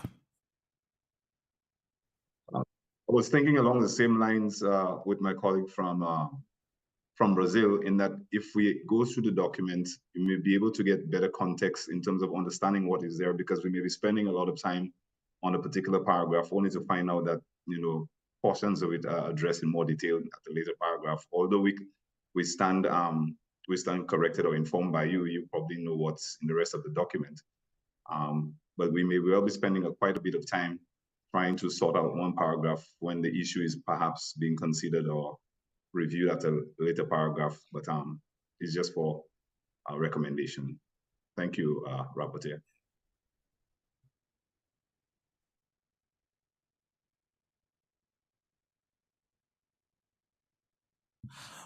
Okay, so nobody else is requesting the floor, and so my position at this point would be to use what is practice standard, as we do in council, and to address the items para by para. With the changes that were made to para G, do we have consensus to accept the additions or the amendments that were done.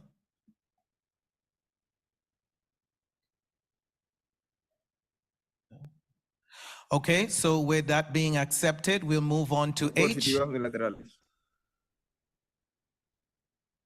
Sorry? And universal coercive measures. That was part of our proposal. It hasn't been included on the screen. Could you please repeat? We did not, no escuchamos bien. ¿Qué dijo? We couldn't hear you very well. Could you please repeat? Venezuela proposed that the text include a reference to unilateral coercive measures. It was included and then it was deleted. We would like this to be included. Unilateral coercive measures should be included at the start. Unilateral coercive measures. Coercive measures, please. Coercive measures. Right, but they didn't put it in, so I didn't want to move until it's done. Coercive.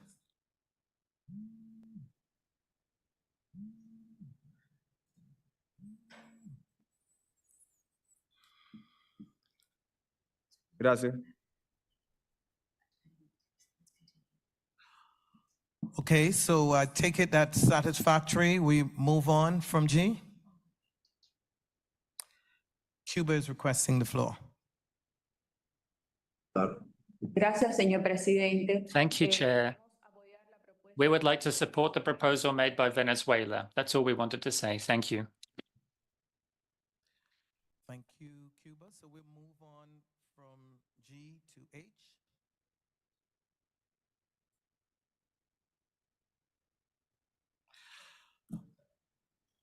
Acknowledged that the main challenges facing the region relates to its inability to increase food production in a sustainable and resilient manner in the face of resource limitations, biodiversity loss, natural resource degradation, climate change, conflicts, and economic shocks. Do we have an agreement on H?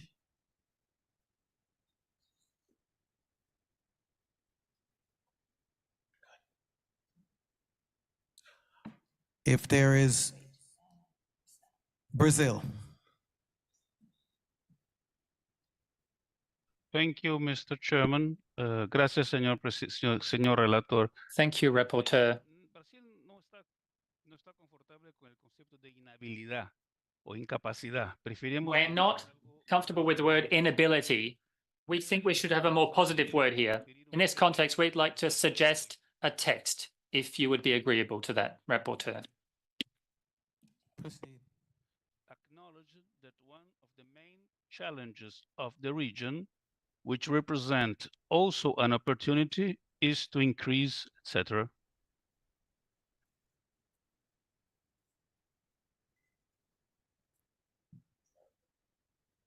And you're asking to remove the word inability? Yes, I'm removing inability so that acknowledge that one of the main challenges of the region, acknowledge that one of the main challenges of the region,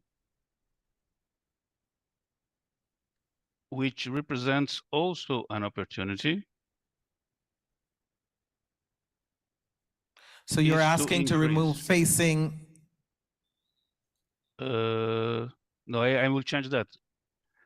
You said one of the main challenges of the region, Acknowledge which that also one of the main represents challenges, I think maybe you is to can increase the food production in a sustainable and resilient manner.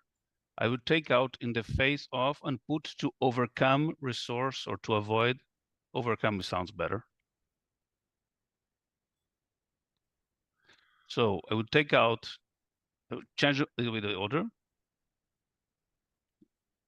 Acknowledge that one of the main challenges of the region, which also, I can't see the text. represents an opportunity. Yes.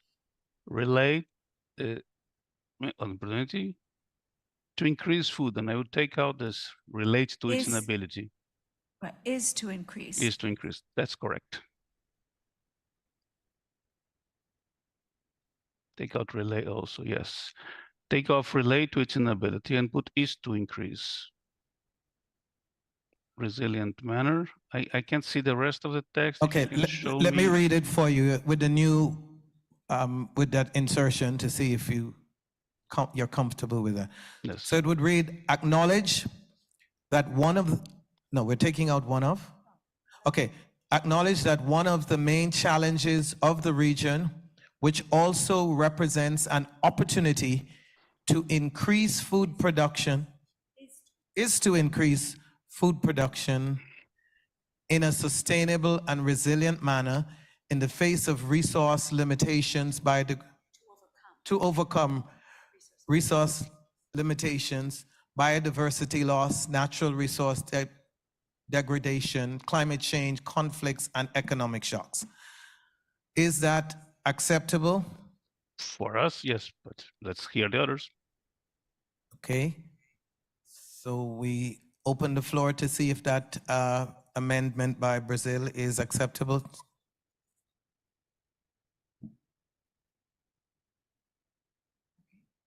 Okay, with no objection. Okay, Dominica has the floor. Thank you, Rapporteur.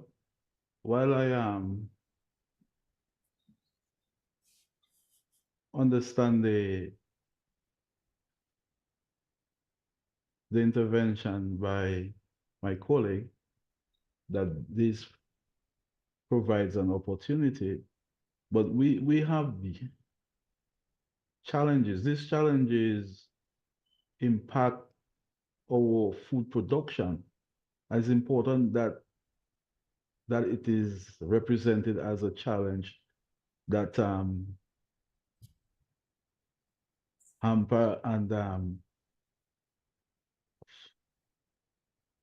in terms of our increase of our food production, because when we speak about all the climate change, the conflicts, the economic shocks, these really affect our ability to increase food production. So yes, it's an opportunity, but the reality that we small developing states, particularly in the Caribbean, it affects our ability to increase our food production. These frequent economic shocks and conflicts and challenges. Yes, it's an opportunity, but for us, I would want it to represent strongly to say all these challenges that we are facing, it really affects our ability to invest and to increase our food production. When one speaks about a natural disaster that damage or affects 228% of your GDP, it's really affecting your ability to increase food production. And so, Mr. Rapporteur, I think we are comfortable, Dominica would be comfortable with leaving the text and to represent it as the inability to increase food production. Thank you, Mr. Rapporteur. Dominica, I think the question is, do you want to remove the phrase which also represents an opportunity?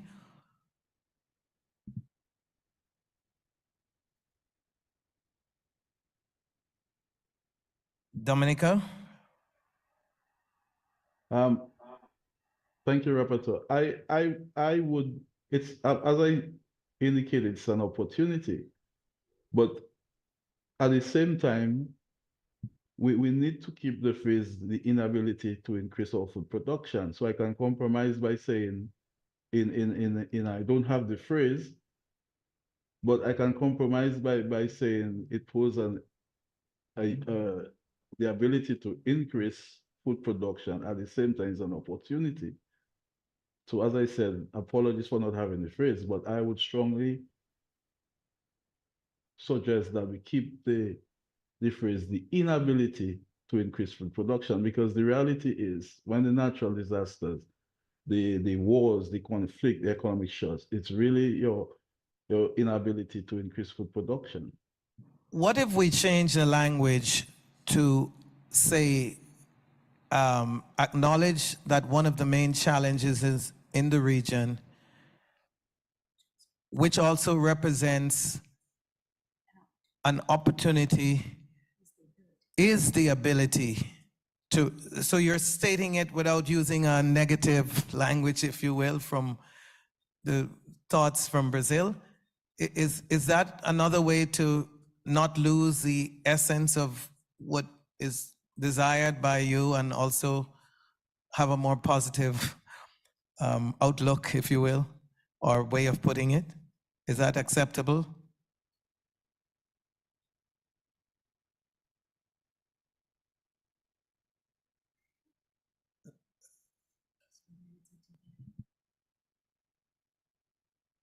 I take it that Dominica is fine with that as a compromise?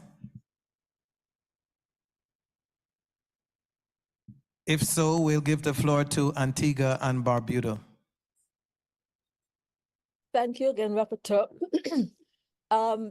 Very similar to Dominica, Antigua and Barbuda would wish to maintain the original language. However, perhaps we can consider replacing inability with difficulty, recognizing that I'm thinking that recognizing that the fact that power I suggests the mitigating processes and strategies and adaptation strategies that could be used to assist in addressing the difficulties of overcoming that. We come, again, going back to the structure or the inherent structures, limiting structures within SIDS. I think to speak of opportunities separately would be the way to go. So I would recommend, Antigua and Barbuda would recommend that the language we maintain, perhaps we could change inability to difficulty and look at power I as suggesting the mitigating and adaptive strategies. And that would give a positive outcome that we may be. At this point, I'd like for Brazil to weigh in. There's two proposals. The language of difficulty as opposed to the ability. Brazil, would you mind commenting? Yeah, I think I can live with difficulty or ability. I don't like inability because I think this is a challenge for us to find a way to increase food production in a resilient, sustainable manner in the face of et cetera, et cetera. So difficulty is okay for us, but if you can please put a clean text in the screen that we can read, I think it will be easier for everybody at this point. Brazil, it is on the screen. Yes, but I don't know what remains. What's the many brackets? Which one is the one that Winston is suggesting? Okay, clean text. Clean, yes. So report team who's preparing it, the proposal is to eliminate the ability and to keep the difficulty in that space. And then if you can clean the text and see if we have an agreement. Is the difficulty?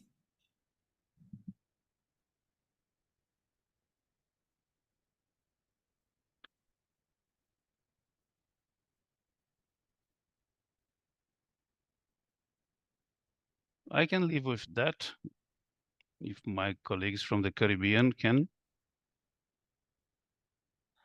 So does that mean that we have an agreement? Okay, so with no objection, if we can move on to I.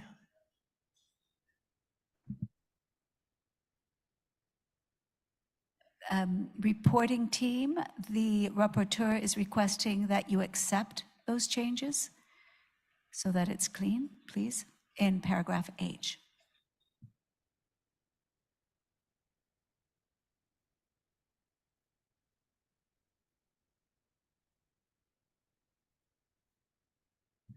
Okay, so while the team works to do that, we move on to I. Stress that input use, efficiency, and climate change mitigation and adaptation strategies, including short-term risk management, will be critical to maintaining and growing competitiveness in the region, comma, as a major contributor to global agriculture. Do we have any concerns about I?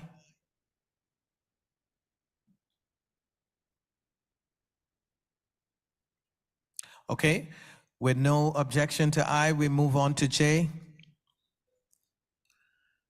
Acknowledge that the statistical work of FAO, comma, the leading agency producing and disseminating data on food and agriculture, comma, as essential for monitoring food security, comma, and urge governments to provide up-to-date and complete data and statistics rather, to FAO to allow timely assessments and analysis to improve policy decisions. There's a letter and, it's a continuation.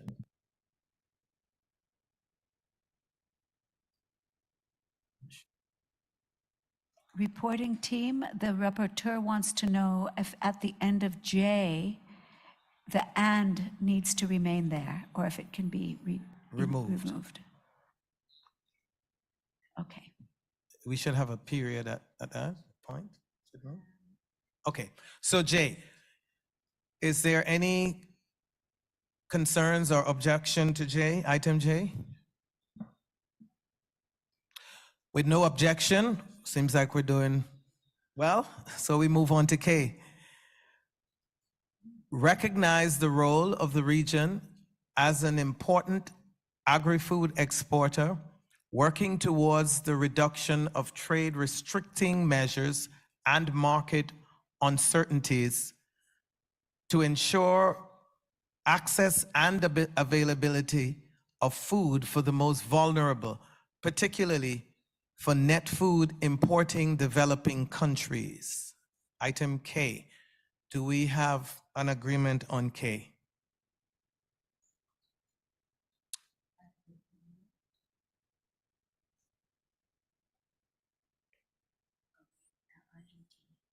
Argentina. Sí, consideramos de Yes, suma importancia este. we think this paragraph is very important, but we also believe that it would be interesting to include a reference here to the elimination of subsidies which are distortive to international trade. International trade distortive measures. We think there should be a reference to that in this paragraph. Where would you like to insert that? It could go after reduction of trade restricting measures and market uncertainties. We could include a reference here to the need to eliminate subsidies, agricultural subsidies.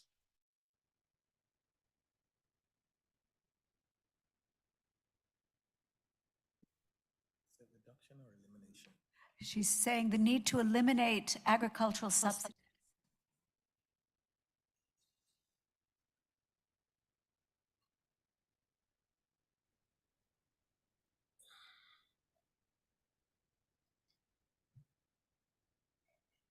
Otra, Argentina?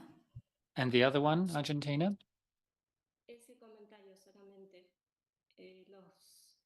Como mencionamos, That's the comment. As we mentioned, on many occasions, trade distortive measures at the international level are one of the main barriers to improving food security and nutrition. So for us, it's very important to include that reference in this paragraph here. Thank you. Okay, so can we have the elimination of agricultural subsidies instead of eliminate? The elimination at the beginning, yeah, the elimination. The should be the beginning of that, after the comma. And remove the other, right, okay. The elimination of agricultural subsidies. Any objection?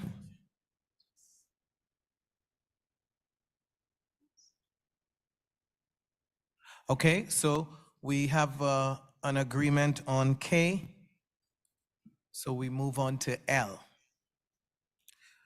Urge the members to strengthen multilateralism, solidarity, and international cooperation, to achieve the 2030 agenda.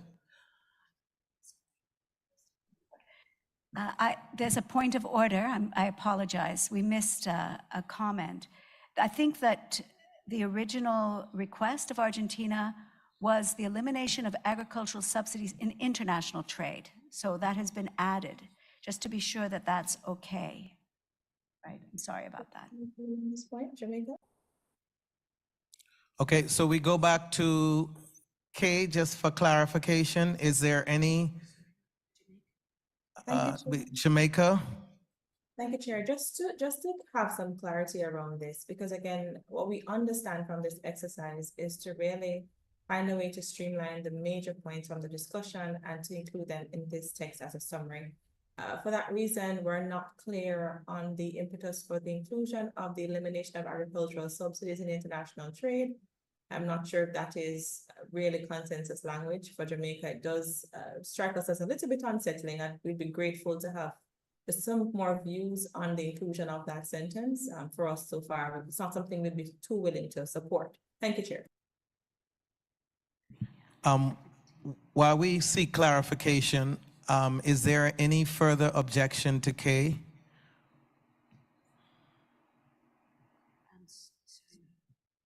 Suriname?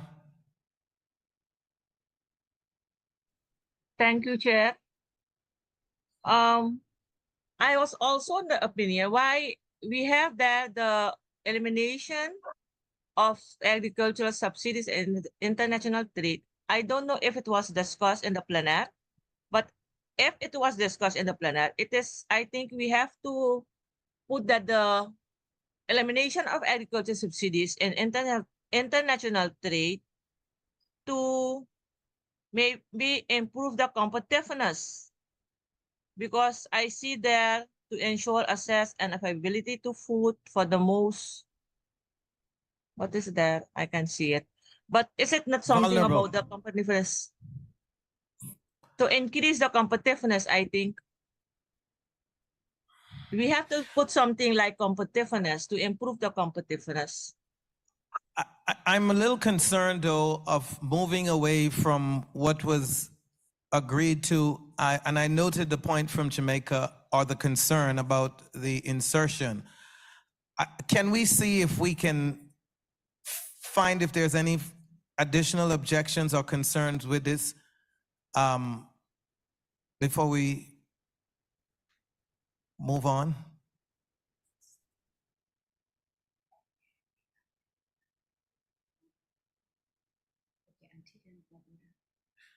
Antigua and Barbuda. Thank you, Chair. Just a similar concern with the insertion of this aspect, the elimination of agricultural subsidies in trade.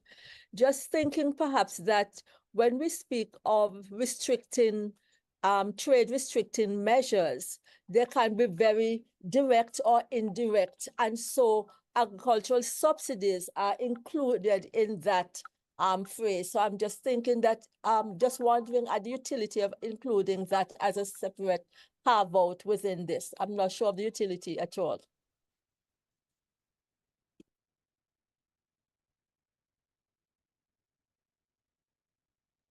Okay, so can we seek to have the insertion removed to avoid any contention? Is it possible? Is there an agreement around this, the elimination of agricultural subsidies in international trade? Chair, if we may, Jamaica. Go ahead, Jamaica. Yeah, we can support the elimination, the removal rather of this insertion. And again, just in the vein of what our colleague just said as well, we think it is also not in alignment with the sentence or the paragraph as presented. Thank you, Chair. Okay, so again, we're seeking to get consensus to remove the elimination of agricultural subsidies in international trade and revert to the original draft of K. Can we have a consensus on that? Nosotros entendemos que cuando se refiere When we refer to international trade, it's necessary that there be explicit reference to elimination of subsidies, because subsidies are restricting international trade, as being said in the paragraph, and that is why we need to retain it. It's Argentina. So you're suggesting that it be returned? Exactly.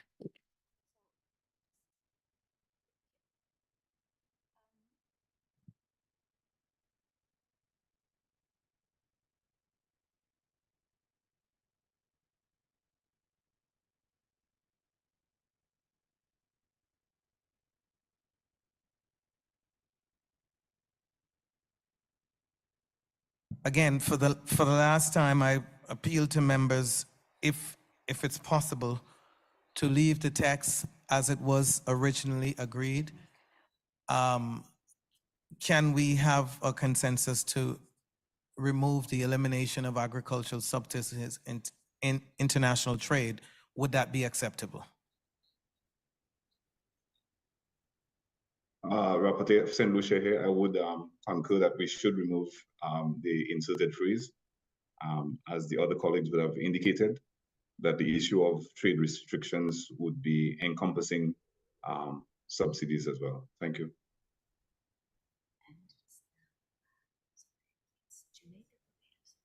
Okay, Jamaica. Thank you, Chair. And just to also on a technical note, as much as we understand how agricultural subsidies can function in a very negative light in international trade as developing countries, not all agricultural subsidies are considered to be harmful or trade restricting subsidies.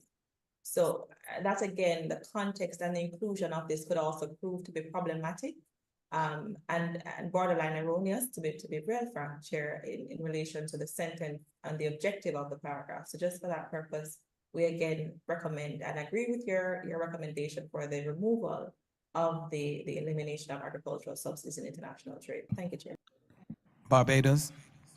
Well, Chair, I agree it should be removed as well. As a matter of fact, I was going to say exactly what Jamaica just said, because, you know, when we have that word subsidies in there, it can be very ambiguous.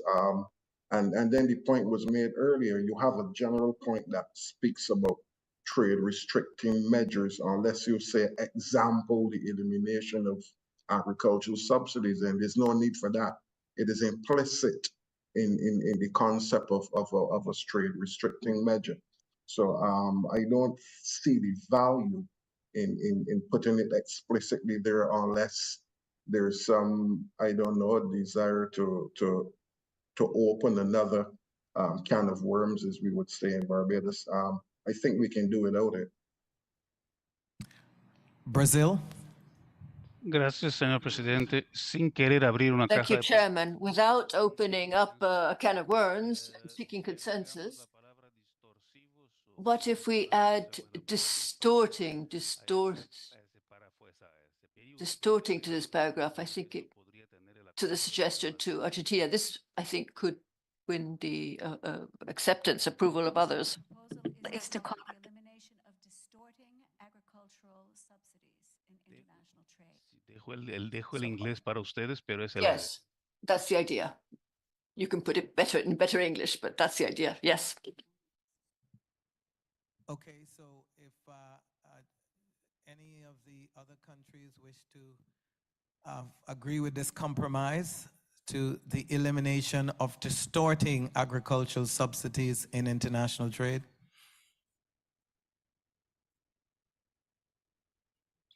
Any objections? Seems like we have a compromise on K. Do we? Okay, so we'll move on to the final item before we deal with 2. Okay, Jamaica, you have the floor. Thank you, Chair. Just to signal quickly that our preference would be for the removal of the insert, but if it is a case where consensus is achieved with its inclusion with the term distorting, then we can live with that compromise, but our preference is for it to be removed. I think that is noted, but I think the compromise has been achieved. And thanks for your understanding and cooperation in that regard. So let us move to L. And it reads, urge the members to strengthen multilateralism, solidarity, and international cooperation, comma, to achieve the 2030 agenda, comma, leaving no one behind, comma, in compliance with paragraph 30 of resolution A/RES/70/1 adopted by the United Nations General Assembly on the 25th of September 2015 on any unilateral economic, financial, or trade measures not in accordance with the international law and the Charter of the United Nations that impede the full achievement of economic and social development, comma, particularly in developing countries. Just from the Secretariat side, this was the paragraph that is to address the concerns raised by Venezuela and Cuba earlier. And it comes from the previous regional conference, LARC37. So the proposal is that if this paragraph remains, the previous reference to unilateral measures, trade measures, could be eliminated to reduce duplication. Are there any comments or objections to keeping this paragraph and removing the previous insert that was in yellow?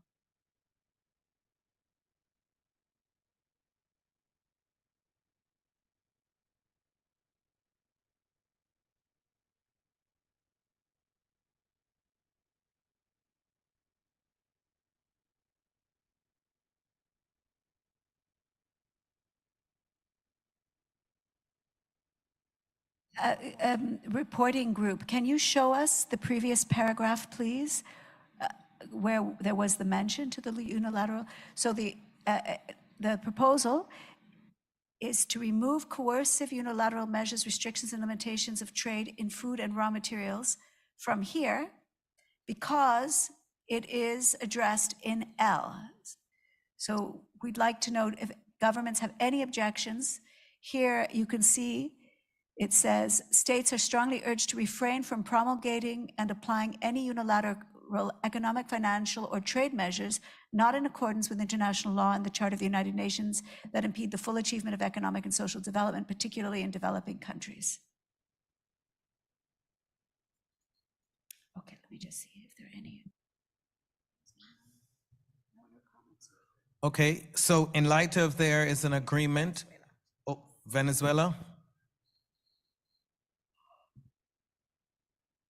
Venezuela opina que se deben dejar la mención de las medidas coercitivas unilaterales. That we should have a reference to the unilateral coercive measures in both paragraphs. In the first case, we're referring to the causes or part of the causes of the distortion that then leads to food insecurity. And in G, the language that was proposed as complementary. I am not quite sure if we are understood what you're seeking to do. Are you in agreement with removing the highlighted portion of G, coercive unilateral measures, restrictions, and limitations on trade in food and raw materials, in that it is represented in the final para? No. So you're asking to keep both? These are two different contexts. So I want both to be retained. Okay, fine. So then do we have an agreement to retain both? Any objection to the retention of the language in G as well as the last para? L. Okay, so it is agreed. And with that, we have come to the conclusion of the one. conclusion of one. Now the rapporteur would like to take a short, very short 5-minute break before continuing. So if just to stretch, please, 5 minutes, and we will return. Oh, Brazil, sorry. Brazil, you have the floor. We can wait for the return. 5 minutes, we go back. I totally Well, if agree with it's- the break. Yeah, if we can just finalize this, though, I think I'd prefer for us to do that. I was So we wondering. move I on was to- wondering whether the third point of my suggestion of the Latin American and Caribbean suggestion on the Global Alliance should not be mentioned in the first part. Can we go to the chapeau of the first part again, please?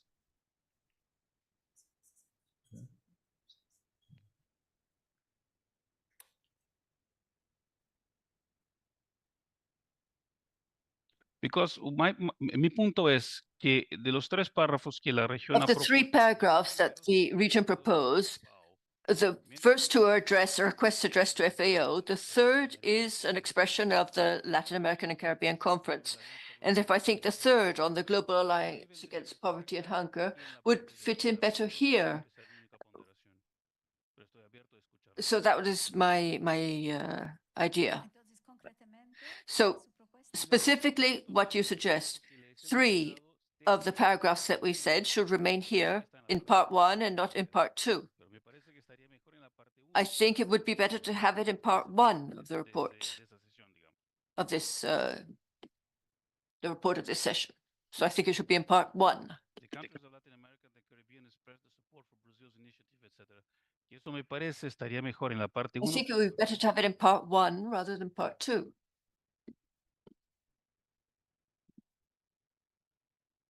No, espera. Ese, sí, exactamente. En la línea del texto que les había enviado. I'd sent you a text earlier on your request. Okay.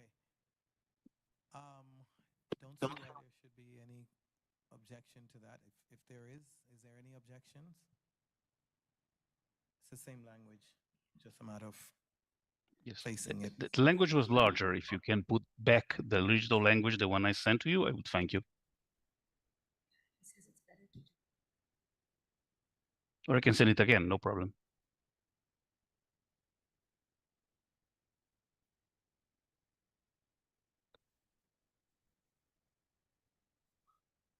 I'm just being informed that this has to do with paragraph 2, so we'll do it after the break. Okay, so we'll break for 5 minutes, and we'll be back.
¿Sí?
We will be resuming in a few minutes, so please take your seats, please.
So we will resume now.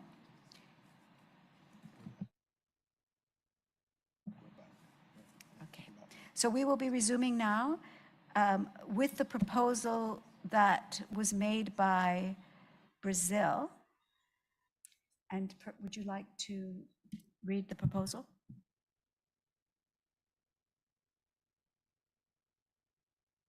That's me. I'm sorry, Secretary. Sorry, yes, my colleague from Brazil has proposed the following language to be inserted in 1, and it reads as follows.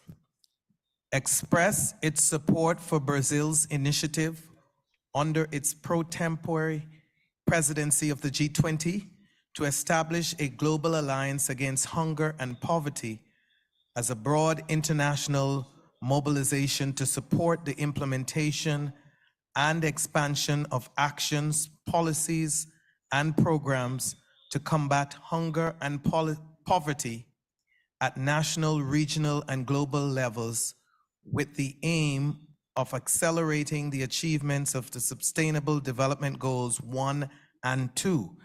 And the proposal, we have considered placing it between E and F. So we'd effectively have a new, what, F? And change all the, so, okay. So it'll be between E and F. Okay.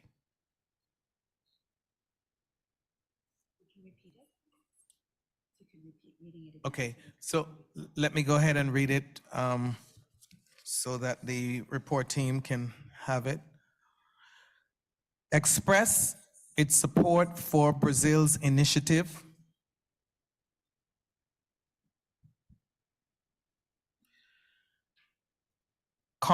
under its pro tempore presidency of the G20,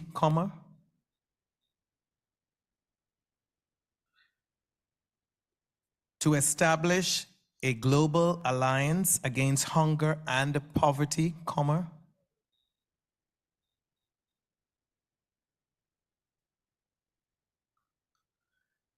as a broad international mobilization to support the implementation and expansion of actions,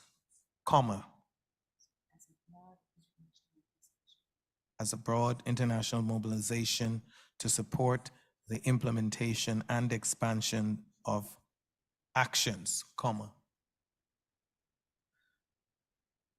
policies, and programs to combat hunger and poverty at national, regional, and global levels,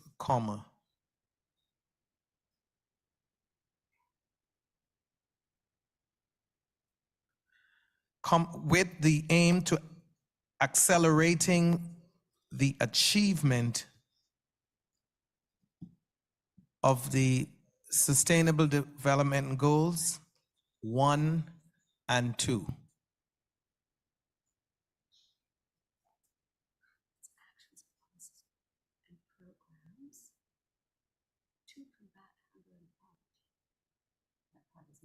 Okay, so let's see where we can get it.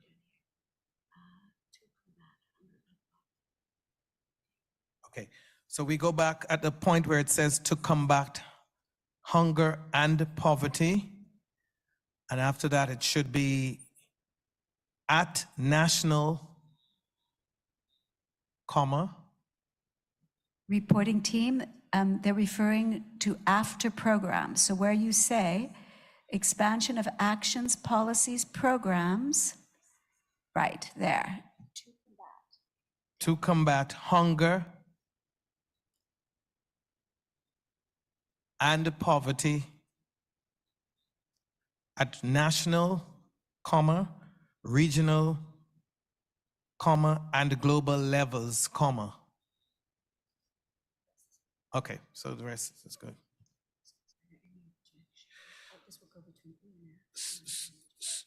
So this will fall between E and F. E, which begins with welcome, and F, recognize.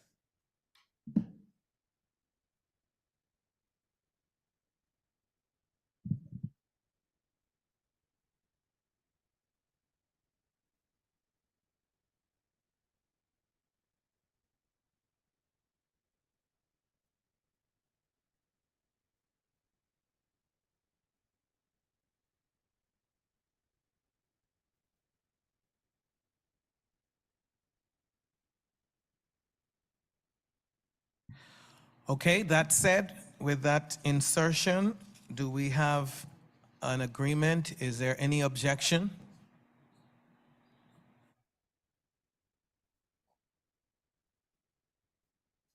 No objections, so we'll move on to 2.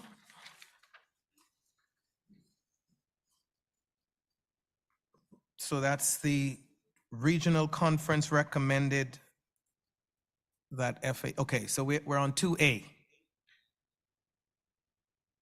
So it reads, regional conference recommended FAO 2A, continue supporting members in strengthening national policies that ensure the human right to food, comma, alleviation of hunger, comma, reduction of all forms of malnutrition, comma, promote the consumption of healthy diets for all, and food safety, comma, through instruments such as food labeling, comma, food guidelines, comma, and education on food and nutrition, period. Is there any concerns or objection? Brazil. Muchas gracias, señor relator. No es una Thank you, reporter. It's not an objection. In the third line, we should align the language with FAO used language. We should say, and food security and nutrition, instead of food safety. So instead of and food safety, it should say, and food security and nutrition.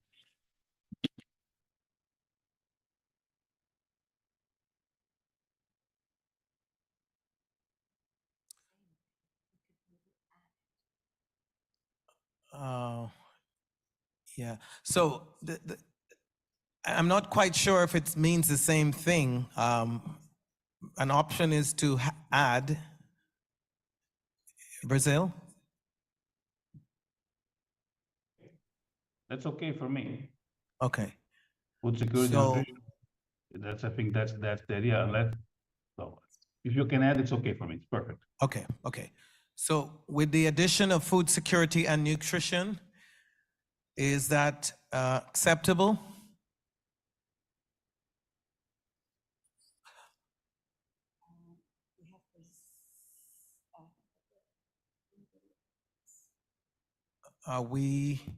Is there anyone seeking the floor, or we have an agreement? Okay, Antigua and Barbuda. Okay, thank you, Rapporteur. Instead of food guidelines, I was just wondering if you would wish to replace food with nutrition or dietary. Dietary guidelines. We can call it food-based dietary guidelines if you choose. That is the official terminology. Food labeling, food-based dietary guidelines. Yeah. So we're keeping food safety, food security and nutrition through instruments such as. Food labeling, food-based dietary guidelines. Is that acceptable? Also, there's also the option of food systems-based dietary guidelines, which I believe is the more recent terminology. Any preference for the language, food-based dietary or Cuba? Cuba, you have the floor. Gracias, señor presidente. Quisiéramos Thank you, Chair. We would like to add at the end of the paragraph, amongst others, because there are many other measures which can help people attain the human right to food, including policies applying science, technology, innovation, capacity building,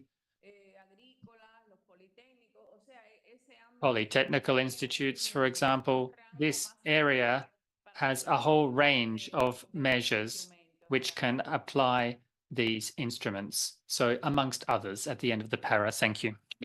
Okay, we now go to Brazil. Can you give me, can you go on and in 5 minutes I come back here? Sorry, I'm moving to Spanish. Hay una diferencia conceptual.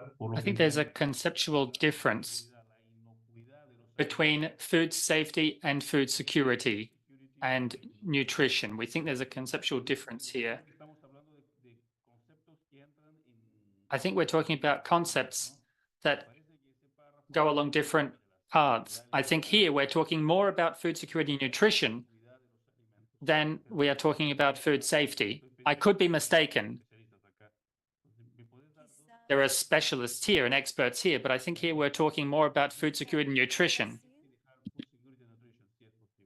Perhaps we could delete food safety and just keep food security and nutrition. Perhaps we could put it in the more appropriate place. Strengthening national policies for food security and nutrition. And we move food security and nutrition there. And then it says that ensure the human right to food, alleviation of hunger, reduction of all forms of malnutrition, promote the consumption of healthy diets for all, and food safety through instruments such as food labeling, food systems-based dietary guidelines, and education on food and nutrition, among others. Is that better? Because it's the more encompassing concept, technically. Over. Okay.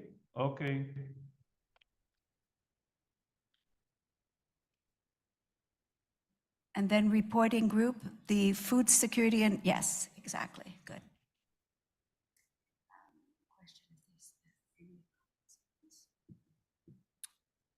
Okay, with the new revised text, is there any comments?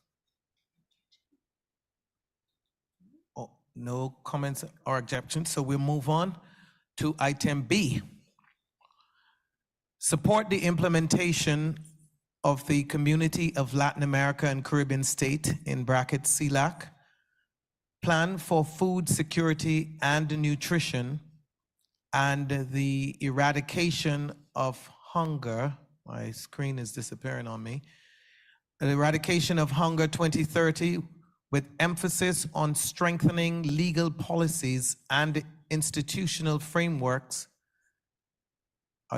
frameworks, sustainable production, food supply, and physical and economic access to food, and affordability and consumption of healthy diets and climate resilient agri-food system.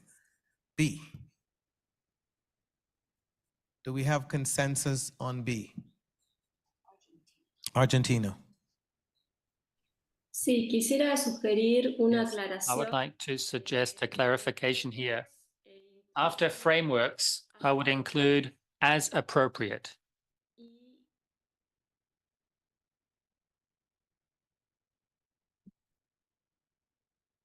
Otra sugerencia. And another suggestion is to replace the term climate resilient with sustainable, because the term climate resilient is not multilaterally agreed upon. So the suggestion is to replace climate resilient with sustainable. Thank you. Okay, so we can then ask members if that is acceptable to remove climate resilient with sustainability. Jamaica. Thank you, Chair. I was wondering if there should not be a comma between legal and policies so that the emphasis is on legal framework, policy framework, and institutional framework. Thank you, Chair. We go ahead and do the insertion at legal, comma.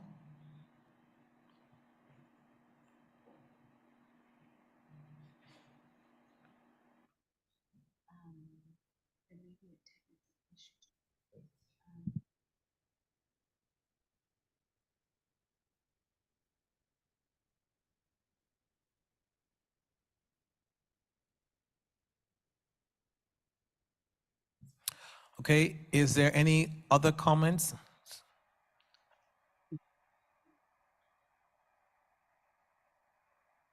Chair, that would have to be legal, policy, and institutional as against policies. So legal, policy, and institutional framework. Okay, so we should remove the comma after legal? No, legal, comma. No, Oh, the comma policy. remains, but yeah, Okay, policies. Yeah, policy. Yes, policies.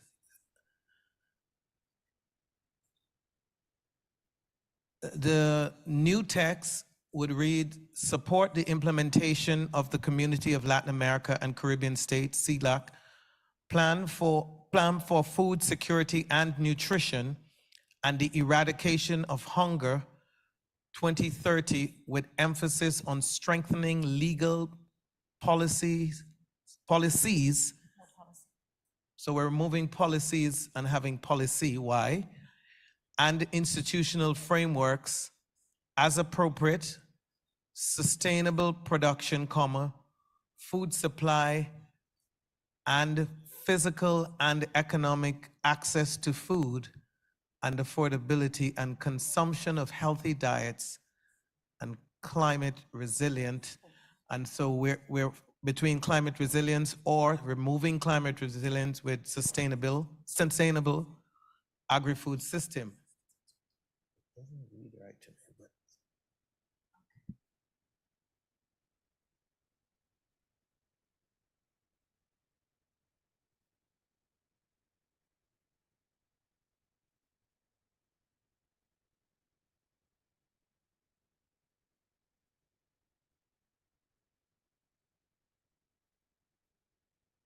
Hello?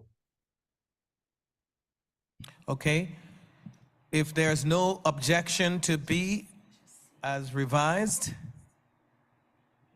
we would move. I have an objection, sorry. Dominica, and I think I hear Brazil. Dominica? Roberto, thanks again. I was distracted there for a little minute. One can understand when you're in your office, this happened. The climate resilience agri-food system, this has been, climate resilience has been the pillar of our development in terms of agriculture and even other sectors. And forgive me, as I said, I was distracted there. So what we're proposing is to delete resilience and have climate sustainable agri-food system. And again, I apologize for going back. The proposal? Dominica would support to keep climate resilient agri-food system. And again, I apologize for not being part of the discussion earlier. Thanks, Okay, so again, you're asking for the removal of sustainable or to have both? What are you proposing? To have both, thanks.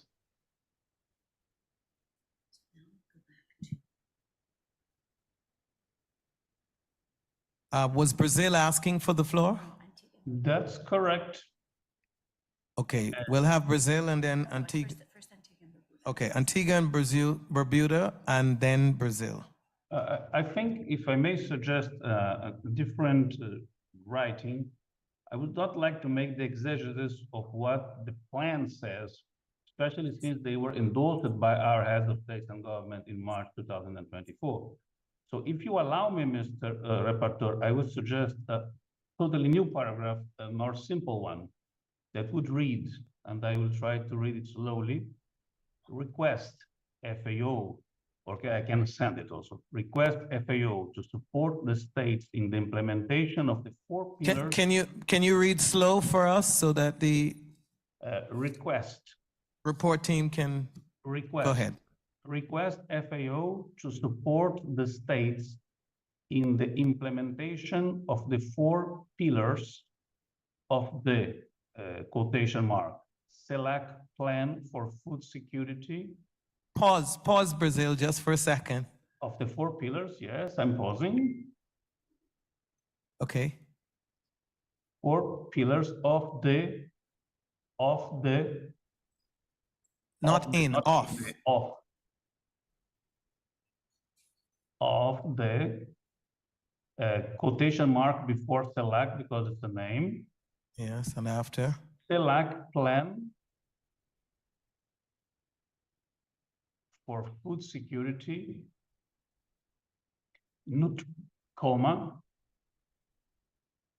nutrition, and combating hunger 2030. 2030, end of quotation mark,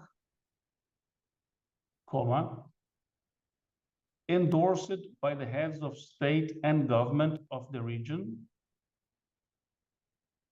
in March 2024. Heads of states and government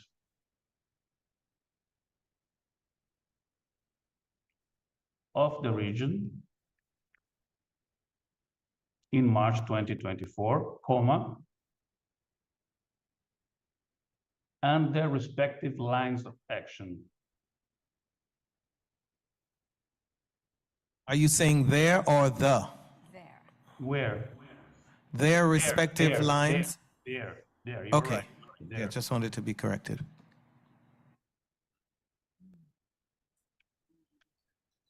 Okay, so I think if Brazil seemed to have helped us to simplify the para B, in my humble opinion.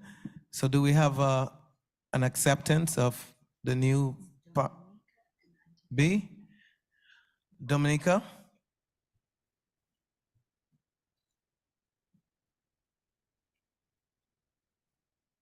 Apologies, Chair. That was a previous hand. So. Okay. Antigua and Barbuda.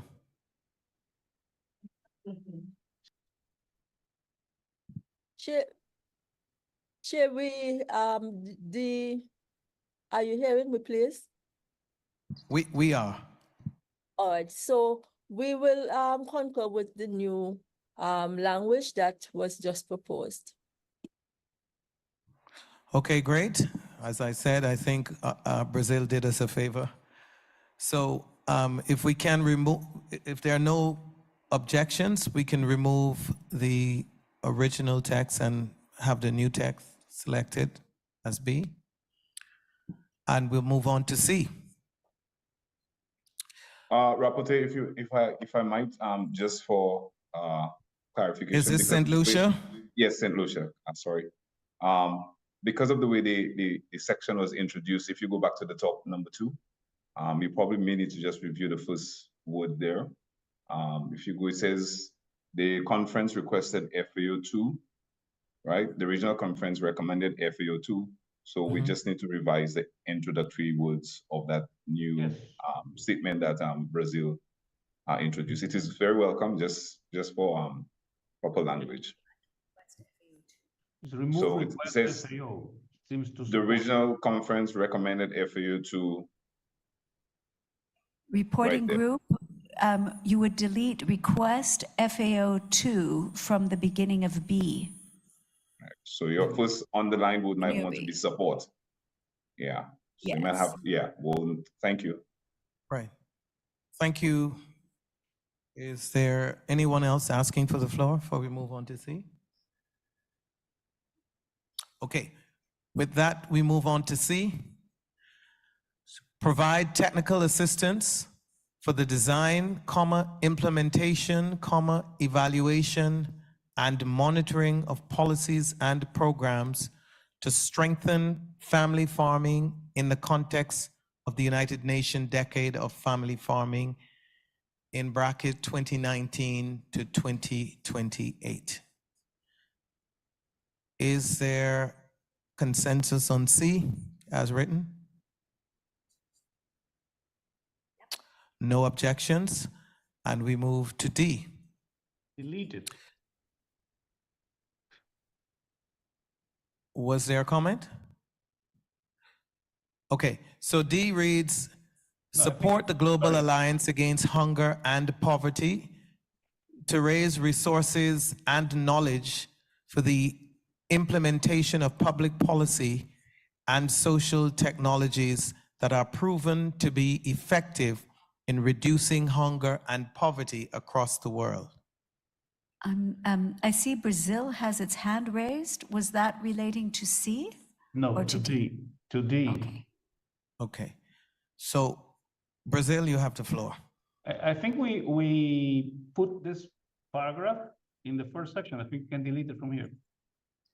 If Okay. everybody agrees. All right. So we'll delete D.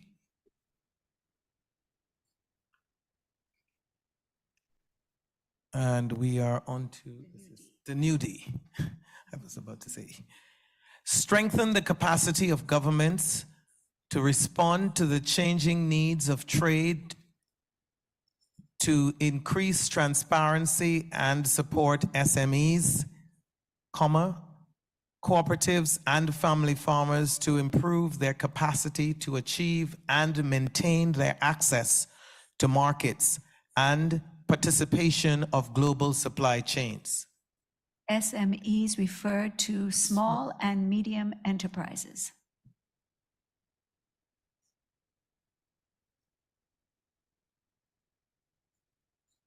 Is there acceptance for this new D?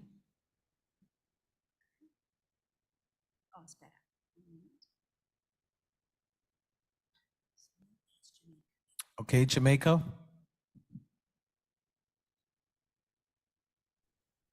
Thank you, Chair. Just a minor drafting suggestion for the last sentence. We're recommending participation in global supply chains. Thank you, Chair. Can you repeat that for me, please? And for the last sentence, we're recommending participation in global supply chains. Okay. All right, we take out off and insert in. Is there any objections? So we move on. We have consensus. So we move on to the new E.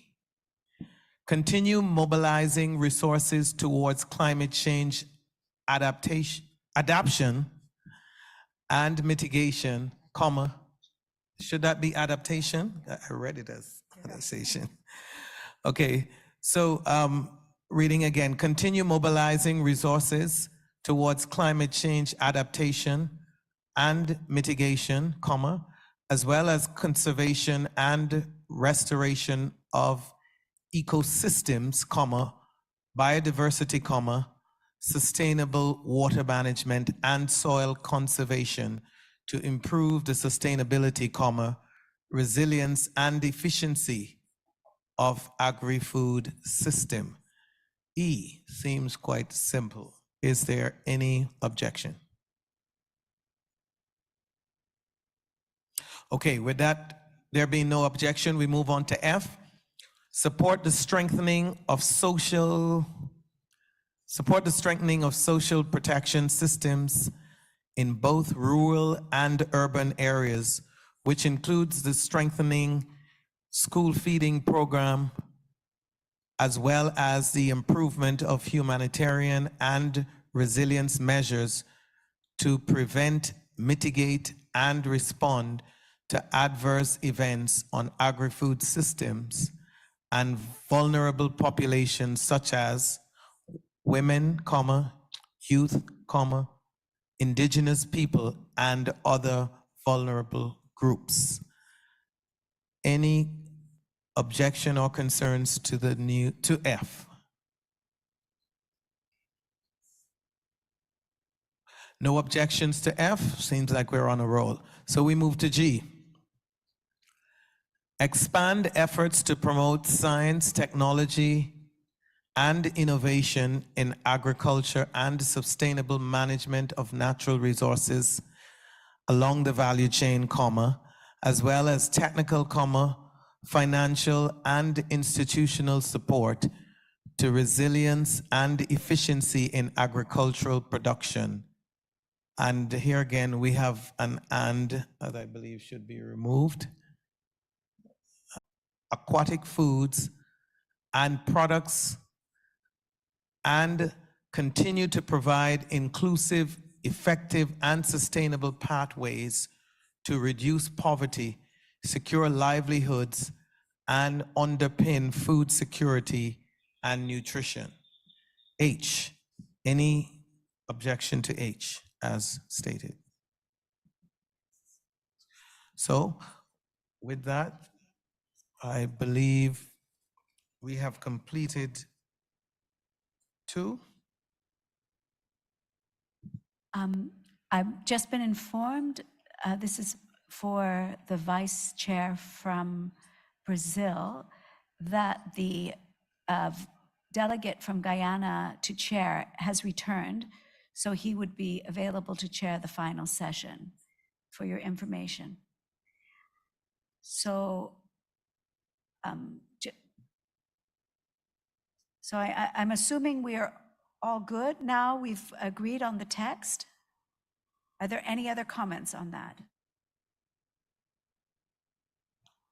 Okay, if not, we'll go to the final session and we would call on Mr.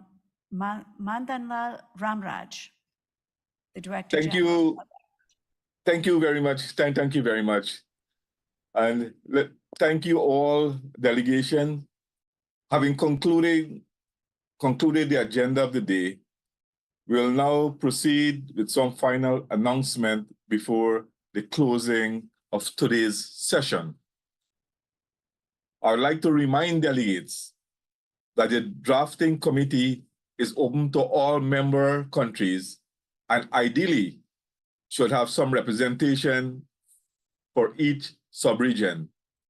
For those of you who are interested in participating in the drafting committee, please write to the email projected on the screen, which we have done before. We encourage representation from each of the 3 sub-regions. Sorry, there's a point of order. I apologize. Sure. There's a point of order. The drafting committee, the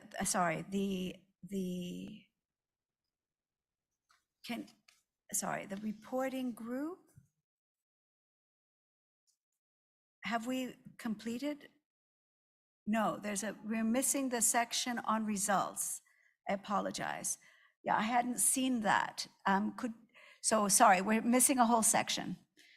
Before we can go to the closing, there's still a section of the report for today that needs to be addressed. So that was a point of order. We would then have to return to the drafting and ask kindly that the reports group display on the screen this other section from here. Thank you. Apologies to the chair. Welcome. Yep. Thank you. Okay, I'd ask the reporting group if they could expand the text, broaden. Thank you. Results for FAO in the region 2022-23, item 8. The region regional conference. A, recognize the results achieved by the organization in the region in 2022 to 2023 in response to the priorities and recommendations identified by the regional conference as its 37th, that should be at its 37th session. Welcome, so that will be A. So forgive me. We'd have, let me just read it again so for clarity. A, recognize the results achieved by the organization in the region in 2022 to 2023 in response to the priorities and recommendations identified by the regional conference at its 37th session. Any objection to A? No objections. B, welcome FAO's agility in adapting its regional work to the global food crisis scenario, while reinforcing its normative work and addressing structural challenges as a part of its core function in response to members' demands. B, any objection to B? No objection. C, acknowledge with appreciation FAO's response to the food crisis, particularly in the provision of timely and impartial market and food security information, in order to provide decision makers with key evidence to address the crisis of high food and import prices and related food security challenges, as well as to monitor policy decisions and measures to avoid or absorb the negative impact of price shocks on the cost of food, preventing disruptions in supply chains. C, any concerns with C? No concern, no. We move on to D. Highlighted progress in the reduction of the prevalence of food insecurity in the region after 3 years of consecutive increase, while stressing sub-regional differences in trends. D, any concerns with D? No concerns with D. We move to E. Welcome the support from the organization in updating the CLAC plan for food and nutritional security, and that should be nutrition security, and the eradication of hunger 2025, approved by the 33 countries in the CLAC Heads of State Summit to adopt it to correct agri-food system challenges through regional integration. Any concerns with E? No concerns with E. We move on to F. Recognize FAO's role in the support of the South-South Triangular Cooperation Initiative that allow the sharing and the transfer of social technologies and innovations among member states. F. No objection to F? Brazil. Thank you, Mr. Chair. I would like to add an and, South-South and triangular cooperation. Thank you, Brazil.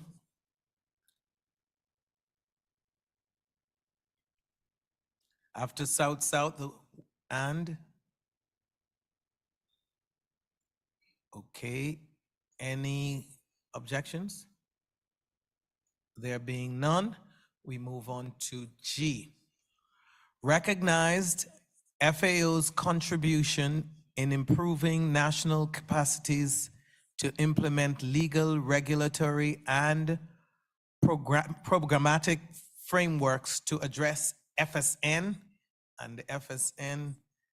Food security and nutrition. And nutrition, if we can Write that out. Food security and nutrition, comma. Human right to adequate food, comma, reducing food loss and waste, healthy diets, as well as increasing food supply and facilitating access, comma, information and food and nutrition education, comma, to ensure sufficient, healthy, safe, comma, diverse and nutritious food.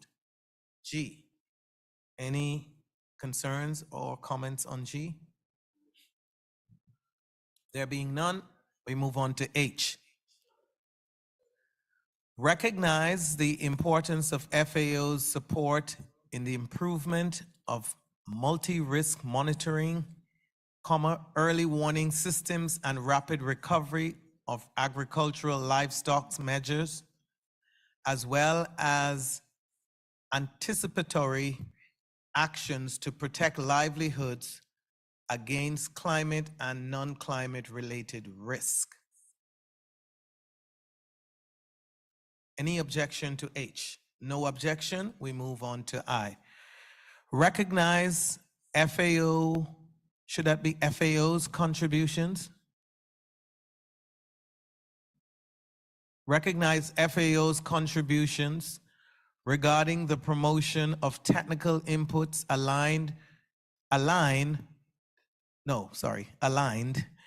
with the signing of the Belém Declaration by the 8 countries that constitute the Amazon Corporation.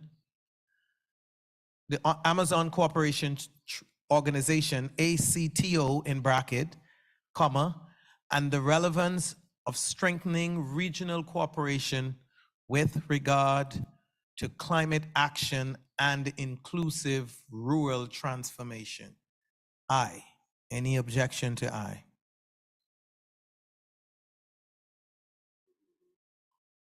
There being none, we move on to J. Acknowledge with appreciation the increase in resource mobilization, reflecting confidence in FAO's support toward the fulfillment of the 2030 Agenda for Sustainable Development. Seems pretty straightforward. J, is there any objection to J? There being none, we move to K. Noted that the organization provides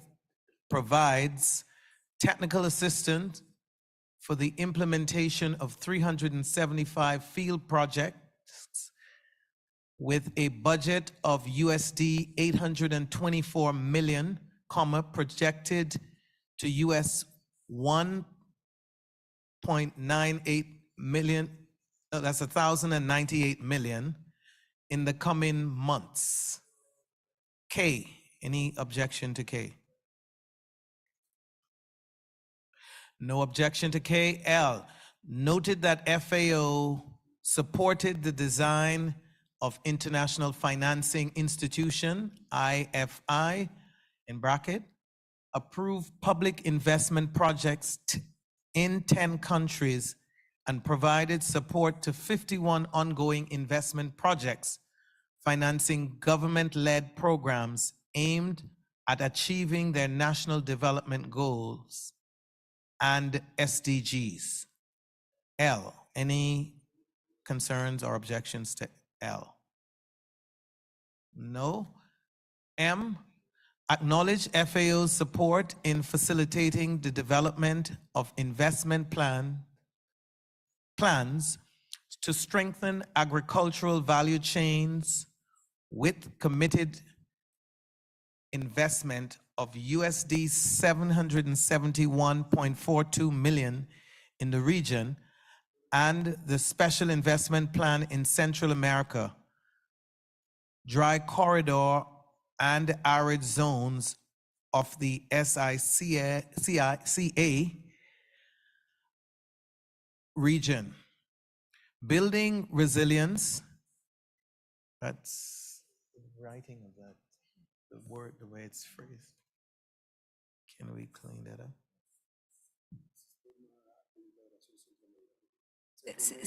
Yeah, the Integrated System of Central America is SICA. Okay, so it seems a little long, but I'll read it as is.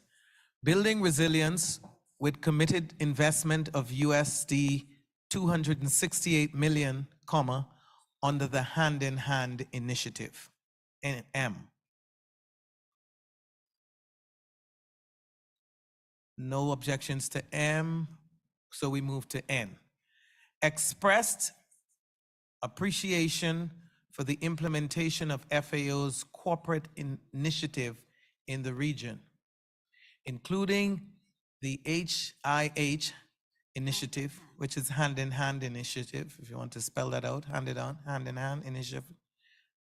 One country, one priority product, and the 1,000 Digital Village initiative as important means to promote digital inclusiveness and scale up investments for sustainable agri-food system. I think we had requested that the HIH be worded hand in hand, please.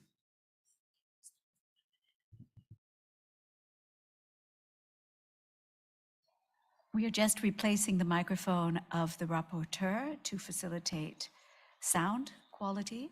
So one moment, please.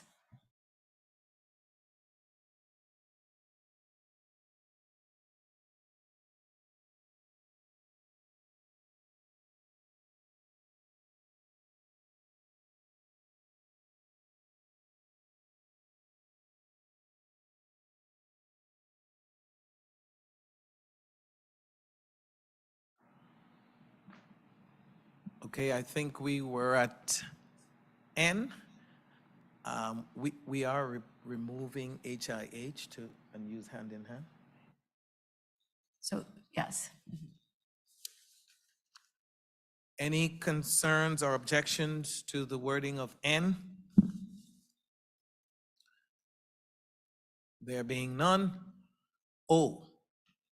Took note of the need to reinforce regional strategic agreements for FAO's cooperation in Latin America and the Caribbean to address the main concerns of food security and nutrition with regional and sub-regional organizations. And we will remove and.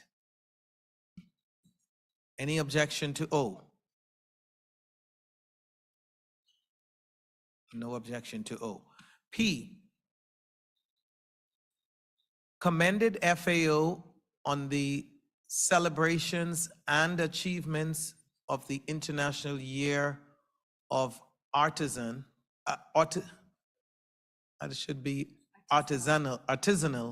Fisheries and Aquaculture 2022 in Latin America and the Caribbean to focus attention on the important role of small-scale fishers, fish farmers, and fish workers in food security and nutrition, poverty eradication, and sustainable use of the natural resources, thereby increasing global understanding and action to support them. P. No concerns on P.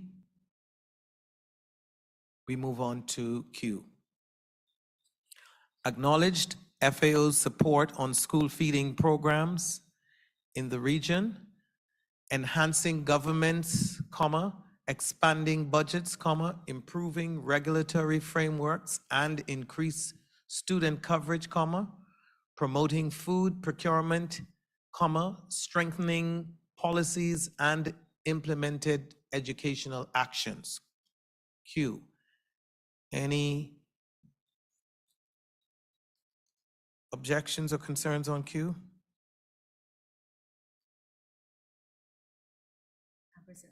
Brazil.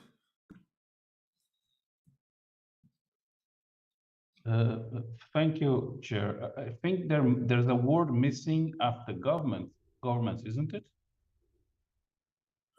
Because enhancing governments really doesn't make much sense. Yeah. Thank you, Brazil.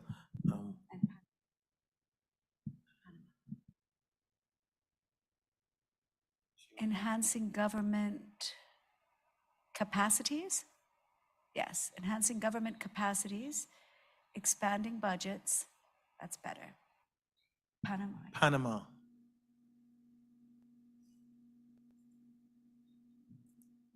Panama, were you requesting the floor? Así es. Muchas gracias por darme la palabra. Yes, thank you. In this case, we wanted to have a connection with the promotion with procurement and family farming linked to school feeding. I think that would be the point that we made as a country in our statement. Food procurement from family farming or family farmers. And maybe artisanal fishers as well. Family farmers and artisanal fishers. Gracias. Panama, would that be acceptable? Sí, muchas gracias. Yes, it would. Thank you. So on Q, we seem to have an agreement. And with that, we'll move on to the next section, regional conference recommended. Okay, so we start with A, recommendations. A, strengthen its resource mobilizations efforts, comma, with a view to fostering public and private investment in support of the 2030 Agenda for Sustainable Development, comma, that there's something missing here, the FAO strategic. Can you just drop that a little bit? Let's go back, right, okay. Something is missing here.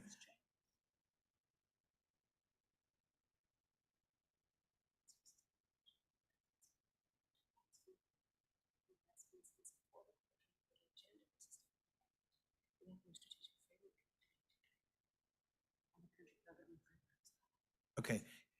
All right, so again, we read strengthen its resource mobilization efforts, comma, with a view to fostering public and private investments in support of the 2030 Agenda for Sustainable Development, comma, the FAO Strategic Framework 2022 to 2031, and the country program frameworks.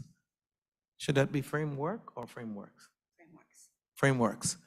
Highlighting the importance of the proactively identifying and materializing new opportunities for increasing impact in the region. A. Okay, so we move on to B. Strengthen the integration of policies and programs regarding family farming, school feeding, and public procurements to ensure greater coherence. B, any concerns? Okay, we move on to C. Strengthen technical support and collaboration for the implementation of policies and programs in favor of the rights of indigenous people and people of African descent. C. We're good with C. Move to D. Strengthen efforts to increase the resilience of small island developing states, SIDS in bracket, through disaster risk reduction in the context of climate shocks and extreme weather events. D. Any objections to D? We move on to F.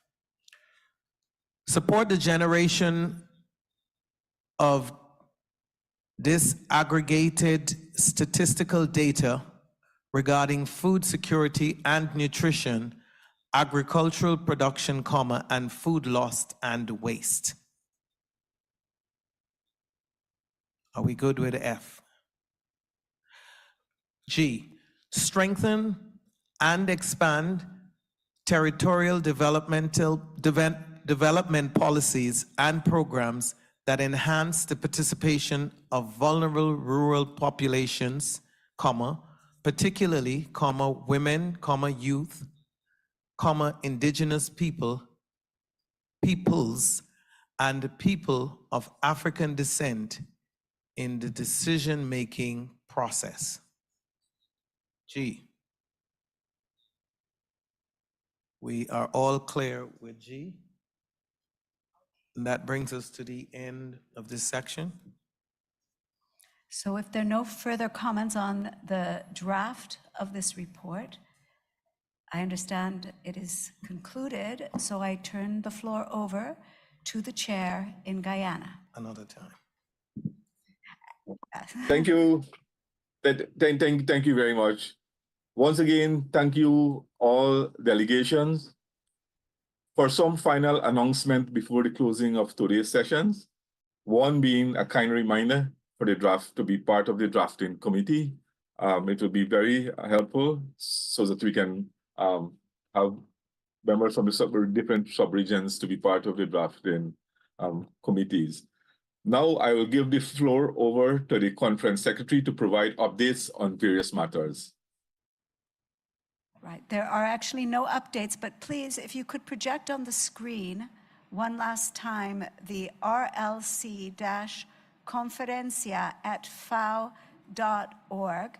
The drafting committee will be moving into session now.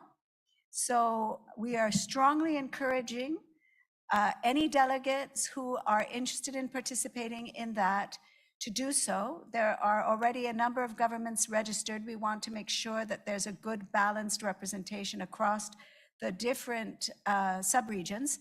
So please, if you have not already done so and would like to join the drafting committee, to write now to this address and you'll be granted the Zoom link for that space. And that will be beginning in just a few minutes, immediately after the session. And given the time invested so far, we are optimistic that the drafting committee will be relatively quick. Chair, thank you. You're welcome. And once I know we have had a very productive, a long productive day, and so we'll reconvene tomorrow at 10 a.m. Georgetown time. I now declare today's session adjourned. Thank you all for your kind participation. Thank you.